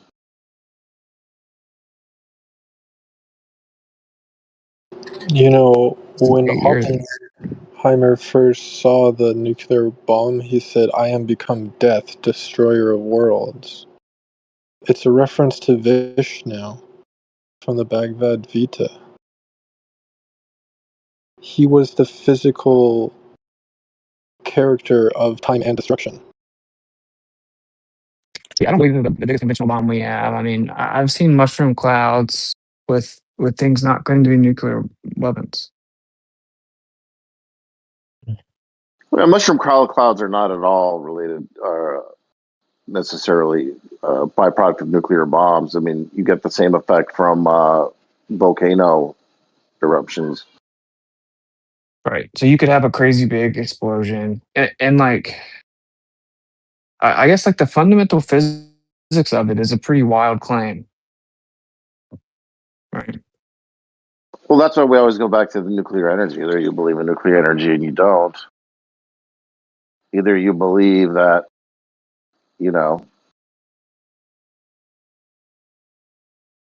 by bringing a chain reaction of atomic material producing heat, right? These guys ain't mad because I got all the dough.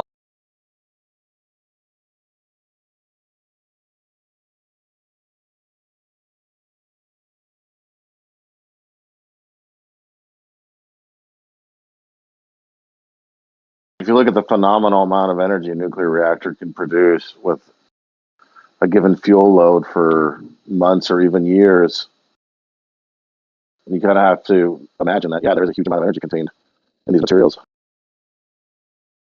Yeah, but there's more energy contained in the air around you because it contains hydrogen bombs everywhere you look. No, because the hydrogen is sequestered, and it's not a nuclear reaction. Hydrogen bomb is a nuclear reaction, 100%. No, the hydrogen bomb is, yes. No, you're talking about just the hydrogen in the air. Yeah, everything in the air has a nucleus, i.e. the potential to have a nuclear reaction. Orders of magnitude higher than any chemical reactions energy output. I mean, sure, if you had some way to turn that matter into energy, but there's no easy way to do that because it's in a stable state.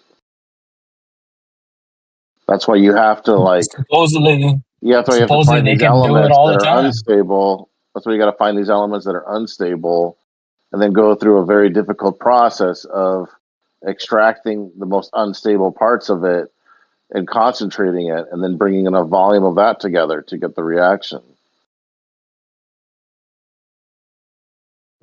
They can do fusion without that. Fusion, you need a huge amount of energy to get it started. That's why they do it. Well, now I've had a few different methods, but I don't think there's going to be any fusion in our lifetime for any kind of useful. They used it to create a bomb, supposedly. Yeah, the bomb is easy though, because the bomb you don't have to contain it and sustain it. Yeah, they claim it's about controlling like the chain reaction. And like with the energy, you have to create a sustainable rate of the chain reaction. So you have to have some type of material to basically absorb the energy and cool it off and keep it like within safe levels and control the chain reaction. Whereas the nuclear bomb, you just like let it go, like exponentially, basically. Yeah, you only create fusion for a few moments in the nuclear bomb as opposed to continuous operation. Wait, I want to ask, Witsit, do you believe in the nuclear bomb? No, that's what we're talking about. Okay, cool. But your like, mind I'm could be not just saying changed I on know that, for a right? fact What's it? there's no. Yeah, of course. Yeah. Yeah. Like, my main position here is that the evidence that was provided was a lot of propaganda, and the government showed a concerted effort to control any independent journalism effectively with the threat of capital punishment. And the story just doesn't add up, right? We actually firebombed him, et cetera, et cetera. And, I don't see any Well, not legitimate to evidence mention, for this claim of like insane radioactive fallout that lasts like forever, like decades or hundreds. Like, that's all just fear porn as far as I can tell. so you think like the tests and stuff? What do you think about those tests? I don't know. I'm just kind of unconvinced, I think would be the best way to Have put you it. seen the footage of these tests Yeah, and stuff? it's super fake. Yeah, I brought it up. It looks super fake and gay. Well, I mean, it's not like a small amount of people have seen.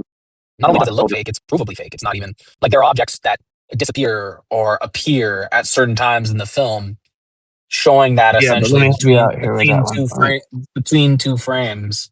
I know. Yeah, let me Like help you out with that a one. lot has That's talking about happened. a car where in one of the frames there's no car behind this house, and then like the bomb happens or whatever, and all of a sudden there's a car there. And the official claim is that they took the first shot before the test. It was a separate shot, and they took the second shot like during the test, and that a car was just put there before the test. And yeah, like if you look at it kind of closely, it does look like they are two different shots. So that's the official claim. I mean, no, the test all around looks ridiculous. Like, so much of it looks fake. And how's the camera just sitting there filming in the first place? It looks like it's pretty clearly little models. But the car thing almost seems like a truth or trap.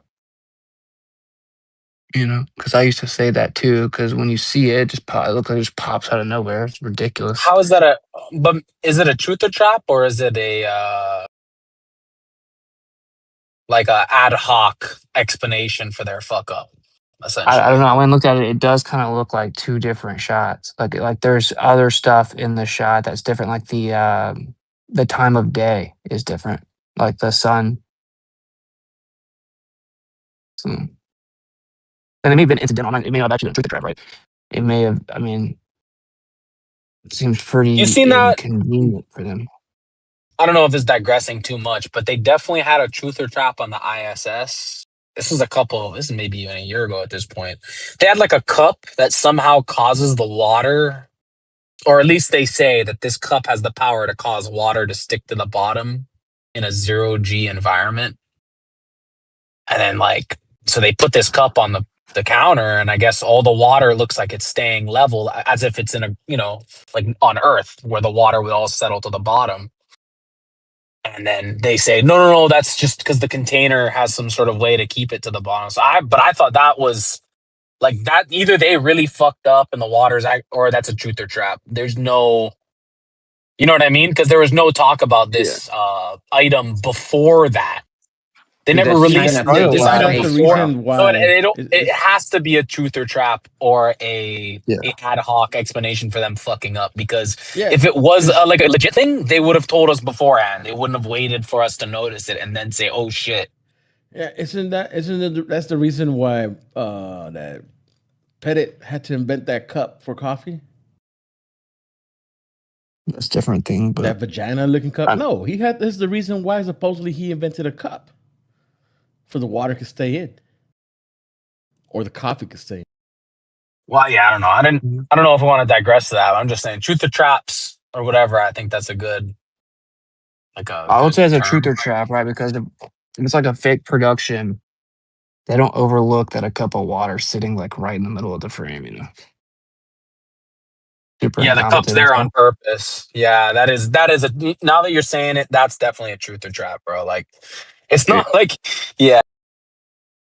I think there's a lot of that on the ISS because they saw people start picking stuff apart. So they're like, okay, well, let's just like have legitimate explanations for some of this stuff. Right. And then, because you know how it goes, like if someone's like real confident about like they've proven the ISS is fake and then they pull out the evidence and then there ends up being like a legitimate explanation or they can be shown to be wrong, then people just like dismiss anything else they say. They're like, oh, Okay, I just so looked really it it's up. just a bunch of conspiracy theorists that make stuff up. Yeah, so that cup being there, that just has to be an ad hoc explanation because look, it says yes, national astronaut Donald Pettit invented a zero gravity coffee cup on the International Space Station to allow astronauts to drink liquids from an open cup instead of a bag with a straw. Okay. And that's the guy that all of a sudden the coffee left the bag. So exactly. what do they claim the technology is that does that?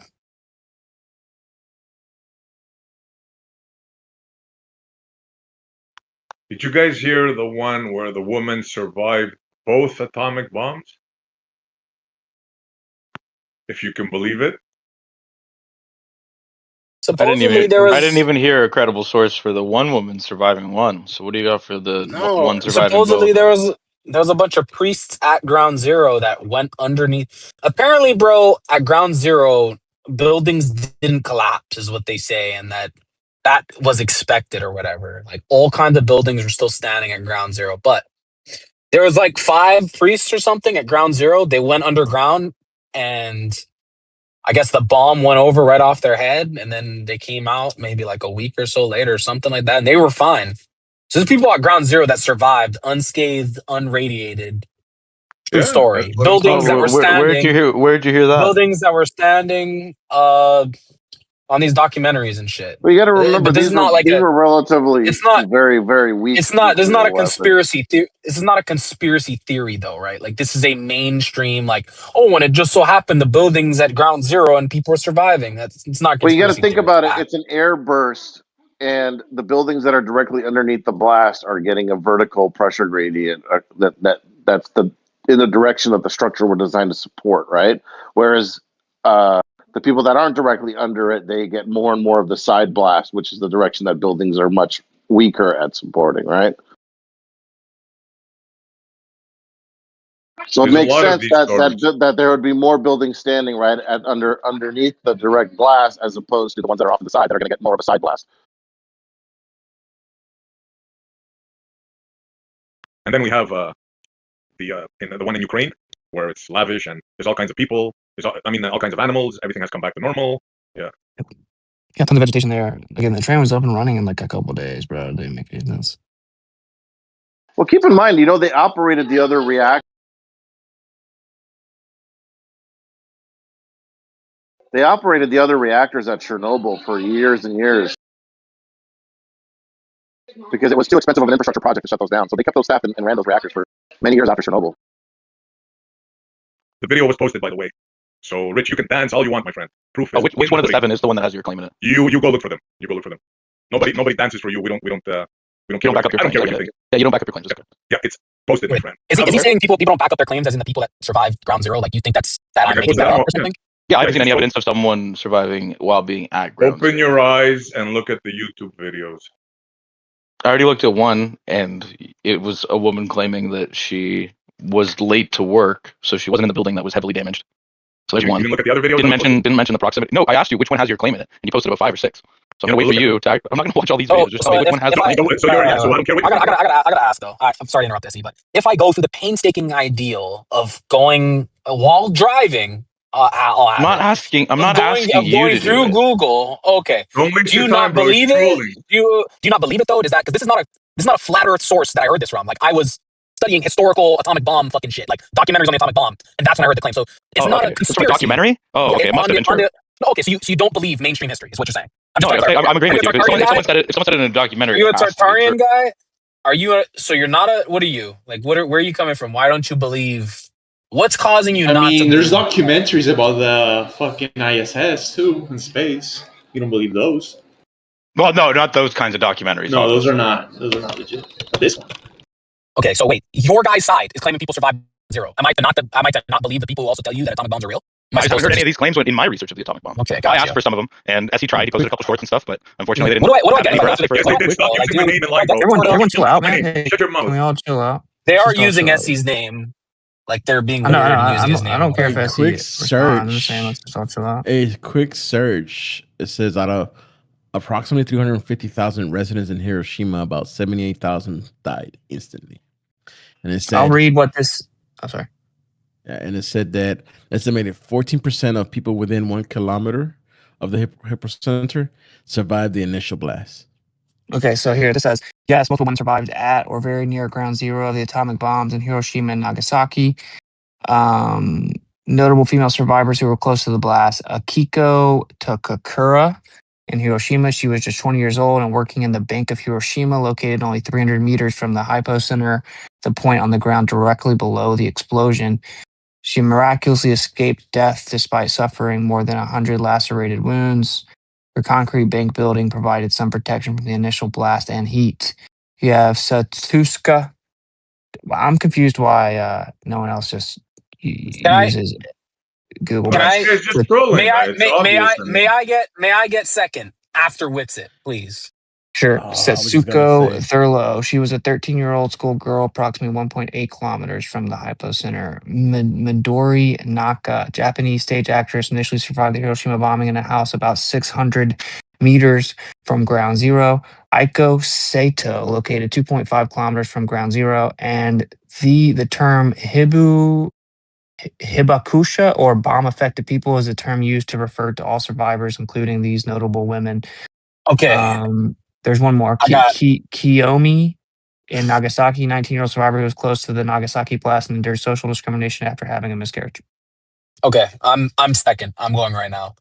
Several. Here we go. This is me googling while I'm on the phone driving because Globers are absolute retards.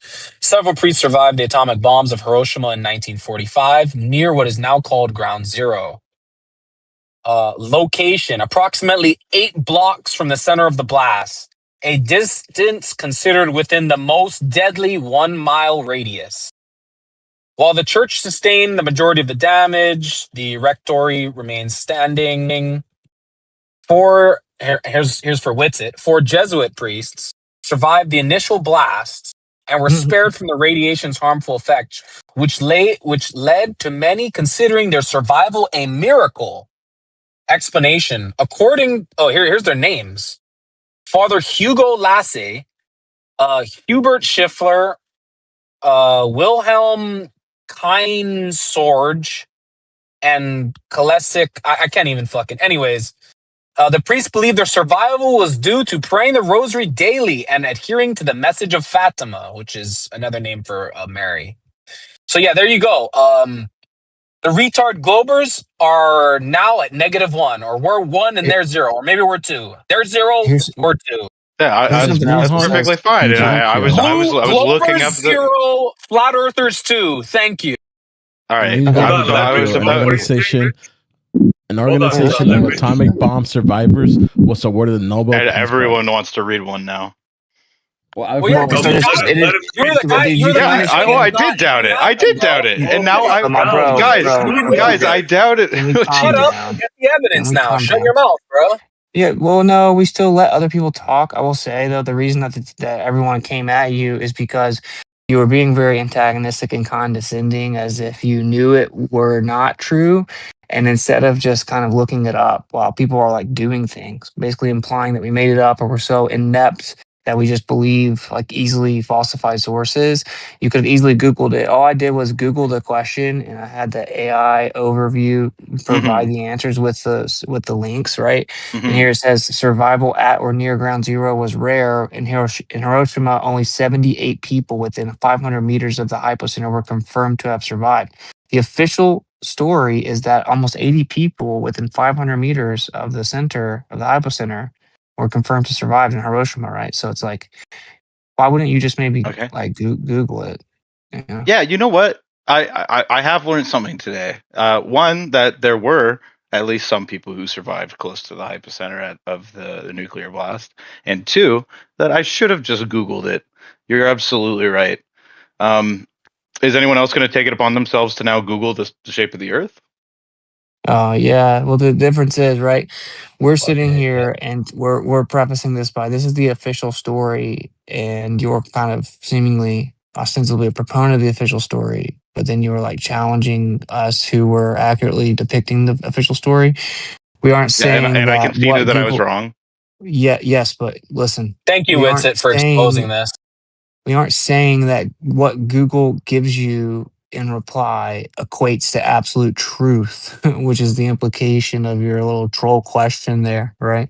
I mean, we want to determine the shape of the Earth. We're going to look at physical empirical measurements of the surface, which we've done, and it falsifies the claimed rate of curvature. And so, if the surface of the Earth isn't curving, what is it? Okay, so what you're saying is you don't know that anyone actually survived the nuclear blast. You don't know that the nuclear blast actually occurred. It's just this is what is being reported on as Why is this allowed, bro? Why is this even allowed? story, right? I just think it just This like is fucking bullshit. How could you not This is agree with fucking that? bullshit, dude. Well, I think it explains. How can you not agree with that?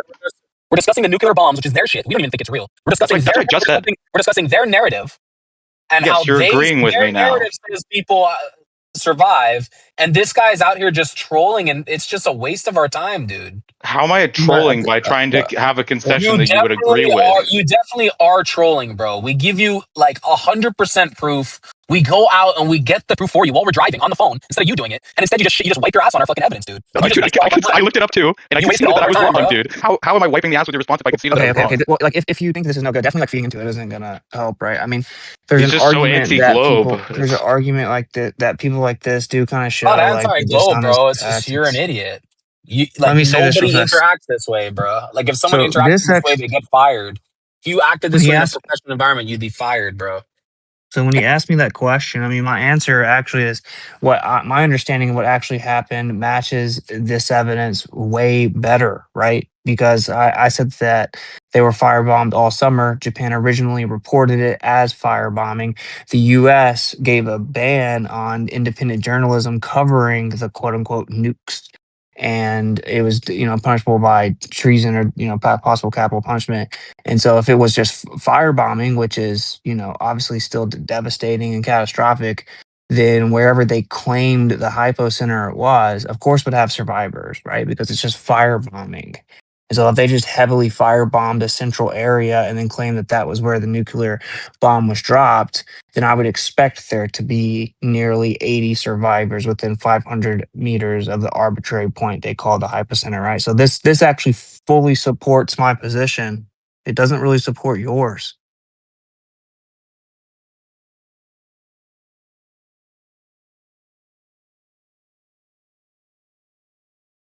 Does it say how long they lived after the explosion, or did they live like a long time after? Four priests lived a normal life. They thought it was a miracle. They said, bro, this is a legit story, bro. I believe you. I'm not arguing with it. I'm just curious about the story because I'd never heard it before. I think that's another thing that we're making the point of is like with the official story that the like radioactive fallout is so catastrophic. I mean, there's a huge shortage of supportive evidence of that. Well, right? it's just a Because like matter of whether you get an acute dose or not. Human bodies are very resilient to radiation, especially to high doses. We're more resilient to that than to a lot like a sustained lower dose. Okay, a but have we not sustained all lower been like? dose would be the opposite of acute. It'd be chronic. Just a Right. little vocabulary for you. Chronic means ongoing. Radioactive fallout of a nuclear bomb shortened lifespan. Didn't you Why do you say? guys not use this? What's up? Didn't you guys say that a Glover claimed that an atomic bomb would cause 1,000 mile high tsunami or something crazy? I heard someone say. No, someone said that there was a torpedo that could do 1,000-foot high tsunami. I mean, that's just silly. I think it's silly. Exposure to radioactive fallout from a nuclear bomb can significantly shorten lifespan, especially for individuals who receive high doses of radiation, which is kind of contrary to what you just said. Yeah, I mean, it does. It does say it depends on the duration of exposure, which seems to be common sense. Acute radiation syndrome (ARS), very high doses delivered in a short period cause ARS or radiation sickness, leading to organ failure and death within days or weeks. Sometimes include vomiting, diarrhea, hemorrhaging, and fever. So whatever. Increased risk of cancer. Effects of low dose radiation have increased cancer rates. Some studies have suggested that low dose radiation could have beneficial or hormetic effects by stimulating defense mechanisms. However, this idea is highly controversial within the scientific community. So, I mean, what this is saying is that actually, like, sustained lower doses could possibly actually be healthy, and Well, that the here's what acute they found, and higher this is where that doses comes from. causes It death. comes from the studies that they did both for Chernobyl and around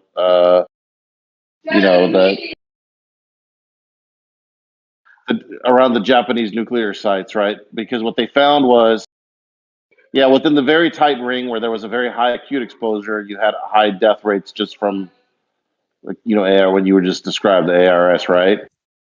But then they find the people from the outside of that, it triggers a very strong immune response, and they become more resilient to the radiation, so they get less cancers. But then when they go out to the outskirts of people that had, a very low dose of it, enough to create some cancers, but not enough to stimulate their immune system, then they see an increase over background in cancers. Well, one of the major issues here is like I don't just swallow whole like this type of data, right? Where like okay, cancer obviously just a growing thing in general in modern times, and then just claiming to know the cause of it when they admittedly rarely ever even do. Blah blah blah blah blah blah blah. And correlation, causation, you get it, the whole thing. Yo, what I want to ask this guy though, this guy that asked about googling the shape of the Earth. What's up with it?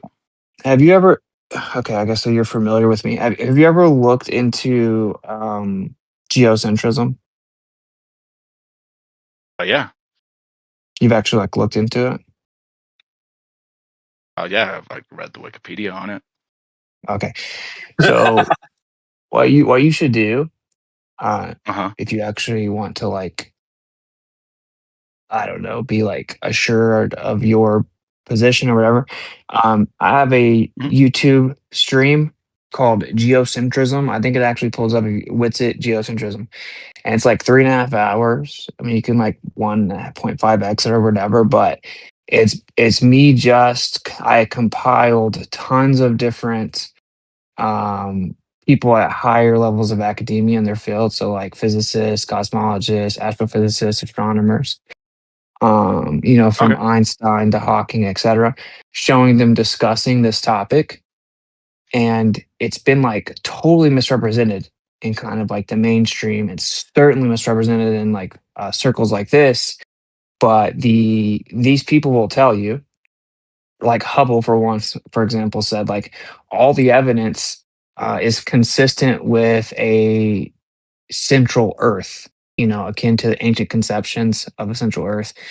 And really, there's no way to disprove this notion, right? There's no way to disprove this.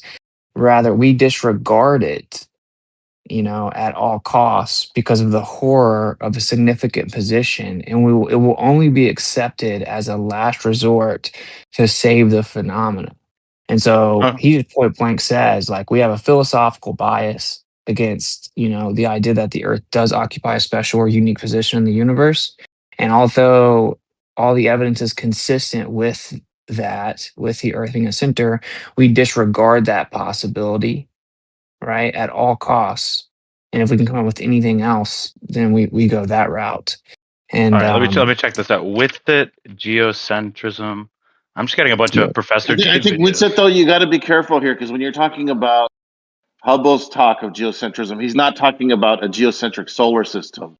He's talking about the Earth being positioned at the center of the expansion of the universe.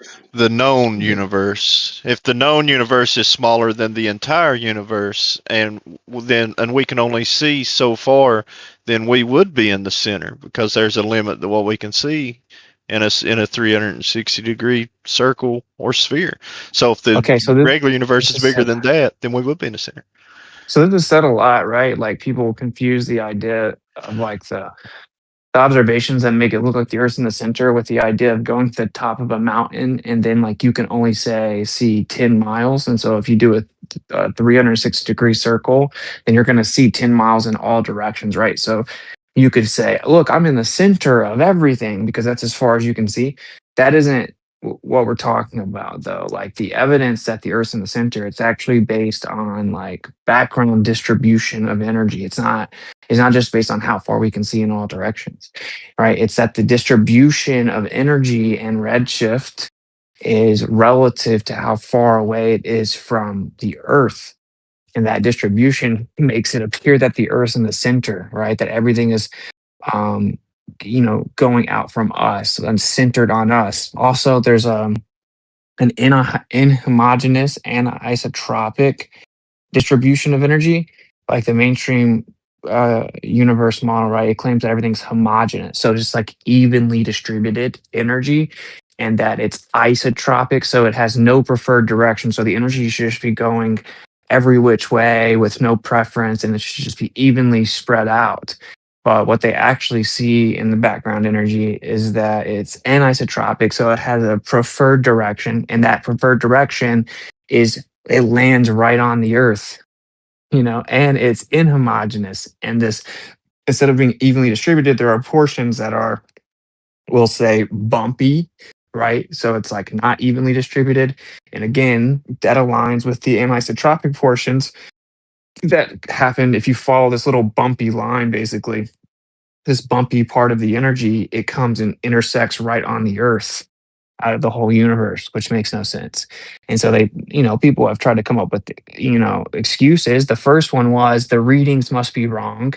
So just hand wave dismissal. It was redone, got the same readings, same things. Like, okay, that still must be wrong. Redone, got the same readings, obviously each time with better technology. So over the course of like 15, 20 years. So then they said, like, oh, we must just be interpreting the data wrong. The math must be wrong, whatever it is. So basically what they landed on was like the methodology to interpret the background energy must have a fundamental flaw. And this is because they just, it's a philosophical bias. This is the point I'm making to this other guy. It's just like a philosophical bias. It's not science. It's not like a pursuit of the truth. It's foregone conclusion. I'm going to drop the link to the stream, by the way, if you couldn't find it. But yeah, I also have the PowerPoint somewhere that has all of them compiled. And normally the response to this is people just baselessly claim that I'm cherry picking the quotes, which is just a lie. If I'm cherry picking the quotes, that means if you were to take them and go read them in context, it would say the opposite of what I'm claiming they say. And they'll say stuff like, almost all these people are, not geocentrists. So you're cherry picking. I'm misrepresenting. But I'm not doing that in the stream. Right. But didn't it also say that no matter where you made that observation, you could go make it from like Andromeda, and it would look like Andromeda was in the center. So no matter where you were to make the observation, it would look like you were in the center. That's the claim. Yeah. The mainstream model claims that because they have to, right? They have to claim that no matter where Hypothetically. you go in the universe, it'll look like it's the center. That's the way to explain away the fact all the evidence makes it look like the Earth's in the center, but it's not a testable claim. You have to get you'd have to get way outside of our galaxy to even test that claim in theory. So it's conveniently like an unfalsifiable way to get rid of the evidence. It's the same thing that happened with Nicholson Morley. What they do Do you have is they any? come up with a Do you have theory any? that says That's Sorry, I not had a science, quick. right? I'll have a If you quick make the question when you're claim, done. if you make the claim, if you make the claim that it looks the same no matter where else you can go, but you can't test it or falsify it, it's not science. That might be philosophy or something like that, but it's not science, as the way you guys put it. Yeah. That's true, Wiz. That's really cool. Do you have any like models or any visualizations of a geocentric model that isn't like a spheroid? no, like visual models, like Yeah, interactive models or anything. Nah, I don't. I mean, that's okay. I Thanks for being like, honest. yeah, but I mean, I'll say that component of it isn't really shape specific. So like, it doesn't matter. But the reason that like people have asked me this for years, like, why don't you make a model with the implication that it's impossible? It is not though. The reason I don't put that much time and energy into making the model is one, it would obviously be outright rejected on its face by any type of mainstream anything, right? Because it's saying that the earth is flat. It's obviously just going to be rejected outright. Second problem with it is to do that, you have to start making a whole bunch of unverifiable assumptions, right? You have to assume what the medium is. You're going to have to assume the size of the stuff we're seeing in the sky. You're going to have to assume the distances. I could do that. And, a bunch of these people say, no, you couldn't. And so, yeah, I've been tempted via like maybe my ego to do it. But it's like, no, it's pointless. I'm not going to let them trap me into doing that. It's just stupid because I would be doing the same thing that got us in this mess in the first place. But I will just say very succinctly here, I could create a far superior, more viable model because I wouldn't utilize gravity that's proportionate to mass. Meaning I would use, like, say I'd use magnetism. And so when you see if magnetism is the force that's causing, say, the galaxies to spiral around, which is what magnets do, magnetic fields have a vortex in the center. It perfectly matches like a galaxy. I could have three galaxies side by side. They could all be the same size, but they could all have vastly different like strengths of force because with a magnet you could have two, or say we have three magnets beside each other, they're all the exact same size. I can make them different strengths. But in gravity's idea, if each of those magnets are the same size and have the same mass, then they have the same amount of gravity no matter what, right? So like the force is proportionate to mass. This is why the mainstream model has such a problem, because when they looked out in the sky, the amount of mass they observed did not match the amount of gravity that would need to be there. So my model would work way better because I could just move the magnetic field strength around, right, to match the observation. Regardless of how much mass there is, I could just accept however much mass there is and be like, okay, that must mean that the magnetic field is this strong. It's a way better model. Like an electric universe utilizing like electric phenomena and magnetism is far superior to the current model. Anyway, that was a lot, but that's just the facts, dude. But here's the bigger point I want to make, and I'll stop talking so much. Bigger point I want to make is so like we Edwin Hubble, we get these really big telescopes. We end up seeing way further than we had before, which is real cool, right? But then he had like the surprising observation that the Earth looks like it's in the center. They were expecting to see redshift and blue shift going in all directions, like didn't care about the Earth at all. Why would it? Right? It's a tiny little pale blue dot in the middle of an insignificant corner, right? They were expecting to see the universe acting chaotic everywhere with no preferred direction. The Earth would be insignificant. They didn't see that. Everything they could see looked as if the Earth was like this super special, most important place in the universe, like right in the middle. And so, like someone else said, like, wouldn't they say if you went to the Andromeda Galaxy, it looked like that as well? Yes, that's what they end up saying. They updated their model to say, oh, well, our model predicts it would match the geocentric model. It would look like we're in the center because everywhere would look like we're in the center. Conveniently, we can't test that, right? Because we can't get outside of our galaxy to see if that's actually true. So it's unfalsifiable. And they did the same thing with Michelson Morley, where they assumed the orbit, they got the fringe shift prediction, they didn't match it. It didn't match the prediction, but it matched the prediction of a stationary Earth with a rotating universe. But instead of accepting that the evidence matched that theory, they just updated their theory to say, oh, our theory now predicts, quote unquote, it's a post-diction though, it's ad hoc, like it's not a prediction, that it would match the same evidence that a stationary Earth would predict.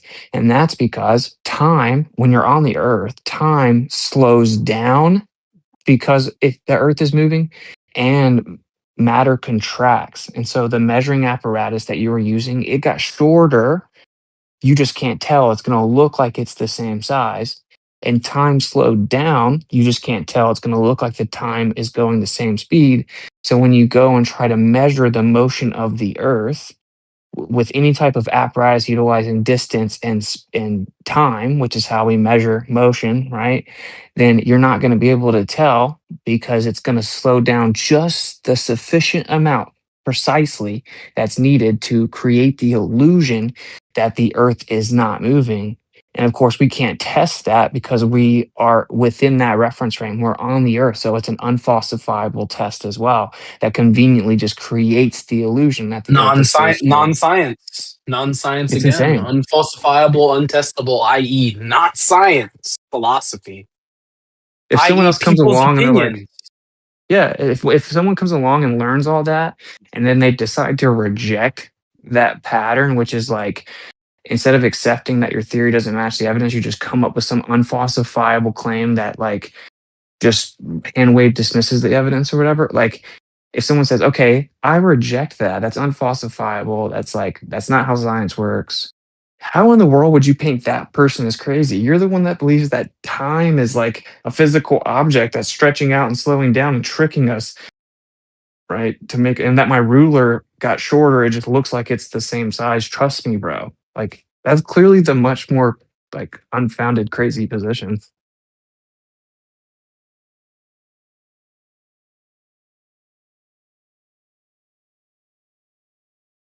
Hey, Wissit, what do you think about Charlie Kirk's assassination? It's super suspicious. I don't really have like a definite. Do you think type of he definitive is position. actually dead from a bullet wound to the neck? This is not a trick question. I just want your No, honest answer. my answer is I honestly don't know. I definitely don't believe the official story, Are you right? That he actually got shot straight up. serious? Yeah. Like I don't know if he like if That is the most there was something. cringe thing you could say. You've got all these people that are watching you and looking up to you, and you're gonna dead ass say that you don't believe he's dead. I didn't say that, did I? So like, I why honestly did don't you just know. do that? Why did you just do that? Yeah, I honestly don't know exactly what happened to him. A lot of it doesn't add up. For Well, sure, it's all the on official camera, story though. is untrue. Yeah, what's on camera is that his body reacts as though there's an impact And we see blood before a bullet, completely. Yeah. before that wound is visible. So it doesn't add up unless that's an exit wound or there was something That's not what in I'm his. saying. I'm just asking if you think he actually got shot and is actually dead. I think if I had to pick, I would say yes. I think that he actually got assassinated. Okay. Have you seen the chair? Witsit? Yes, you I've see seen the the chair? chair. Yes. The chair Yeah, is but I pretty think bad, that right? I mean, how do you there's a lot of explain the truth or chair? traps. There's a lot of truth or traps with it, right? Because like within like minutes, there was a fake video out of it that showed like AI generated blood flowing out of him that was super fake, and that got shared everywhere. So then Wait, that's people not are a like, real okay, video? there's one video that See, does this show is how some blood bad that that's is, claimed to be Wissit. real. You've gotten But there's one Noah here on his toes. Wait, that wasn't real? That easy, one of the Zero. videos Zero is real that research. shows the blood. One of the videos is claimed to be real, right? But one of the videos that went super viral early on, like the day of, it was like faked. So who in the world is that fast on the trigger, right? To quickly create a fake one, get it out there, and conveniently that one went viral. Like what are the odds? So then people say it's not real. It just seems like a truth or trap to me because the evidence kind of does suggest that he was turning on Israel and they took him out. I mean, that's honestly what it suggests. And the That's idea, stupid. That's Yeah, I stupid. think did you that's. I read the don't think did that's you read the text where he said that? You've actually got people. No, he didn't say, "Oh, I'm turning against Israel." What'd He he say? stopped getting funding, That's so not what he he said. said he can't. He's the only one out here preaching Israel's good. He's like the main guy, and he told Netanyahu he can't do that anymore. He'll be a side guy, but he can't take all No, this what he say in the pressure when text Netanyahu messages? isn't even out there defending his own country. I That's hear what you, but what do happened. you say in the text messages though? Did you read the text messages? Yeah, he was not turning against Israel in a He Nick said that Fuentes sort of way. verbatim. You already have You people like Tucker compare with a Carlson truth or that's trap, though? openly against Israel. That would be more of a target than Charlie Kirk. No. Why would it? First of all, apparently you're ignorant on the subject, but text messages were Oh released yeah, for somewhat sure. recently where he literally said verbatim, they are going to force me to stop supporting them. Okay. Now, this is the other thing, though, that you don't get, I guess. Charlie Kirk was the number one proponent. It was one of the most valuable people for Israel because he's one of the only people that was super pro Israel that resonated with the youth. The vast majority of people that support Israel are older and they admit this that they have a huge issue and they would say it's because of propaganda and false information shared on the platforms that the youth use like TikTok, blah blah blah. They have a huge problem getting the youth, even conservative youth, to be pro Israel. But Charlie Kirk did have a huge movement with younger like kids, right? Basically college students, and he was pro-Israel. If he were to, after years and years of adamantly defending Israel, if he were to then publicly withdraw his support, that would be absolutely devastating to Israel. It would be 1,000 times So more they kill devastating than him. Tucker Everybody Carlson. thinks that they killed him, and that helps their case. Everyone doesn't think that they killed him, right? Like the whole Well, that's story not was that true. some Everybody's leftist killed him. actually That's the insane and taking Yeah, the that's the side of Candace Owens. neoconservative. That's actually That's what's the happening. narrative. Witsit. That's the No, the neoconservative narrative, the push. No, narrative. it's not. I know. Like It in is. these worlds, Everybody believes what Candace says. in these worlds, right? People think that the information, the way we get it, is how everyone gets it. A huge portion of the population watches Fox News, bro. I guarantee you, That's Fox News not has never once. neoconservative, bro. That's not alternative right. I'm saying the alternative right narrative is that Israel did it. Okay, so That not the Fox majority News is position. alternative right is So not a majority as publicly in more than assassinating Charlie Kirk 50%, would but have it's helped like Israel 10% of instead the of just American letting him population, go. bro. It's We're a all huge geniuses group, in bro. here. Wait. So you couldn't still man why assassinating Charlie Kirk would benefit Israel if he was about to publicly turn on them? Yeah, but why wouldn't they just kill Nick Fuentes? Because that would actually make Nick Because Fuentes he's a openly martyr. That been would make actually shooting real shots at yes. Israel this entire time, and just the thought of Charlie Kirk slipping from our grasp. No, we've got to kill him. We've got to kill him. I think the That's main issue insane. is that like you're not even coming across as though you're open to possibly learning new information and changing your mind, right? And that's okay. That's a Not you about this problem. one. But That's kind of retarded. well, like Oh, I okay, saw a well think about chair what you just phase said. through something. Therefore, Charlie's not. It's all I know bullshit. no one Israel said I did didn't it. say that. You're so desperate to It's the chair try to paint effect. me Well, as that's the what person Noah saying that. said. I didn't say That's what that Noah though, said. right? So, but Rich, this can you is the stop issue. chanting Like through if they someone? shot Just Nick let someone Fuentes, finish it their would that point would and be then you can great for go. Can we Israel get some because it would Galley? effectively Could you make him a mod this martyr. And Bumbleswap? if it could in any way be tied to Israel, it would, in the minds of many people, verify all of the stuff he's been saying for years. Charlie Kirk, on the other hand, was a friend of Israel. But what was happening was he hosted that debate with Dave Smith, a Jewish guy who's very vocally opposed to I know Israel. Dave Smith. He had that talk with a bunch of college students that were conservatives talking about their issue with Israel and what they were doing, even though they were historically pro-Israel. So he was normalizing this like deflection away or this deterrence away from Israel, right? And that is way more dangerous to them. So if he was taken out whenever his current public position still was very pro-Israel, then he goes down as like a martyr against the left for speaking up against, corruption and leftism or whatever, who was pro-Israel conservative Christian that loved his country and was a patriot, blah blah blah. He gets cemented in that position forever. Now everyone that goes and looks at all of his content he's made throughout his life, it's all very pro-Israel. That's way better position to be than if he were to use that huge platform and start saying, okay, we aren't cool with what Israel's doing right now. We need to speak out against them. We need to stop funding them. And that's what he was basically saying. He was also huge on demanding that there was the full release of the Epstein list, which is directly tied to Israel, right? So, I mean, I don't see how you can't see it. There's obviously a huge motive there.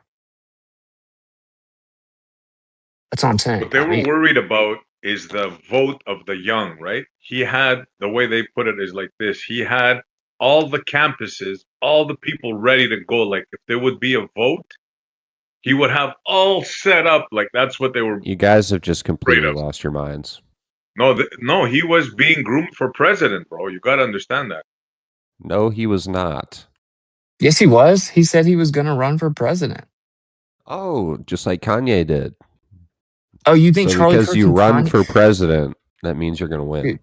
Charlie Kirk was like a textbook He had a pretty good chance candidate of for- winning, bro. Yeah, like he just wasn't. He's like a household name, bro. What are you talking about?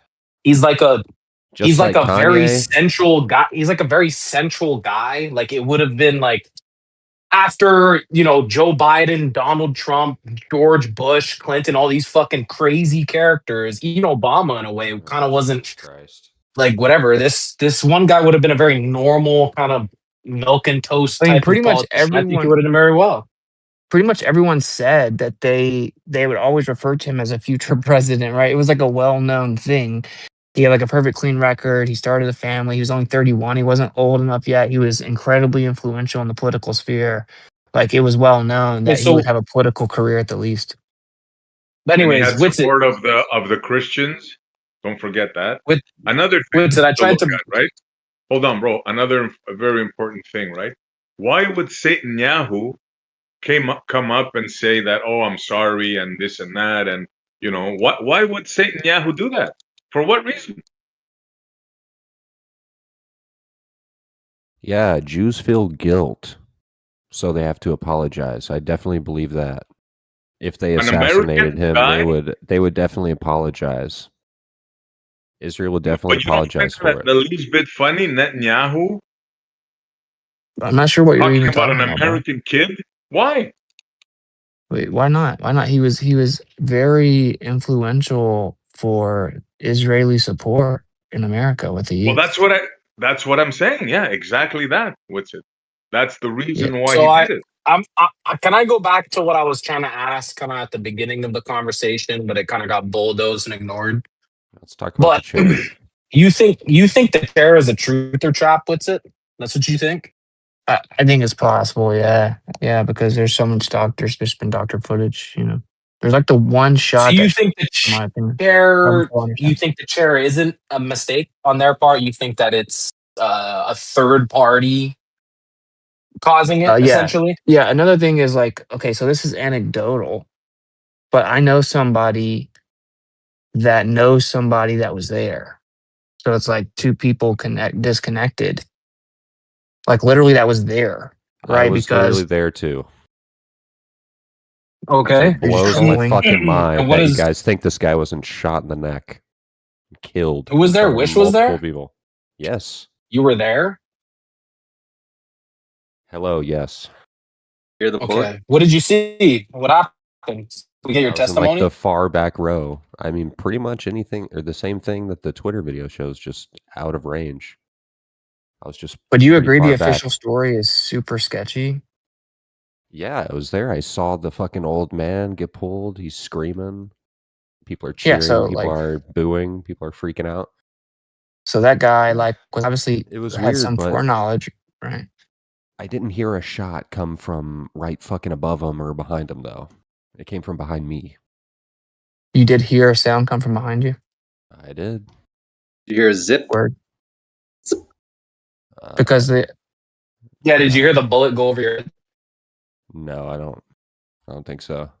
The argument I heard You here just that heard most one shot? compelling is that it's like a new type of weapon, right? It's like a sophisticated type of weapon that was like in his lapel or whatever, right? Like how Israel did the like beeper attack or whatever. That it was something like that that actually hit him. Now I'm not saying that is or isn't true, but in that situation, you wouldn't really expect to hear like a really loud gunshot, right? So I don't Did know. you see blood or did you see a bullet? Yes, Or I I saw a guess, yeah, did lot you see of blood? red. Yes. A lot of red. As he's like barely tipping over, just falling. And you're you said you're like 400 yards away, or how far were you again? Sorry. Maybe 200-300. That's far. Okay, so you're 200 yards away, but you could see Yeah. essentially the same thing that the I video can showed of see a a lot of blood huge. gushing everywhere. Yeah. You couldn't have been that far away, bro, because they claim that the shot was like 200 something yards away. I was in the back. So you were closer than that, though, right? I mean, like 300 yards, that's 3 football fields, bro. That's crazy far away. But yeah, you were far away, Maybe but you not. could I still was like see in the him. back of the crowd. Like if you look at the entire setup, I was one of the back. All right, let's say he was 100 yards away. He was 100 yards away, but he was far enough that it looked small, but still there was enough blood to be seen Yeah. from that far distance. Was it like traumatizing, bro? No. Because the video is pretty So you think? traumatizing. Do you think Definitely disgusting. You think people are also third parties messing with the videos as they come out, essentially editing them as they go? I don't know. The main video that went viral seemed legit, but I saw the chair. I mean, Hold on, I thought you were claiming that you were there. Yeah, I saw the chair video, and that's kind of I don't know what to think about that, but I mean, I was literally there, so. Dude, I'm I don't know if I wanna 100% believe standing on chairs are phasing the chair through, video. desks in real life. The chair video is not possible in real life. It has to be some sort of AI or CGI or artifact, or it's not a physical reality. What the chair I video actually heard displays. I heard a So if it very was, good explanation for it. I just don't remember who it was. Like he broke down exactly what would be done to doctor that and cause that exact effect. I just can't, I'm not gonna like butcher it. But I do remember hearing something that was like, oh wow, that makes perfect sense. And I've only ever seen the one shot that shows the chair. Is there like multiple angles that shows the chair doing that, or is just that one shot, that one video everyone's seen? Because there's only one video of it, right? Then that's weird, because if there was some type of malfunction, I mean, the implications of this is insane, right? The reason I think he was really killed is because I just looked at the preponderance of evidence, bro. Like, one is just like the idea that it was faked. Then you would have to say that this whole entire narrative to turn on Israel was crafted. That was like a primary objective, even of faking it, which that would be completely inconsistent with anything our government has done, right? I wait, mean, that that's makes sense wild. though. That makes Does it? sense that him turning on Israel would be like, yeah, 100%. Why would they want like everyone to think Israel Hey, killed him? what's that? I don't think that makes a lot of sense. I think they've been desperately fighting that, hence why they're buying TikTok. Blah blah blah blah blah. Hey, one more question. I don't know, not to challenge that you were there or whatever. Give me a but second. Let me. I just saw something with the guy that was asking the question who got interviewed, Callahan, Channel 5, and it was weird. But apparently he was like, I saw like he's practicing, getting down and stuff, but that's taking it kind of far, what that suggests. But he's practicing what he's going to do when it happens. Bro, it's actually impressive how choppy you are. Like, I don't think I could do that if I tried. Okay. The person I know that like was on campus, I mean, it just for sure isn't set up. It's like a 100%. legitimate connection to someone that's like extremely close to me. So, I just don't ever bring it up because it's like it's anecdotal. What does it really prove? And I don't have the patience to listen to these people claim it's because I was given some narrative because I'm an agent or some crazy BS.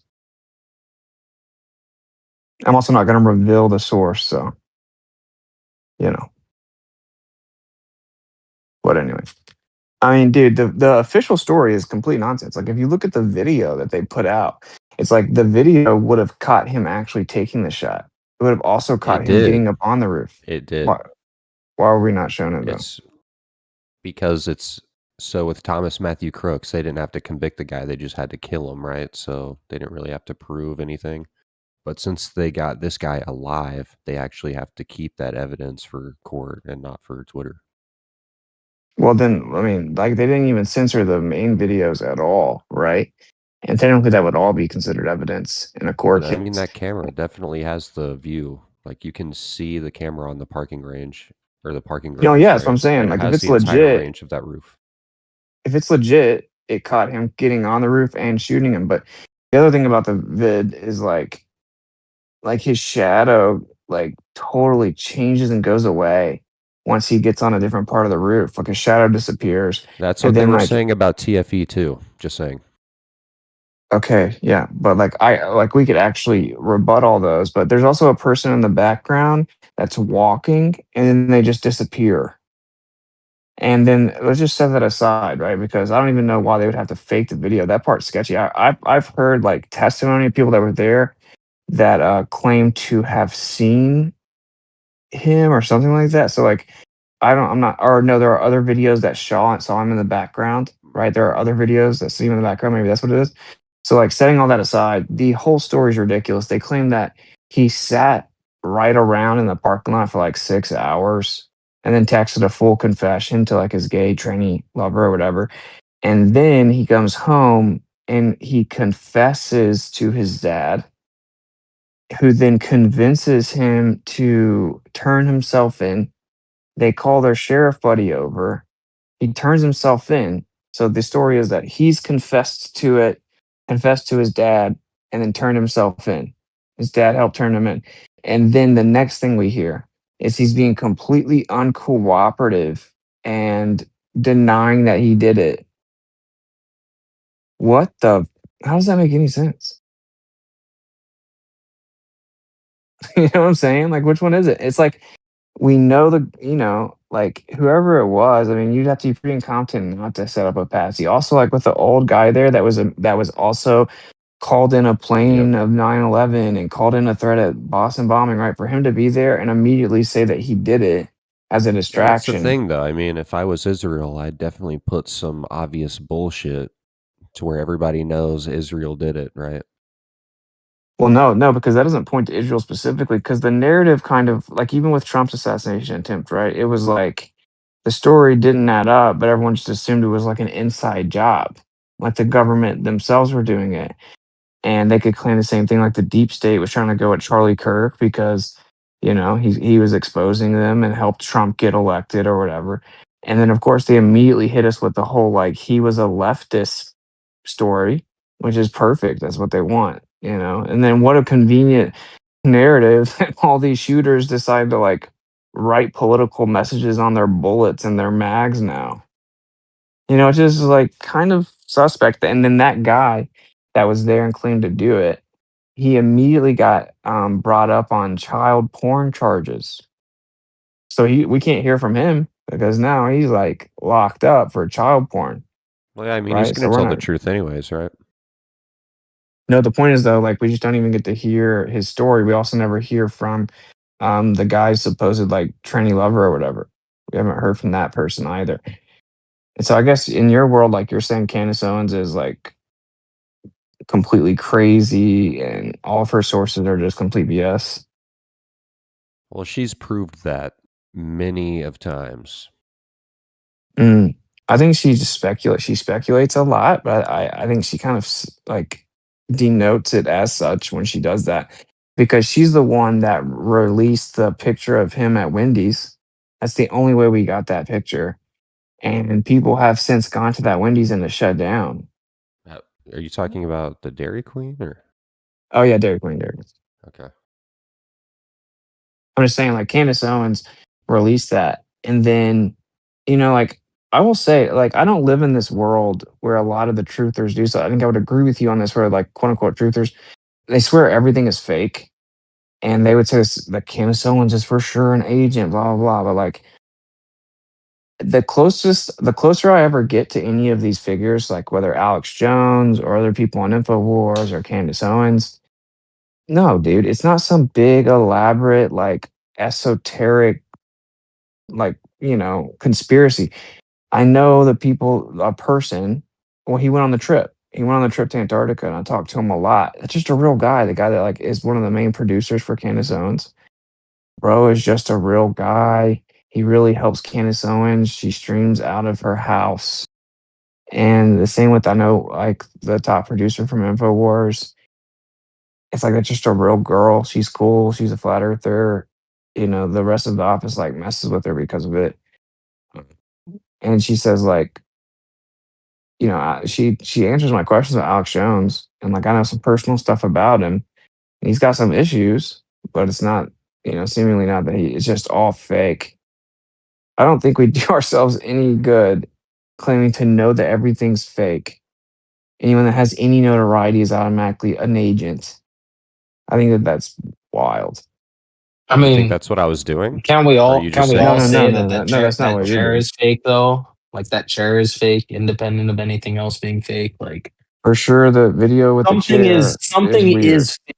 Like there's fakery about, and it abounds. It's not just a little bit of fakery, or else we wouldn't all be here. It's an abundance, an abounding amount of fakery everywhere we see. So Dude, they I wouldn't even think it's very I would think it's more wrong to be someone who believes in things than someone who doesn't. Like I don't know, given no. this state that we're in. I'm cool with the position of like being a skeptic and like your default position being not to believe things or whatever. That's fine.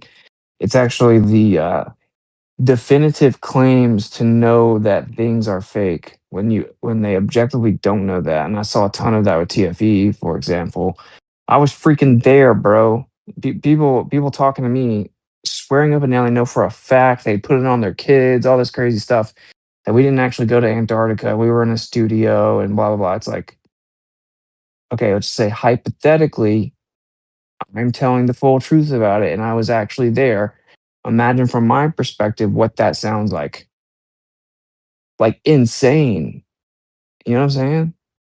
Imagine the patience I required to then definitely talk to know what someone you're for saying. hours and I weeks. definitely know what you're saying with that because I think we've all had similar experiences where someone who doesn't know what they're talking about is essentially accusing you something that you know for sure you didn't do, Yeah, right? and then like Because that's what it would be. It swearing would up be and like down an on it. unfounded accusation, right? Yeah, this is slander. I swear up and down on it. And then imagine like how much patience would be required to then sit down with that person for hours and answer all their questions and address all their stories that they've come up with that are just completely wrong. And then doing that for hours, for days and days, and for weeks and weeks. And then those people just still keep saying it anyway. I mean, anyway, my point is like people do that with a lot of things. So I will say there's a lot of stuff about the Charlie Kirk thing that is super sketchy, bro. Like what 10 days later we have like a WWE style freaking fireworks in the background, quote unquote funeral. We got his wife pretending to 33 cry. hours, 33 hours 33 to find the guy. yeah. Yeah. And like she's patting her eyes over and over, but there's not actual tears there. She's on in his studio days later, just like laughing it up, sitting in his chair like nothing happened, like just having a blast. It seemed And like yeah, people had Duper's delight, or maybe not Duper's delight, and maybe delight that someone got assassinated. I I will be honest with you. I tend to think more towards this being a fake event, this being faked. But let's say it's not faked. There's people who are supposedly close to him that are laughing, giggling right off the bat in that event, and it's just if that was real, it's actually worse than if it was fake because people are making money making a political event of this man's death or whatever. So I honestly, if people get Yeah, offended they're that I think it's evil. fake, you should. If people get offended that I think it's fake, you should get more offended. What kind of shit? The reaction to people who think it's real is way worse than what I'm doing, and I think it's fake, bro. So I don't know. I don't really get all the hate that's coming like towards my camp or whatever. Like, if anything, we're the most civil. We're not saying it's a good thing the man died. We're not trying to turn this man into some sort of like hero or martyr or something that he's not. Like, we're just questioning what exactly happened. So I don't know. I don't know why we're like seen as some sort of enemy in this, like the skeptics towards this situation. And why did he get the Medal of Freedom from Trump posthumously?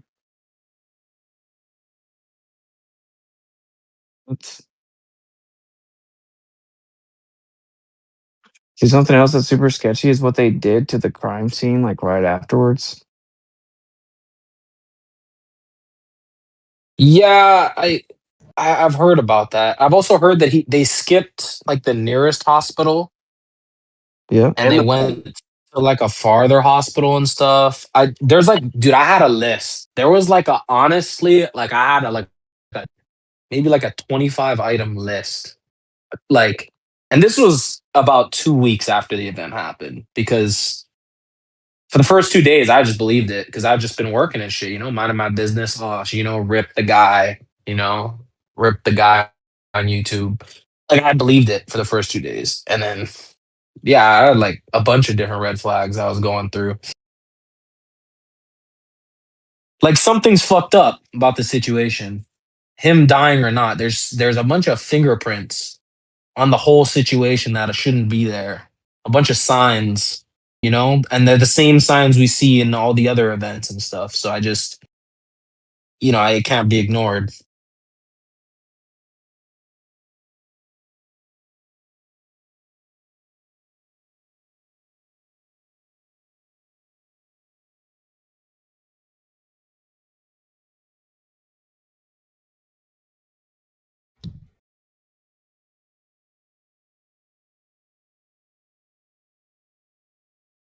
So there's no one in here that's saying Charlie Kirk is still alive or anything like that, though, right? Because that's where I thought this was coming from. I don't rule it out. I mean, some pretty spiritual people are like, he really is dead, but so, Dude, I'm not arguing. Most people think he's dead.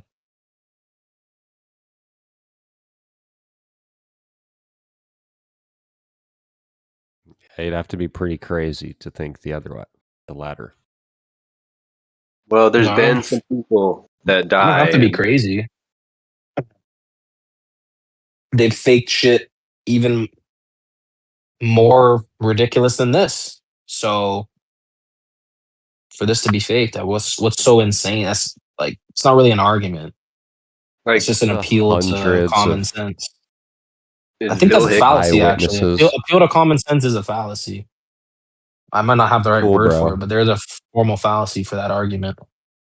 Cool, bro. It's also fallacious to try to claim somebody is alive when hundreds of people saw him get shot. A magic That's trick. not a fallacy.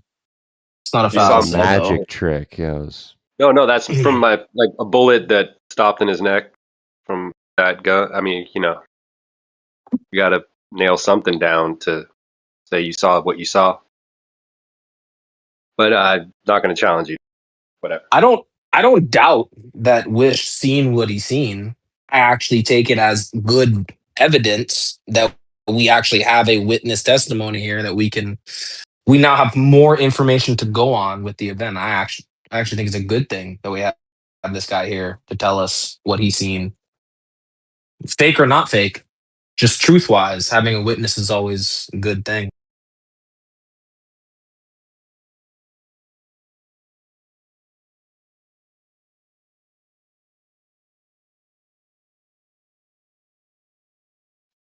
Who was the guy who was pretending he was there? Whatever his name was. Was it Wish? Yes, he said he was at the event and he's seen what happened. I've got a question for you. What do you think about the Trump assassination? Do you think that one's real? Yeah, it would have to be real. Attempted Because somebody assassination, died sorry. in the audience. Somebody got shot and killed in the audience. Therefore, it would have to be real. Yes, somebody Right, but shot at Trump. Don't you think there seems to be an element of a Letting things happen? performance? Yeah, for There's a sure. performative element about it, right? Don't you think? No, definitely not. There was this old man claiming he did it and, was being pulled away. I get what you're saying, but to just see him be shot and people are just like, oh, no, it's fake. I saw a chair. It's just like, what is going on? But as long as people think he's dead and add a conspiracy to that, then I guess fine. But when people start saying, oh, he's not dead, he didn't get shot, that shit's just kind of brain dead. But I still haven't watched the thing. I still haven't watched it, honestly. The Charlie Kirk thing. Still haven't watched it. But there's a lot of weird things around it that I kept telling myself I'm not going to go down one of these rabbit holes again that leads to nowhere, and is probably manipulative in some way. So how do we get video? Forcing yourself? So you're how forcing... do we get video? Okay, thanks, Jeremy. My bad. Go ahead. So you're forcing a conspiratorial outcome because you don't want to be let down. Is that what you're saying? No. It's just All right, that I'll go after Andy for response. Go ahead. I'll go after you, Andy. Go ahead. All right, dude. Over the years, I've looked into these things, and they're just a bottomless pit. They're like, it's what I call truth or shit. And I acknowledge that. I mean, regardless of whether the man's dead or not, I mean, I kind of like Charlie Kirk. I hope, in my heart of hearts, I hope he's all right, but if he's dead, this is a terrible, tragic thing. But I can't deny that even trying to avoid looking into it, like I saw a stand-up comedian the other day reading the text messages. Oh, bro. Jeremy, just have a bit of patience, lad. Have a bit of patience. I mean, dude, you're going to tell a story about a comedian you saw. Go ahead. Bro, I was trying to listen to that. Anyway, he read out the text between the alleged assassin and his whatever. And it's just anybody could read that and say nobody speaks like this, and especially from that generation. Nobody speaks like that, right? I mean, you'd have to look at that text exchange and be like, this is weird. You're trying to psychoanalyze a man who likes men that want to be girls. So I'm just saying there's a lot of things around what it. would be going on in that brain. There's a lot of things around it that look very fishy, in my opinion. Yeah, which leads me to my question. What do we got to do to get video with no glitches? Like, I don't know if this never happened on like VHS tapes and shit, right? Like you didn't get these glitches. It's The called... world's a simulation, guys. So it's called film, Jeremy. That's what I'm saying. We got to use actual tape. We got to go back to using tape. Like if you wanted to get something where there's not going to be any glitches, we got to get a VHS-C tape. They could fake film, by the way. That would be the next step. No, I hear you with the faking of the film. At least if we could just get rid of the glitches, because like with the Antarctica thing and this Charlie Kirk thing, like, you know what I'm saying? We could do without the glitches. Nah, dude, that chair is not a glitch. Bro, that chair is not a glitch. Like, that's not a fucking artifact of compression, bro. That compression does not do that. That's fucking ridiculous. If that's anyone's claim, that's fucking ridiculous. Dude, it was rotating and doing different kind of physical shit while passing through the table, dude. But maybe, and then any of you guys think maybe that was Charlie Kirk's spirit that was doing that? After it left his body, it was confused. Jesus Christ, Jake. I'm just trying to give you guys a reasonable explanation. I've got a sixth sense. I heard it. I heard the spirit say, "Damn you, Israel!" Like, damn it, I don't support you guys one time. Seriously, though, what do we got to do to get video with no glitches? Do we got to go back to VHS? Reel to reel? Like, how far back do we got to go to get not get? Or did they have Dude, glitches that too that you chair is could? not a compression though. That's not from compression, bro. I'm saying the I chair hear you, but is if like we had the fucking tapes, irrefutably showing that something fishy is going on here. no, I hear you. But if we had the tapes saying it was a glitch, wouldn't even be an argument, right? You couldn't even use that as an argument if we had the tapes. They probably would. They'd be like, when you played the film, like the light compression through the film. Dude, I'm wondering like how much of their shit is actually ad hoc that they've just had to like double down on. You ever like wonder that? Like how much of their actual like worldview is actually like a defensive ad hoc of something that we've, or maybe not even us, but you know, in the past they've had to basically like patch over. Like how much of their arguments are actually just all, is it just a ship of patches? Is it all just patches on patches? Like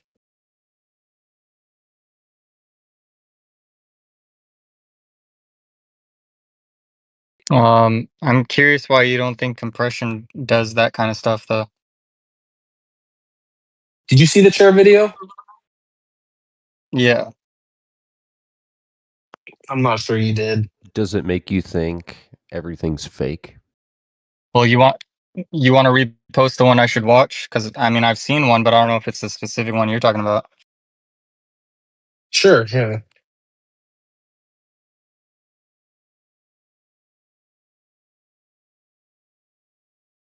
Matter of fact, if it's not the one, I do have it somewhere on my phone. I had it the other day, at least. Yeah, I'll check it out. I'm gonna dig mine out too. I think this is it. I got mine already. Okay, I'm gonna post it. It's like Yu-Gi-Oh. I'm gonna post my card. No wait, that's not it. This is it. What the fuck is that other thing? Sorry. No, I'm getting like distracted.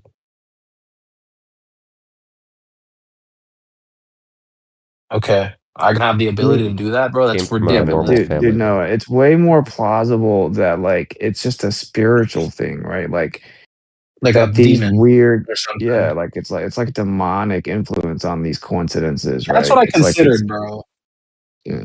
That these guys are getting like whispers from demons, putting it in their TV shows, and then it's coming out in the I don't future. think that's what he said. And then they are 33-degree Masons, so they probably like brag to their buddies, like, look at my piece of witchcraft that actually worked. I actually divined the future. It's proof. Just I'm a a more of a Magus. meta claim. I'm making more like a meta claim, you know, like that like a lot of these things that seem like insane odds and coincidences and require like a lot of pre-planning and years and years in advance. Like it could be demonic. It's the same what I consider plausible explanation for obviously to like a naturalist this isn't plausible, but they should learn to think their worldview out some more. But like with the whole you go, you visit someone, they talk to your ancestors or whatever, supposedly, and they'll know all kinds of stuff about your grandma and stories that you know they wouldn't there's no way they could know about your grandma and you and like these inside jokes or preferences or whatever of your great grandmother or whatever, right? And they're like, see, they are really talking to my dead loved one. But to me, the more plausible explanation is that it's just a demon.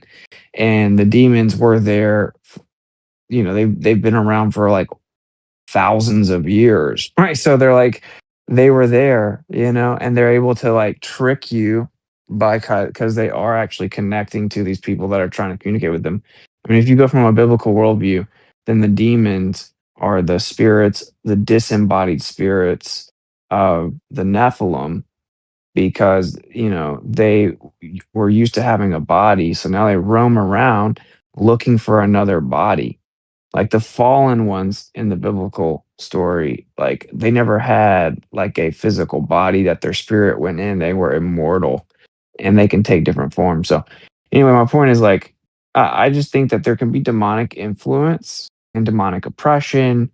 And if you look into a lot of like some of the major technological discoveries, if you look into the people, they either A did like all kinds of weird rituals, had these weird occultic beliefs, or they'll just say stuff like, "It just came to me in a dream," or like, you know what I'm saying? Like that Dude, thought that was just a lot of occurred to me. the Nazi shit or whatever when they had that like economic miracle and made all these inventions and shit, bro.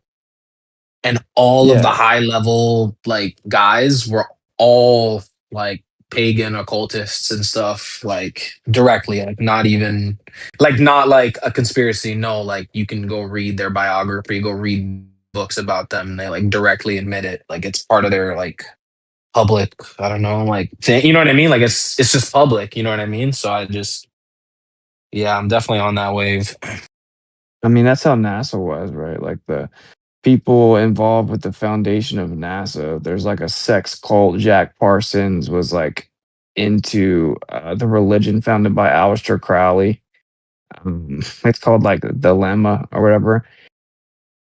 He was obviously openly a Satanist, and he had involvement with the Agape Lodge with Crowley, and yeah, they were obviously just known for his occultic, like satanic practices.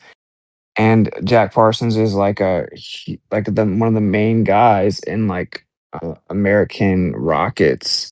He's like a co-founder of the Jet Propulsion Laboratory, and was like one of the head guys involved with NASA, right? So to me, that's crazy. And they were like provably doing all kinds of occultic rituals, some of which were even on like NASA facilities, and that's weird, bro, right? And the fact that like NASA's so obsessed with all these other gods, they name like every one of their missions after some type of pagan god.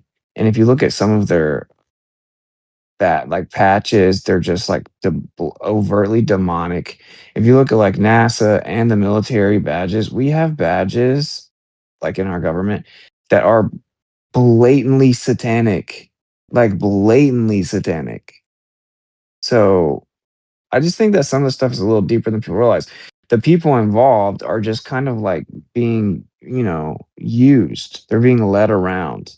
They're not like always these crazy, sophisticated masterminds that are planning things out decades in advance. To me, as crazy as it sounds to say more plausible and demons in the same sentence, I genuinely think that like demonic influence is a more plausible explanation. I agree. I agree. Yeah. You get it. Yeah. It's That helps yeah. me make sense of the snake eyes thing pretty easily, to be honest. Yeah, that too.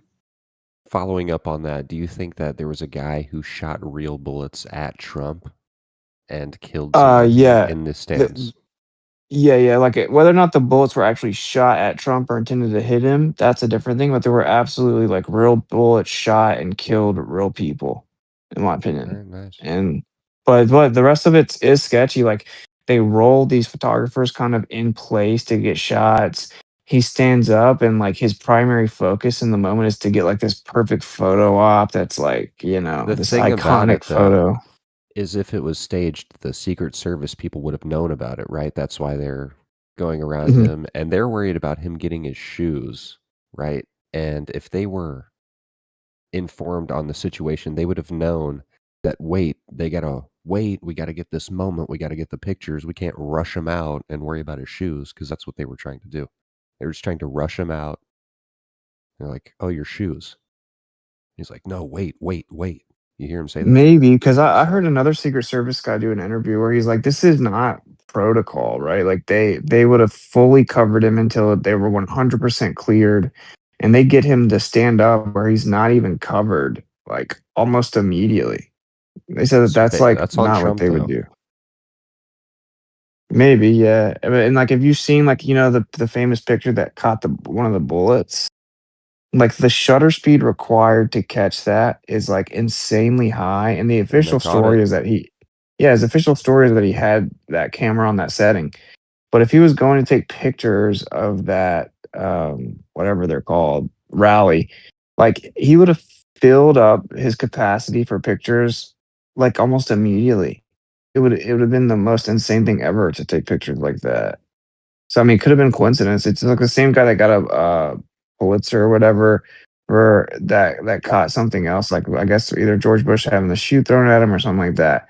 He had some other like famous moment, Now, of course, the other argument there is like, well, yeah, he's always at these things though. Like he goes to like everywhere the president goes. He follows him around as a reporter for like 7 presidents in a row. So then the odds are eventually he's going to catch something. You know, Yeah, that's like the. if we're gonna believe that a bullet hit his ear and he narrowly avoided death by 0.01 seconds, then it's not too hard to believe that somebody caught it on a camera as well. I mean, No, just I think it's the clearly there's luck compounding of these involved in these coincidences. events. Yeah, just the compounding of coincidences eventually. Repetitive coincidence kind of like oxymoronic. I Makes it think that impossible. Makes it it's impossible, bro. Well, it's straight up on nothing. the table for me. It's straight up on the table for me that that was like faked and that people got really killed and that that it was known that Trump wasn't going to. That I'm not saying that I believe that or that is what happened. I'm just saying it is on the table for me. It would require quite a So you bit though. think It would require God Trump to use God fake blood saved and stuff. Trump? Well, I think if Yeah, he would have had it was to have. real, yeah, Yeah, like if it was real, either and God did it or he's like on the dark side, because like the dark demonic Or energies have a lot of power as well. I have a third option. I just came up with it. This is kind of dumb, but what if just Trump is that confident in his own snipers? And he say he could take a shot at me and try to hit my ear or something. Maybe there's some sort of wager that's with like stupid. the world's No, best sniper or something. that is And Okay, no way, who no, knows? no way, no way. Like I will say one thing that a lot of believers overlook Sounds like though something a leader would do. Like is Genghis like the Khan spirit. would be like, "Yeah, shoot this thing off my ear." Bro, Sounds you like get a something little Trump would do. crosswind or That's something, insane. dude. That's insane in my Yeah, bro. opinion. No one's. I don't know, dude. But See, and the I like heard spiritual That would be a principalities have flex lots of though, because power. what if that's what he told the Chinese prime minister? He was like, "Yeah, well, my sniper shot my ear, not my head," and then the Fully prime there minister would was be justified. like, "Oh shit." there was Our president rumblings Xi. there were rumblings within his administration that he was going to blow the lid on the globe Earth lie, and the powers that Okay, be dude. at Like, this Oh bro, my come event, on. Just God, turn and Jake, turn the come just as on. trolling they off want for a to just show second, like how dude. easily warp they could get speed, to him. You know what sucks is Come like on, Jake. the space the force. input about Charlie's spirit was funny the first time you said it. And so I gave you like a point for that. But you've like gone negative since then, bro. You're like totally dropping He's the ball wild. It's hard to to just not sometimes you got to be swing and miss. Witsit, come He on. well, comes up with okay. some good ones one Oh, time. One time he was telling a story about how he was in college and he started busting out into Wu-Tang raps. He's got some good stuff sometimes, but yeah, he's got to sift through a lot of bullshit. But yeah, can I just make this more fast? So like a lot of like believers or people that believe in the Bible, they overlook this a lot. Every time it comes up to like that was a real shot at Trump and it missed him, they just default give the credit to God protecting him. And of course, there's two options there. One is like because like he's a believer or whatever, and God's protecting him, or he is actually evil, but God uses evil for good, like the Pharaoh. That's one argument, whatever. But people overlook Or that according to the miracles could Bible, just bro. happen to anybody. That's Nobody true, but is according to like the Bible, like spiritual principalities have lots of power as well. Like in fact, it says they have tons of power, and that's actually what we fight against. So much so they even like Satan, tempted the Messiah with like all the kingdoms in the world. He wouldn't have been able to offer him that if he didn't have them. He had power over them, and so like there's they have tons of power on the dark side. It even tells you like to beware of people that do perform miracles but are actually like deceiving you, right? They're actually like demonic in nature or satanic in nature. And then when the antichrist comes, it says that he performs all kinds of miracles. So it's like people think that any type of like metaphysical power or miracle automatically has to come from God, but that's not actually what the Bible says. The Bible says the opposite. The Bible says like don't fall for stuff just because there's a miracle, because it isn't only God, right? Or angels that follow God that can perform miracles. So just throwing that out there because I'm gonna say if you just look at Trump for what he is, dude is not a Christian, bro. Okay. He was just caught on camera recently saying that he thought he was gonna go to hell. And like this was recent. And when he's asked about like if he's ever asked for forgiveness, he said no, he doesn't like to he just tries to never do anything wrong in the first place, so he doesn't ever have to ask for forgiveness. And when he's asked his favorite Bible verse, couldn't even name one. Like, I mean, you gotta be kidding me, bro. You never asked for forgiveness. You got to I mean, have one off the top. If you're the prezi and you're ready, you know what I'm saying? Heads might ask you that, bro. You got to at least have one something you would memorized think ready. so. Yeah, especially as a Yeah, conservative, right? dude. Because you know a ton of your base is Christian. Like, even if you're just gonna pander to them, you should at least have like a basic like checklist of things to say. Yeah, Well, like he your was like, favorite it's Grab the too Bible. favorite personal. It's verse too when you kiss the personal. wall. He did. He humped the wall. He actually leaned back and forth and humped it. You know, that's actually that is like He's I believe it's experienced like the sex. Shekinah glory. Yeah, there's like a practice where you're basically having sex with demonic forces during that ritual, but It's the yeah. feminine aspect of God, of the Jewish God. It's a real Hold on, thing. wait. Are you guys talking about wall humping? I just joined. Yeah. Yeah. How did Trump I did it know? different. He did it a little different though. He knows the Talmud. He knows what's up. But he did Dude, lean no, he does in and not. back. And by the way, I have a good source for this. If you want to hear it explained, brother Nathaniel, he's been on my show. He's Jewish. Right? He's like I guess a messianic Jew, right? He's a Christian. He's like Orthodox Christian, but he was raised Jewish and like intensely so. And he breaks down that ritual. It's pretty crazy. If you guys have never heard of it, I'll find the video. It's pretty Bro, wild. is that the dude that's wild racist? Yeah, Yeah. No, I think I heard some of his stuff before, yeah. he's hilarious to me. He's a Jew, Like, but he's he's hilarious. against the Jews though, right? Isn't Yeah, he like against the Jews? crazy against the Jews. Yeah, yeah, yeah. He says Was they're the he the enemy one of that got mankind. shot or attempted shot or knifed or something? Uh, no, No, that was a different I'll get him. I'll get Orthodox him. He's like has this priest. crazy white beard and white hair. I'll get a video of him explaining the wall. He's funny, bro. He's funny. Like I know. Like I text him sometimes. I had to stop responding to him because he would text me so much and call me so much. But he's funny. All right. Okay, the divine presence at the wall. So here it is. Kabbalistic feminine emanation of their false god, the Shekiah. You guys ever heard Sure, of the that? Shekinah. Yeah, the Shekinah Shekinah. There you glory. go. Yeah, The glory crazy. of God is what they call it. The code of God or the outer whatever, like the feminine So the aspect. Shekinah, they believe in this thing called the Sephirot, which are like these 10 steps of manifestations of the essence of Ein Sof. Ein Sof is like the supreme being, the infinity in their belief system, and it starts at the bottom and goes to the top 1 through 10. So one is actually one is the Shekinah, which is the feminine aspect of the spiritual manifestation of God, which acts as like the portal or gateway through which the divine power manifests in the physical realm to us. Go up to step 6. Step 6, I think, is Yahweh, which the Yahweh of the Bible they believe is step 6 Sephiroth, like the male. And so you've got Shekinah 1 female, Yahweh 6 male in this blasphemous teaching of theirs, and they they it's just it's like this crazy mysticism, dude. They like blaspheme super hard, but yeah, that's what they believe. I don't know what the other Yeah, 8 are. I just I'm gonna share my screen if anyone wants to watch this video. It's just 56 seconds.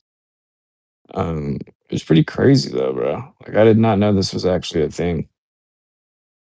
but imagine taking But the Tetragrammaton from the Bible, which is supposed to be their most holy scripture, and being like, yeah, that's just the level 6 male manifestation. It's not even like not even like the true one. Like, yeah, they teach some straight Satan stuff, dude. and I'm gonna play this for 55 seconds. Jupiter. I've seen this guy. Yeah. Yeah, now I know who you're He's talking about. hilarious, bro. He's so fun. Yeah, yeah, Like a yeah. cartoon character. Okay, here we go. I'm gonna play him. And Brother Nathaniel, how did I know?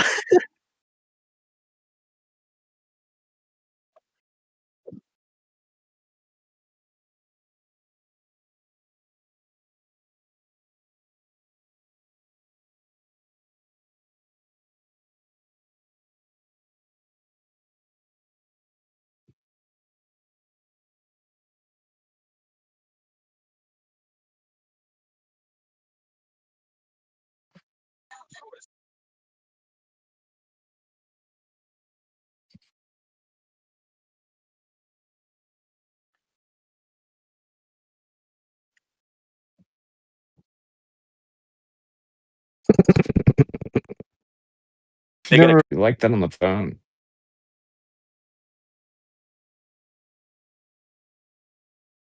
Yeah, I used to. He really is like some kind of character, isn't he? Yeah, like he just liked that, bro. Just like always hilarious. He always talks in that like animated voice, though, dude. Yeah, he's much more Oh, yeah. animated on camera. But he's still like way more like that off camera than you would think. Yeah. When you ask Jewish people who do this, right? Is this what they tell you? I mean, I don't know. He's a Jewish guy. Party's over. I mean, he's a Jewish guy. He's saying that he was taught about the Kabbalah, and that's what he was told. Yeah. Admittedly, though, I mean, think about it. This guy hates his own people, right? And would he not say? Would he not give an explanation? That explanation being the wrong explanation or a wicked explanation, even though Do people you have might consider that. do you have the correct one? Do you have the correct explanation? Is there another explanation? Has anyone ventured to actually look into it and see if there is an explanation? Why is it his own people though? It might be, the fake Jew. I just want to point out that like he doesn't just hate Jews. Other people have talked about this ritual though. It's not just Brother Nathaniel. This is a well-known thing. Just to clarify, he doesn't like just hate Jews like ethnically. He doesn't like actually hate them. If you ask him point blank, he would just say that like his people ethnically have been super rebellious against Yah like their entire ancestry, and that they've just been super rebellious and ungrateful, and to consistently be reprimanded, which is why he points out the enemy of mankind verse and says that they need to turn to Christ, right? And then he'll say, so like I'm not a Jew other than ethnically or racially. He makes a distinction because he's like I'm a believer. So just to clarify, someone asked if he was racist. I said yeah, and he's very what's the word? He uses shock value comedy for sure. But the official explanation, from my understanding, is that it's just like an ancient tradition, and they claim that it shows like their official explanation is super vague. It's like about wanting to reunite with the divine source or something like that. They believe Shekinah is like the presence of God, the indwelling presence of God on earth. The glory Female of form. God. Shakira? Yeah. And they claim something about like there's a verse that they bring up that they claim like is an instruction to that not just like your mind and like your lips or like your words are supposed to be involved in prayer, but your whole body. I'm sure you've heard people say like you could entertain it like this. I could say I could see it like this. With something's not right. Yeah, dude. Have you seen the footage? There's only 4 footages of the whole thing, really. From close up. There's really only 4. And the one that's from the front is the only one that you see like the hole and the dramatic blood coming out in that way. Have you seen the analysis of that footage that when you zoom into it very close, there's a box around the hole? It's called rotoscoping, where they can actually like they can take video and they can add a feature. They can edit it onto the video. It's a technique called rotoscoping. There's clear evidence of rotoscoping. There's literally a box around the hole, and the box hole, moves separately from his neck. So it's not even the same layer as his neck. So that footage is not genuine. Yeah, I saw some analysis of a guy doing where like in crisis scenarios when someone is actually shot, like all the body language and everything, and there would be blood all over their hands, but when they're they're all kind of, there's that one high definition footage where they're all kind of poking at him, and people were saying they're kind of smiling, and I mean that is true. I'm not saying that's the strongest evidence, but they do seem to be kind of like, they're kind of smiling. They're just, they have weird body language. And then the one guy, Cooper's delight. yeah, and the one guy with the glasses, he has the camera glasses and he's taking photos. Like, why is he taking photos of Charlie Kirk, when he's down? Like, that's weird. If he really just got shot, and there's no blood on their hands, at all. There's no blood around until, like, after they carry him, there is a little bit of red. So that kind of meshes with fake blood. Like, there could have been. There was a guy in here earlier named Wish, or well, his Instagram is not Instagram, Discord handle Wish. Said he was at the event in the back row, and he said he's seen a lot of blood. I heard. Well, he said he saw some blood. Yeah, I think there was blood like there. Even though there's the one shot where he's on the ground, like from the UVU footage, where there is no blood. That one. That's weird. So I don't know whether I mean, they could have, maybe they put a towel around him or something. Is the only, because it also doesn't say freedom on his shirt. So that could be an explanation. Like, all right, maybe they did put something around him or whatever. So I mean, but yeah, dude. One of the things I analyze, I need to do a bit more work on this. Like, I haven't really put that much time into continuing. I mean, I've done sort of the research I felt like I needed to, but I haven't really done the extra time, and I'm kind of hoping someone else will to do it in more detail. But dude, the two footages, there's only two footages that show the blood. Only two. Because the one from his rear right doesn't show any blood. Then the UVU one doesn't really show any either because it's from his right side. So there's really only two footages. There's the frontal, which has the CGI hole and likely CGI blood that's like not sticking to his shirt and it's on a different layer than the rotoscoping with the hole that doesn't move with his neck. That is sketchy AF. It doesn't get more sketchy for that in terms of that one not being legit.